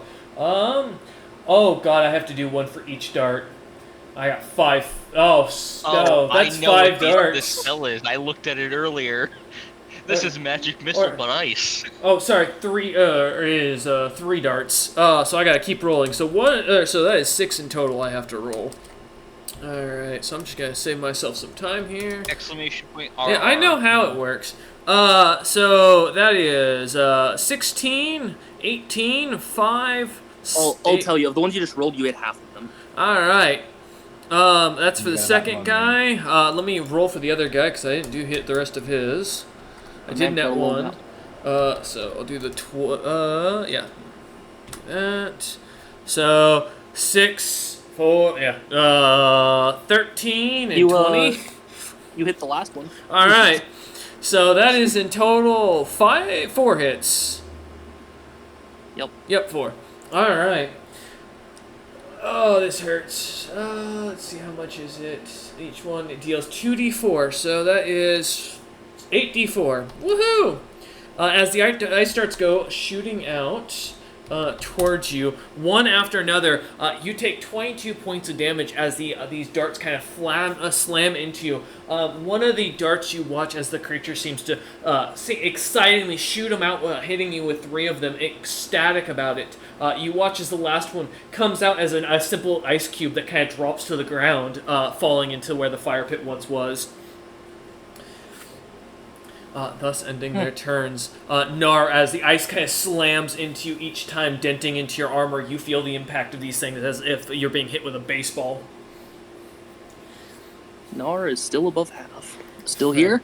Fair enough. As present. that ends their turn, James, you are up. Well, I have line of sight. Let me double check a range on a spell. You do not, because of the cliffside wood. I have line of sight on what I would want to do with this. That's what I'm saying. Oh, you talking about Rollman? I was gonna say, if you're looking for Rollman, yeah. I'm right next to you, man. Okay. I have a sling and I have a rock. Oh, cool. This is gonna be harder to do than I thought. Good for you. Anyways, I will first. Okay, yeah. I will first throw a torch up there if I can. Yep. Make give me a D20 plus base attack.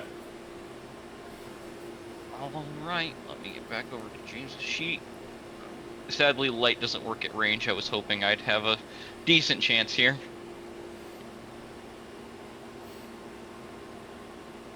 Let's see what you have, what you can do. Combat has started. James is now fucking useless. I would say, James, as the heavy armor kind of and the sweat of the situation, as you go to chuck this thing, it goes about 20 feet in front of you and like kind of hits the side of one of the larger rocks that seems to be kind of protruding out and drops to the ground as it comes to a clatter. The sand, though, seems to be soft, allowing it not to make any noise. You are still yet undiscovered. I will quietly enlarge Rolleman. You just turn to feet in and just kind of pat Rolleman on the back as you cast the spell. Alright, Rolleman, That you should begin give to you grow. enough range to get up there. And I see. With his newly height. With your newly enhanced height, how large are you? How big did you grow? Just for reference. I'm large now. You double in height, correct? Yeah. Yep. Yeah. 12 foot 10. As you look out now, you still have low light vision. Yep. You still can't see the Thanks, top of the Helen. cliff. I appreciate the help. You can now see halfway up the cliff, though. Nice. Alright. So Rollman, are you going to use your held action, or are you going to just wait? I can't because I need to see. That's true. Okay. James, as you finish up, the sorceress who kind of turns towards Nar, you see the figure now much clearer as she begins to glow. This elven, her elven features kind of becoming more and more bright. A dark skin tone, though, to her that's almost black as night. With bits of hints of purple stripes kind of almost across her face like a tattoo. She begins to cast, and you're going to hate me for this, as a cacophony of creatures begin to shoot out of her hands. I don't know why I used the word cacophony here. That's not correct. A horde of creatures begin to fly out of her hands. These small little insects begin to swarm around, biting and kind of seemingly drinking onto your blood as you are swarmed by a bunch of little beetles all around you. Nar. Let me double check. Does it creature present? Let me make sure for this. I've got to pull up my vermin swarm to see what the attack is on it, as this creature has to make a swing on you. There we go. That locust. Okay. Can they even make an attack? Yes, it is just swarm. Alright, let's see. Alright, can I hit you is the question. What's your plus to hit? 4. You can. 10! How was that roll? As the locusts kind of swarm around you, they seem to kind of begin to kind of get into your armor and everything. I do need a fortitude save. I figured you'd ask that. I already rolled. How's a 29? Sorry. There's not an attack. It's if it occupies your space. I apologize. What'd you say? What'd you roll? 29. That succeeds. So you do not find yourself nauseated, but you do still take the damage. I apologize. I was wrong on that. 5 points of piercing damage as these creatures begin to bite and chew onto you, kind of going around you.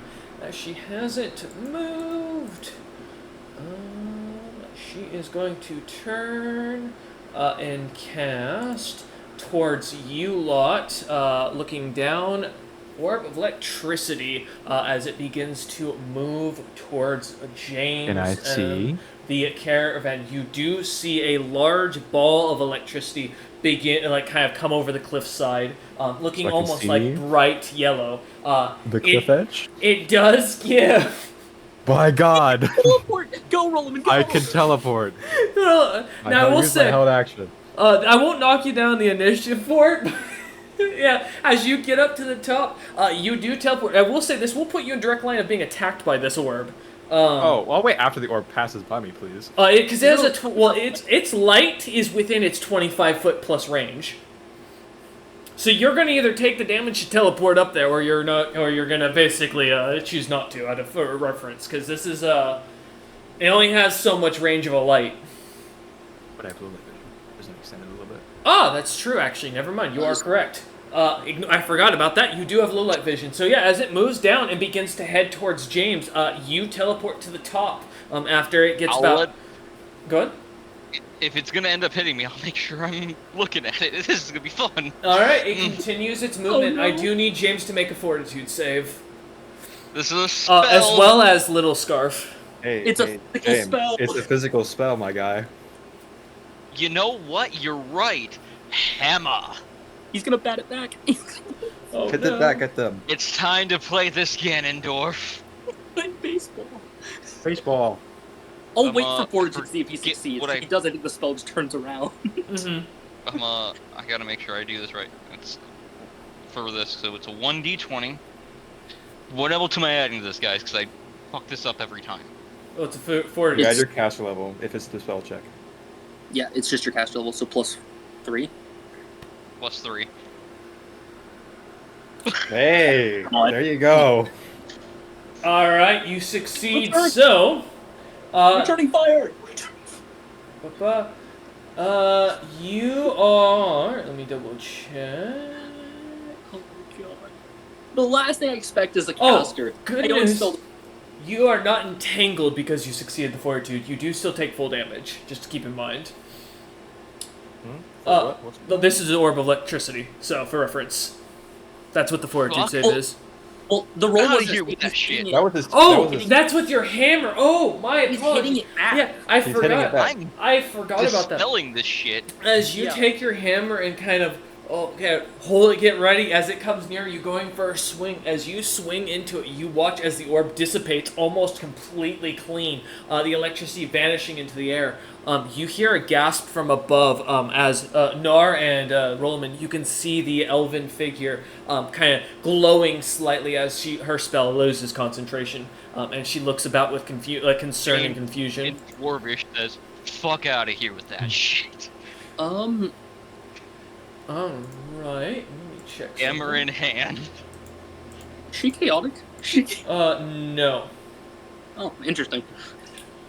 Let me just double check to make sure of something that I'm not missing. Nope. Alright. Is the storm hurting her, or does she seem fine? She seems unaffected. Oh, you're not evil or chaotic. What are you doing here? As she ends her turn, the red dragonborn is up. And he is going to, or dragonkin-like figure, is now... The red kobold-esque thing. What? Oh, no, god damn it, no, I forgot about that. Oh, yeah. Storm! Oh, that hurts a lot. As he kind of, like, the bits of holy rain kind of cutting into his skin, seeing the blackened blood dripping down as the creature seems to cry out in pain. It is going to pull its great axe out, and is, or sorry, not its great axe, its claws are going to kind of pull out, and it is going to charge over at you, Nar, and begin swinging. He's entered the Thunderdome. 2 men enter, 1 man leave. It does get its 2 claw attacks, so... that is... What? Oh, that wasn't supposed to be plus 19, that was supposed to be plus 9. Good God. 16 and 15 to hit. Both men. Alright, as he goes to stab at you with the claws, rain pouring down, smacking into your armor, the sound of thunder roaring as this creature seems to slam into the armor, the claws not managing to do anything but scratch against it, making a screeching noise as if metal scratching on metal, as you look down at the creature. It looks up in anger as it continues. However, that ends its turn as it did move. You're going to die today, young one. The blue... Let me see, are up. As you see the 3 blue ones begin to kind of catching on to this, are going to also go charging towards Nar. Actually, hold on. Just bling. Let me see something. If they notice, do I have a bonus? I do. Actually, scratch that. They're going to turn and charge Rollman. I turn invisible. as an immediate action. He's just fucking gone. Oh my god! Give me a minute. Hold up. Wait. I'll tell you the ability. That's will Invisible negates. fist. They have to make a will saving throw. All right.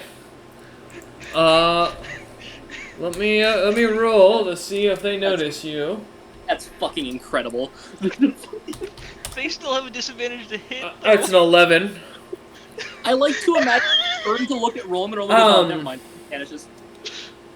Fucking mirages in the desert, man. As they, huh? Nothing. Yeah, as they look about, they seem to look confused and then turn back to Nar, just shrugging, and go back after Nar. Immediately, they are going to start swinging on Nar. Alright, Nar, I'll do them one at a time for you. As they did move, they do only get the one attack, so they're only, one attack. They get their two claw attacks. However, thankfully, these ones have a lower to hit. So the first one is 27 and 15. First one hits. First one hits. I'll roll damage for that real quick. Oh, they don't get... Oh, wow. You lucked out with these claw attacks. That is 5 points of damage for the first one. Yep. Alright, for the second, we've got... 18 and 11. Neither. Okay. And the last one is +8. Hey, James, go fuck yourself, alright? That's a nat 1, and a 20. The 20 misses. Alright, let's roll to see. Severity. I don't have busted No. AC, but I have good AC. As the creatures come and start surrounding behind you and start slashing at you, each, go ahead and roll your damage for the storm. But as they continue to slash at you, they seem to be unabashed. Although their nails and claws seemingly bouncing off or seeming to clash into the metal without any concern. All right. If I can do base. I only have to survive, and they'll all die. That's true. All right. As these creatures continue attacking you, we go back up to the top of the initiative. Nar, you're going to take 2 points of fire damage. Don't worry, I take 2, but I heal 5. Oh. In that game. Yep. Three. All right. Nar, as you're first up, what would you like to do? As you now have behind you 3 of these blue dragonkin, and in front of you a red dragonkin. Off to the side, about 10 feet from you, the elven sorceress, as you're kind of gathering, as she's some sort of caster that seems to follow a similar casting school as these lot. And then, of course, the 3 green and black ones that seem to have kind of kept their distance from you, only casting spells on you continuously. Well, first, you're going to be a little upset. Activate Tattoo and cast Shield. Okay, you're a bastard. More AC. All AC has gone up. More. Fucking amazing. And then honestly, how injured are the ones within reach of me looking? It's 10 feet. Around you, the most injured look to be the black dragonkin of the lot. They seem to have taken the most damage and seem to be panting quite heavily. A lot of blood dripping down their sides. They don't look to be standing straight either. The rest look to be quite capable at this point.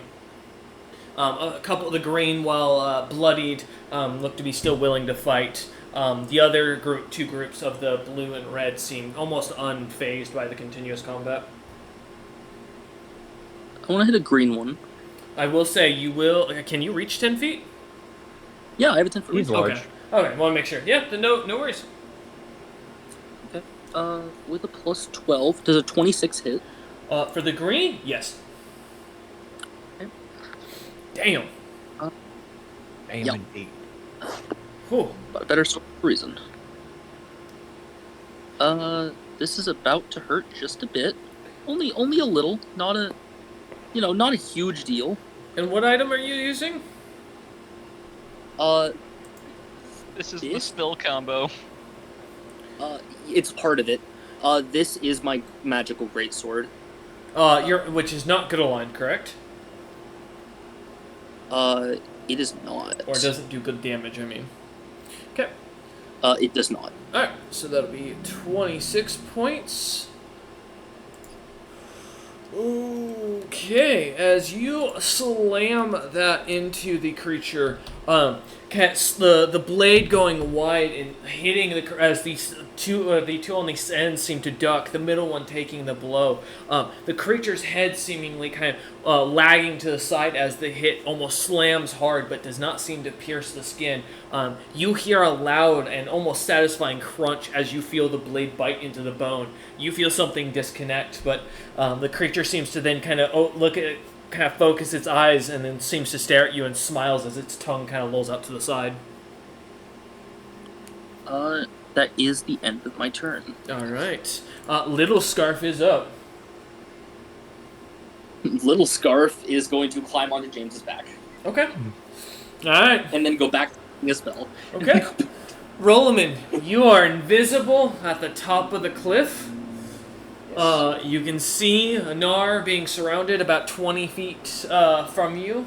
A group of two groups behind him, about another 10 feet, and a single individual figure that seems to be dressed in very bright red, like a bright red dress that almost glows unnaturally. Though you can't really get much of a figure beyond that of her due to the distance.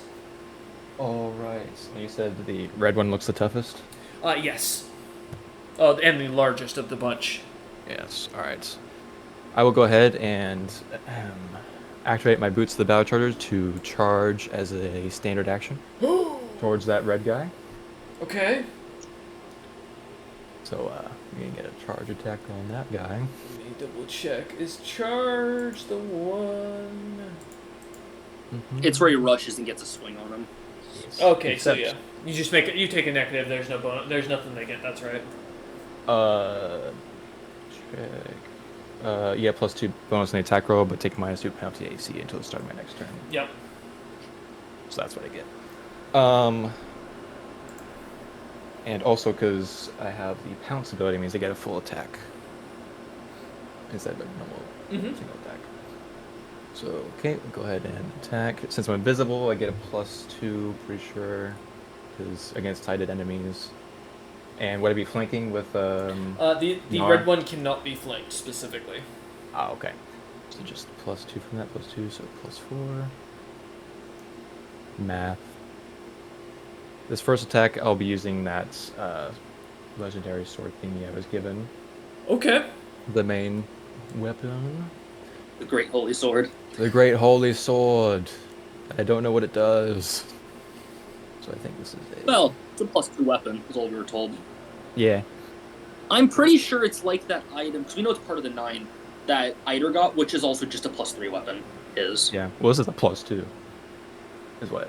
yeah, but he's also not keeping his, because Utham took it away, because it was too dangerous. 18 to hit? That was pretty bad. As you go to swing and the creature seems to almost like turn, seeing your blade and dodge out of the way, the blade grows longer and hits. Go ahead and roll a little damage. Okay. There's the ability you were wondering about. Yeah. That's right.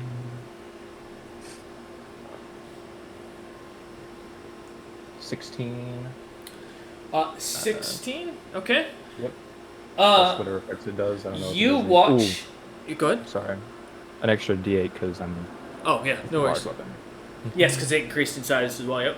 It's 4 extra damage. Okay. You watch as the blade cuts into the creature, and almost immediately the head goes flying. Although the blade connects with the rib near the ribs, kind of slicing into it, the head almost unnaturally pulls itself off and goes flying into the distance onto the fire, turning to a blackened smoke. The body seems to follow suit and pulls itself into the sword as the smoke dissipates kind of into the handle of it. Oh. Everyone just watched the body disappear because I'm still invisible, by the way. Mm-hmm. All right. With the I need a will other save. attack. Oh, okay. Yeah. Sorry, I was closing something to look at. Yeah. I need a will save. Kills evil people. Yeah. All right. I'll use moment of Perfect Mind to replace that with a concentration check. Okay. Because what's that? Oh man, 11. You, Roman, begin to feel yourself enjoying killing these creatures. It's almost as if you're getting a strange pleasure out of it. Feeling yourself almost driven to kill more of them. That's all as of right now. Alright. With the second attack with my offhand using the Katana +2, that was aligned good. Mm-hmm. What other ones are in range? There are 3 blue dragonkin-like creatures on the opposite side of Nar, and about from where you would have stopped, roughly 20-ish feet, 15-ish feet behind, or in front of you would be the green dragonkin-like creature. About 15 feet to your right and behind, still beyond Nar, would be the blue that you'd see. Okay, so Sorry, the black. I mean, yeah, not blue. The blues are not in range then. The blue are all kind of surrounding the behind Nar. So you'd have to take a 5-foot step forward to. I have 10 foot. Oh, do you have 10 foot range? Oh yeah, then you can hit one on either side of him. Just grew to large. Yeah, I forgot about that. Yeah, so you can hit either one on either side of him. You just won't be able to get the one directly behind him. Yeah. The mage is is still going to be about 15 feet behind, so he's going to have to still get behind around Nar at the angle she's standing. This will be to... which one are they both blues? Yeah, they're both blue. Yeah. Alright. Just the one of them. The guy on the right, because I don't like that guy. Actually, no, left, because the right hand. Right is right, left is bad. Yeah. What they said. 22? On the blue, double check. And this is with the katana? Yeah. That 22 does it. Alright. It's aligned good, so its damage is good.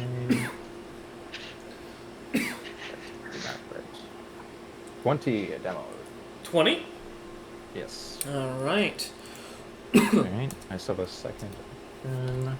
As you slash into the creature, it screeches out. As you pull the blade away, you see the blackened blood coming away. The wound seems to smoke for a moment, but then doesn't seem to close as the creature seems to screech up as it holds the wound.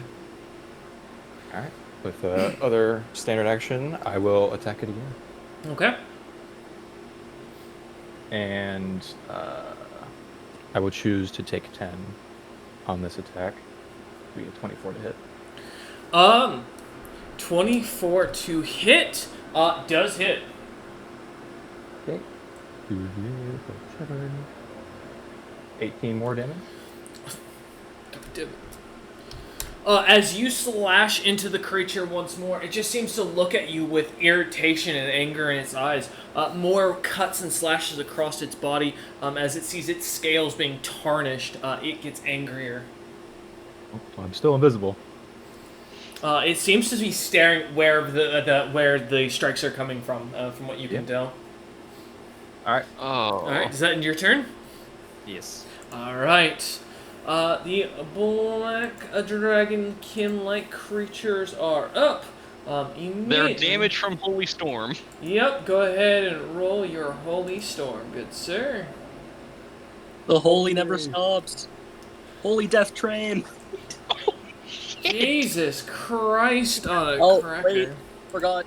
New round. Hold on. Before. Yep, that too. Let me see, what is it? That's the holy water. Specialty. Yep. Okay, so that is 25 in total.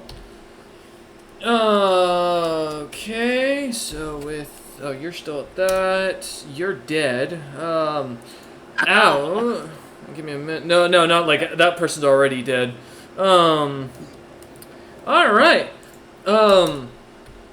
As the creatures are kind of... the blue and the black dragonkin seem to be barely able to stand between the 5 of them.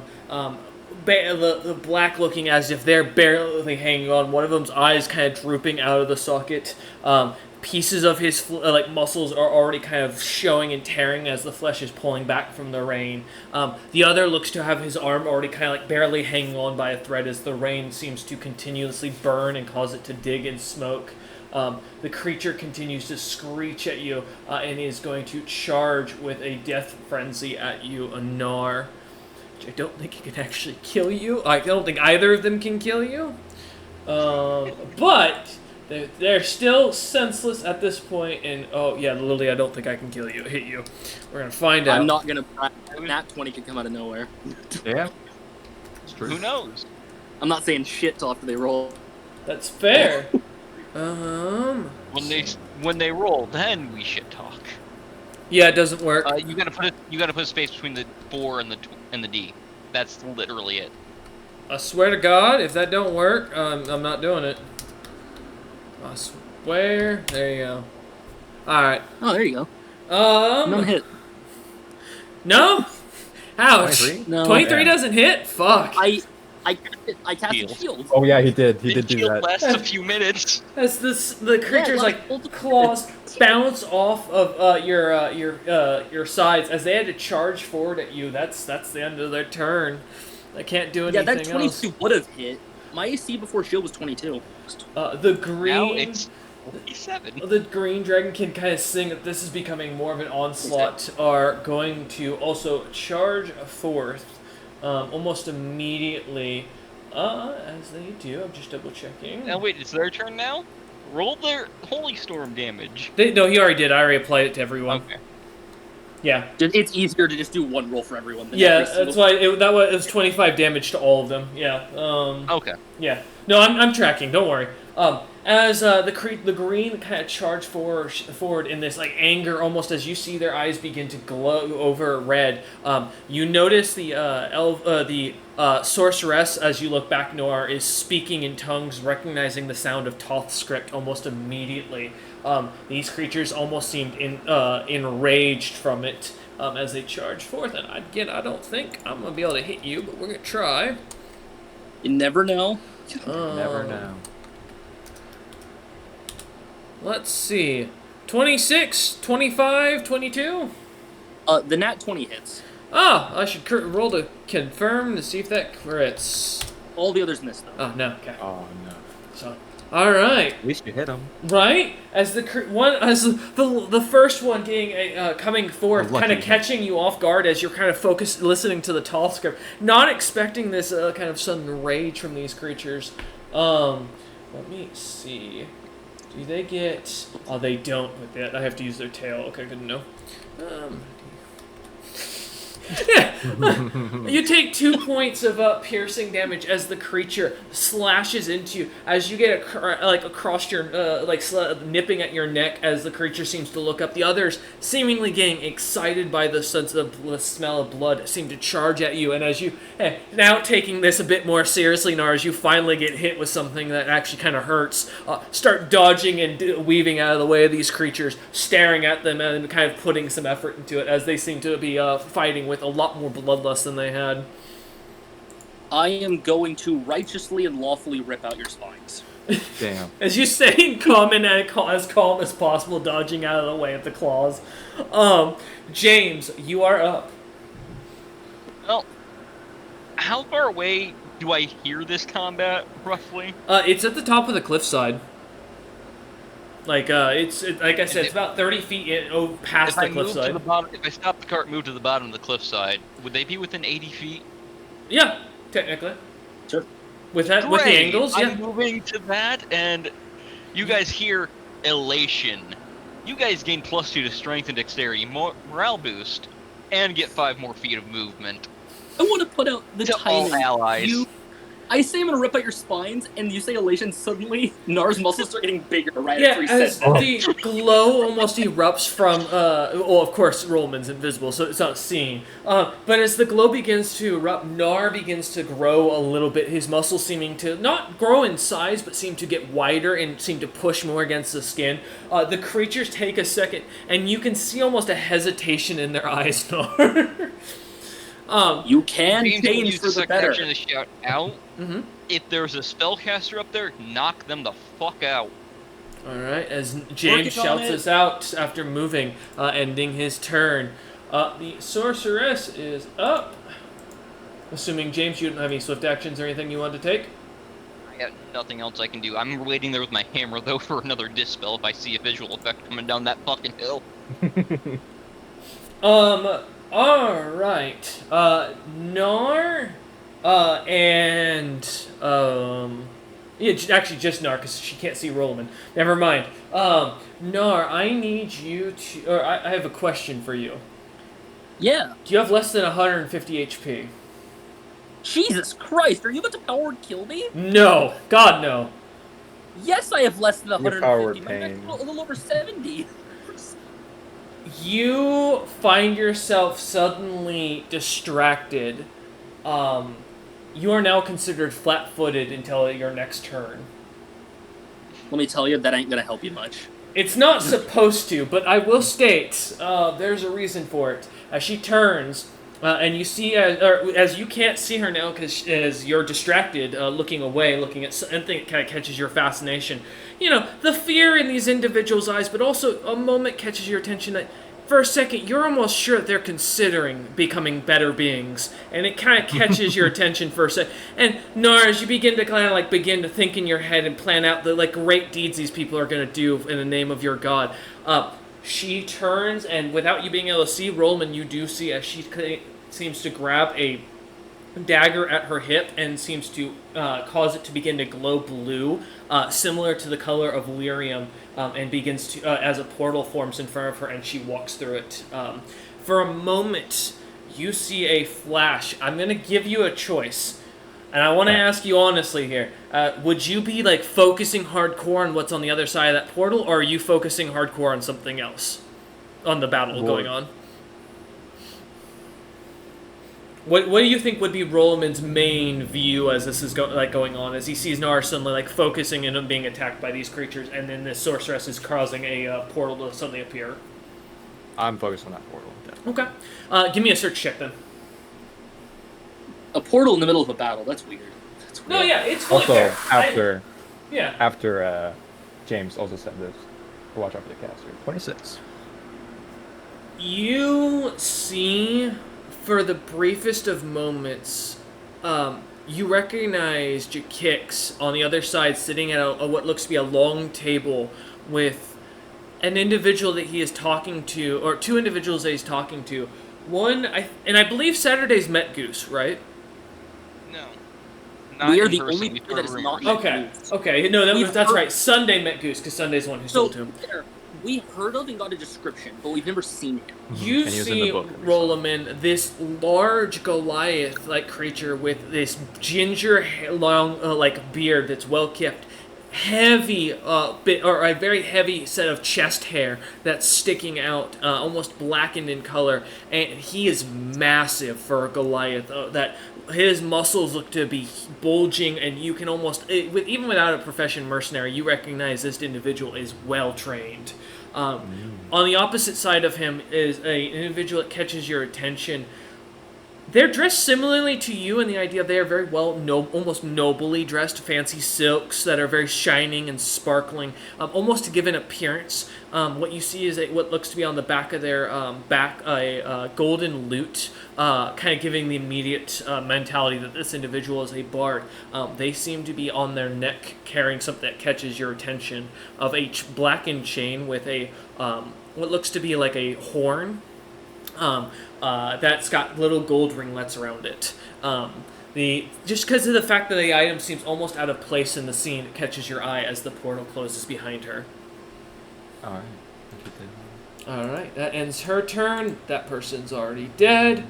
The blue are going to make their roll to see if they can succeed. At the start of their turn, I reappear.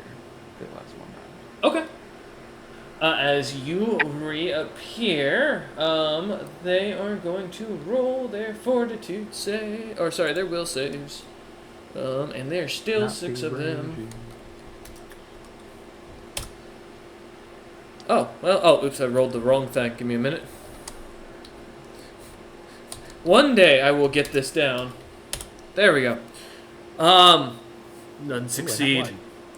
As each of them seems to continue charging, I will roll for their attacks on the Anar.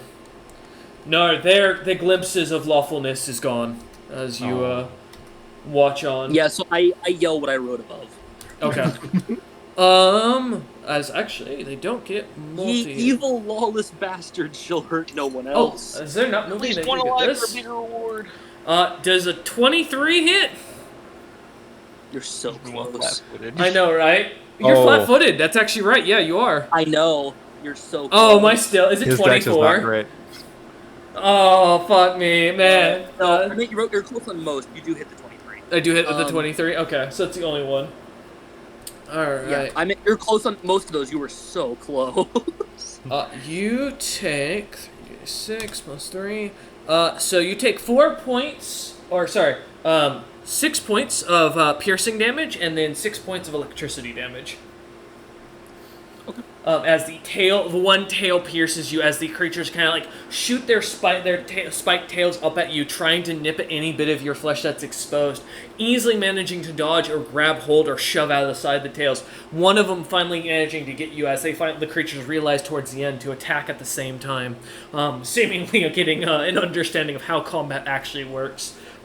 As they end their turn. Back up to the top of the initiative, you take 2 points of fire damage, Nar. But I heal for 5. Yes. Holy storm.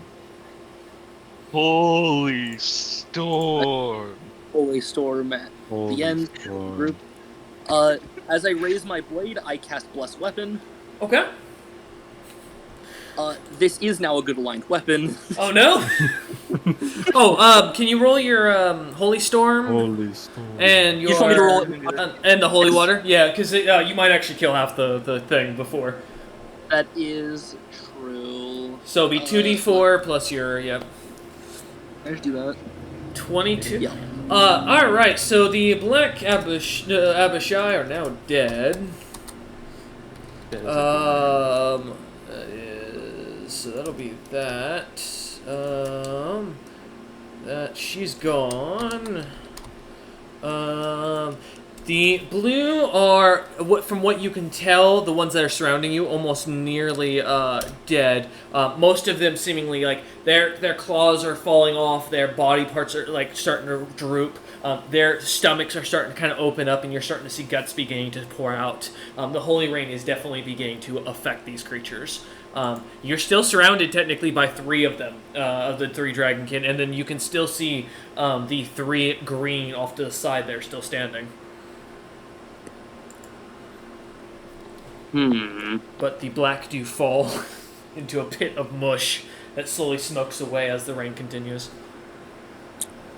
I'm gonna cast my one other spell, because this is funny, and you're gonna hate me.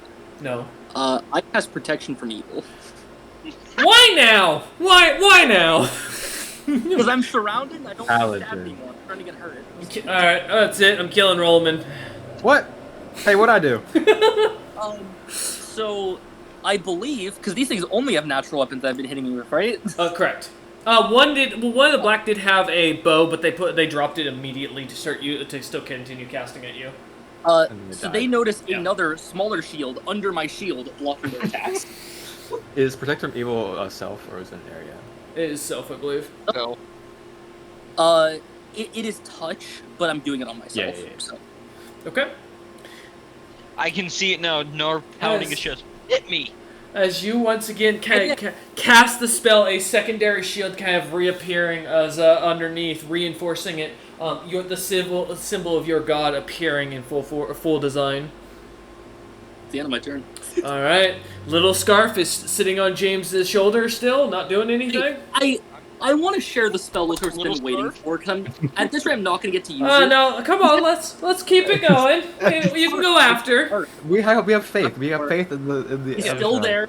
He's still waiting. All right, still waiting. All right, no worries. Roll him and then you're up. All right, so there's 3 blues and 3 greens. Correct. Okay, and the blues are Blues are basically not- dead. They're on their last leg. It looks to be. Yep.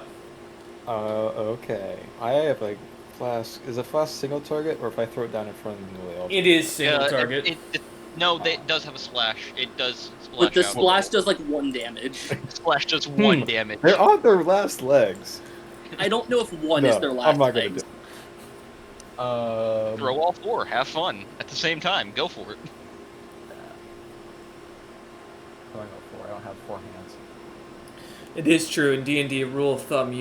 More hands means more attacks. Ooh. Yep. I will go ahead and. How far away are the creams?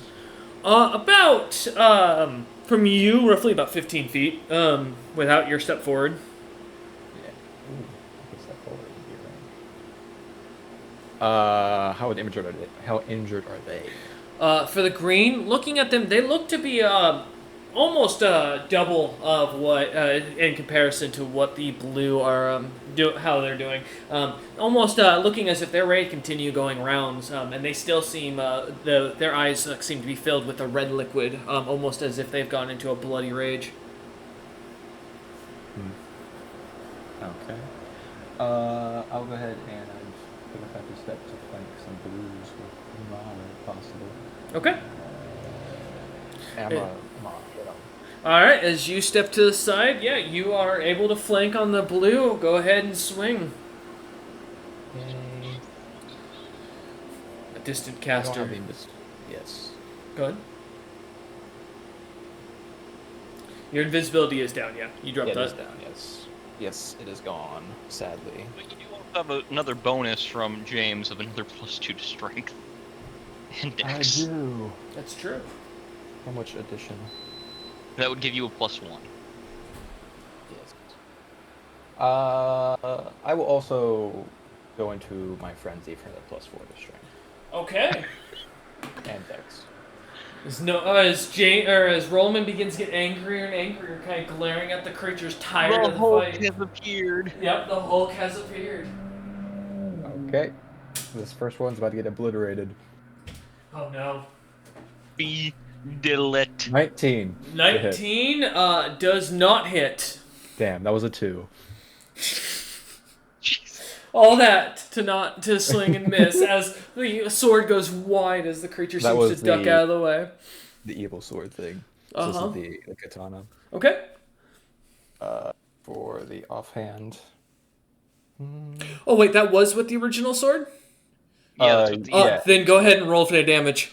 Oh, okay. As it will extend to grow, and it will curve itself to hit the creature as it pulls away, tearing a chunk of it as the blade seems to almost grow longer to turn and cut into the creature. This sword is fucking whack. There's a shit ton of damage.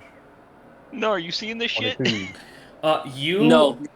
You watch as the sword seems to not just stop at the first creature, but seems to twist, and the blade turns and cuts and shish kebabs all three, pulling back as they turn to dust, pulling into the sword. I wonder how many demons are too many. I need 3 will saves. Are they all becoming concentration? No, I can only do that. I have to recharge those, so they're will saves now. Yep. How well can you hold? And are we going to lose Roll into madness? I will say he's already failed once, so keep that in mind. Oh, hold on. Are these? Is this an enchantment effect? Hold on, let me search. No. Let me check that thing. Yeah, not an enchantment. Okay. Tis not. So this is a +4. I'll just roll a 3d20s and +4 to all of them. 23, 10, and 7.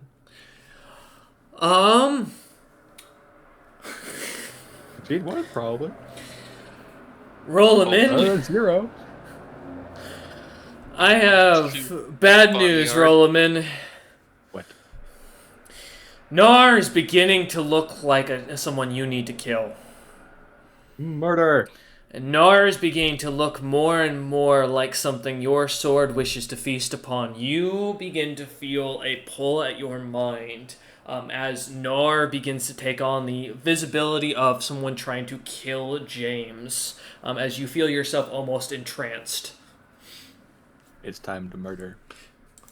All right. That was one action. Yep. I have another one. You do. Sorry, Dar. Actually, I have a plus 15. Yes, plus 15. 20, 20 plus 15. This is with.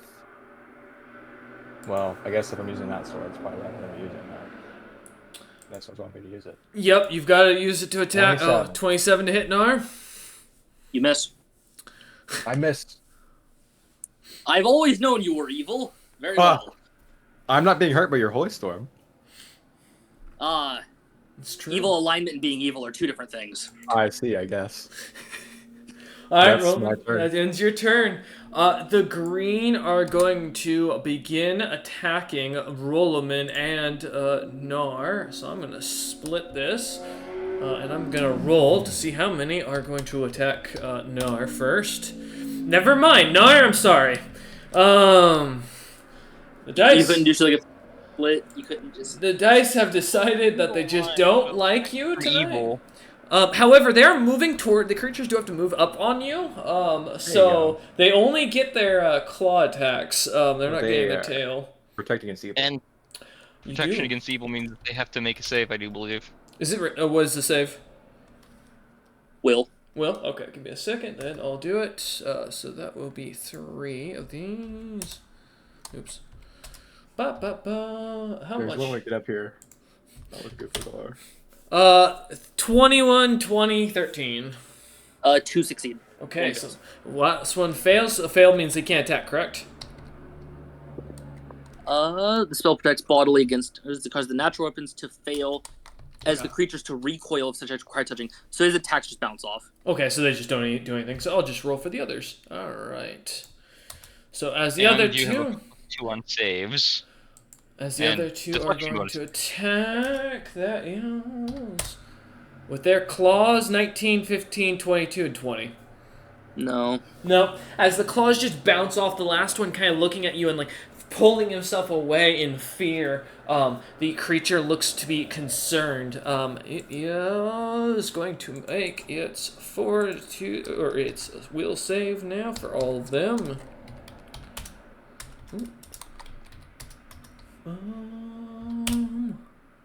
Nope. Okay. All right. As that ends their turn.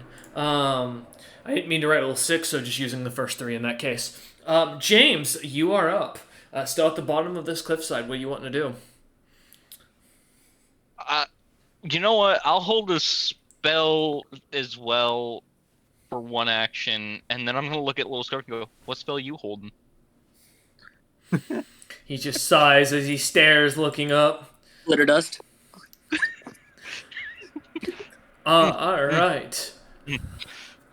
She is... James will be like, "I'm gonna be holding." I'll need to double check here. Yeah, I'm just holding. Well, Shield of Faith on you, honestly. You see a little portal open up about the size of a hand at the end of James's turn as he continues to wait. As an eye kind of appears through Nar, you can see it on the back, right behind Rollman, as Rollman stares at you, his blade in both blades in hand. I'm down the cliff. How can they see me? Not James, sorry, Nar. My apologies. Nar, as you look on the opposite side, seeing like behind Rollman, a little portal seems to open up as you see a face and then hear the words of someone casting. Rollman, I need a will save. Another one. Yeah, but technically, this I'm only giving this to you because of something, because of Nar. But do need another one. Enchantment. What am I doing? Let me check actually, because I don't remember if this spell technically is. Why is he gonna roll because of me? You'll see. I don't know. I will say, if this is for the fear buff roll, he's not stabbing enchantment. me. He's not currently an ally. No, I know. This is not Fair enough. enchantment. Not enchantment? Okay. Yep. 6. 6. Nice. Okay. Alright. I'm just saying. Okay. I will mention Nar, and this does not help. Your detect evil suddenly starts going off with Rollman.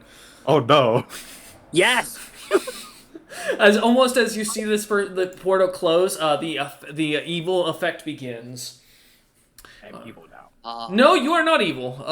I'm not but evil. you give off okay. evil. I'm giving off evil. Yes. Yeah. As those two are dead, up top of the initiative, Nar, give me a fortitude save. Or sorry, will save. My apologies. Okay. You'll see why. Don't worry. You Make said me better. will? Yeah, will. Yep. 30. Don't worry. It has nothing to do with Zopip suddenly showing up. You're fine. That'd be fun. 30. That'd be incredible. Your blood is no longer boiling. Oh, that's good. Sick. Did you hear me damage? No more fire. Mm-hmm. Ready for Holy Storm? Go ahead and roll. Holy storm! Holy storm. The storm reigns. All right. Now, Is that with there's the 2d4? That's yeah. Okay. Yeah, that's My all. roll is really funny. 1 6 1 6. Hey, nice. All right. 3-1. The Sounds like someone green banked are in. still standing and now look at still them. around you, and technically they are flanking you, Nar. So kind of keep that in mind now. But as we go to the top of the initiative, Nar, you heal for 5, and you're up. Jesus Christ, these green ones are tanky. They go crazy. The green ones have not hurt me much, and Rollman's trying to stab me. Mm-hmm. I'm not like. Yeah, I am kind of trying to stab. He did actively I slash would at say, you. what's your defense? What's your defense? This evil sword told me to do it. All right, Oh. let's see. Rollman, I'm just gonna ask. Okay. Does a 28 hit? No. Yes, it does hit me. Really? Oh, I was about to say, holy shit. I wish I had that high of an AC, man. Wolf, the answer is each other. Things are happening. Things what's my happening. hit? 4d6 plus 6. 16 Ouch. damage. You take no damage, Rollman. Okay. The sword Holy- does slightly crack. Oh, I'm breaking the sword? As you slash at Rollman, you watch as your blade impacts, and where you'd normally expect to feel it cut through Rollman and feel it impact through his ribs and cut through, almost disemboweling him, you feel as it slams, and almost as if the impact is softened, you don't feel any like sting on your hands from the hit. As you watch the blade in Rollman's hand, the one that he had picked up, starts to crack. Black better smoke than- beginning to leak out. Not just enough to where it becomes visible. Not enough to where it looks like the blade would not be able to still do a lot of damage if it hits you. You're trying to hurt my sword. Is it 27 hit? Well, Sorry, I think 25. the last. Sorry. Okay. Yes. It's slightly off count, but still close enough. It's only been 2 rounds since I cast Elation. Okay. Mhm. One more round of it. Yep, we're in round 4 for reference. 15. 15. They're taking damage. Rollerman, I need you to make a will save. All right. As you watch a Tap out it. as you watch a chunk of black smoke come out, Nar, you see one of the blue 13. Abishai. God damn it. Kind of dissipating the smoke, almost poured out of the sword and dropping to the ground as it disappears completely. As Rollerman still seems to continue, like, focusing on you, weapon in hand, getting ready to attack you once more. Hey, James, why is your friend trying to stab me? You're He's probably gonna well probably why. mind affected. I don't believe you. I don't know. I'm not fucking up there. Little Scarf, you are up. Little Scarf, can you go see what the fuck's going on? Little Scarf's gonna climb. Alright, give me a climb check. How good at climbing you at? No, Not is the key. he may or may not have a +0 to strength. Oof. 16, because that's what I rolled. 16. He begins climbing his way up. He does not manage to make it all the way, but he makes it halfway up. He's I got have a this. climb speed of 20 feet. I can make this in Alright. 2 turns. Can he dash with his climb? Yeah. As he climbs, he manages to get all the rest of the way. He climbs to the top, getting over, pulling himself up as he sees you and Rollman dueling it out. That ends his turn, I assume, correct? Yeah, because when my turn goes on, the spell is holding doesn't go off. I'm very sad. All right, roll him in. Okay. It's time. Swing at Nar Time once to commit more. murder. Does my cool evil blade, does it seem like it's gonna do good still, or is it like I should use the other weapon more? It seems to be fine. You don't see any cracks. It looks to be still in great shape to you. All right, I'll use that one. Am I flanking with the green guys? Technically, no, because they don't consider you an ally. Ah, okay. Well, does it if they count as an ally, or is it just that the person in the middle is both? I the gotta average height of both ask. sides? What? I gotta James, is Roman still an ally if he's actually trying to kill me? Hearing that, you would lose that because Roman attacking, I don't want to boost him. Wow. I was because Elation's ally only. Yeah, so so flanking only you're down- counts. Well, because James doesn't know yet. Well, he does no. know. Yeah. I called. As far as flanking goes, it technically only counts against it's started by a character or creature that's friendly to you. These creatures are not friendly towards you. They are still attacking you, so you do not get flanking. There's Yes, entire classes of like teamwork friends doing extra flanking. All right. So no flanking.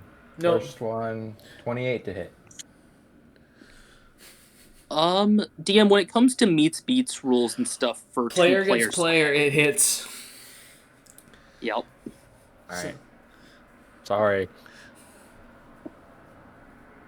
You're not sorry. You're fucking. I am sorry. You're lucky I rolled bad. 21. 21 damage. Nar, you watch as your blood is sucked into the blade and it turns to a reddish dust. I'm gonna roll something. Nar, what's your alignment? Oh no. Lawful neutral. Roloman, immediately you find your mind shaking out of it and you no longer feel the need to attack Nar. Huh? I will say Nar is barely standing. I did not know that. Ah, I done a bad thing. All right, I'll go I'm ahead gonna and fucking attack. kill you. What you did to me. I'll take a 5-foot step and I'll swing on the green guys since they're still bad guys. Right. Okay, yeah. Please not with the Alright. cursed sword. No, not with the cursed sword. That's being With put in the the vault. katana. I'll be using steel wind to hit 2 of them with this one action. So I don't get The flanking. anime protagonist appears Nar once doesn't more. like me still. This is the first one. 32 to hit. That hits. This is with the katana, so.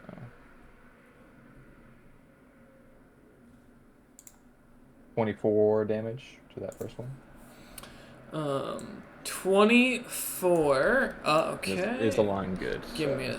Right past this rejection. It is good aligned, you said? Yes, it is.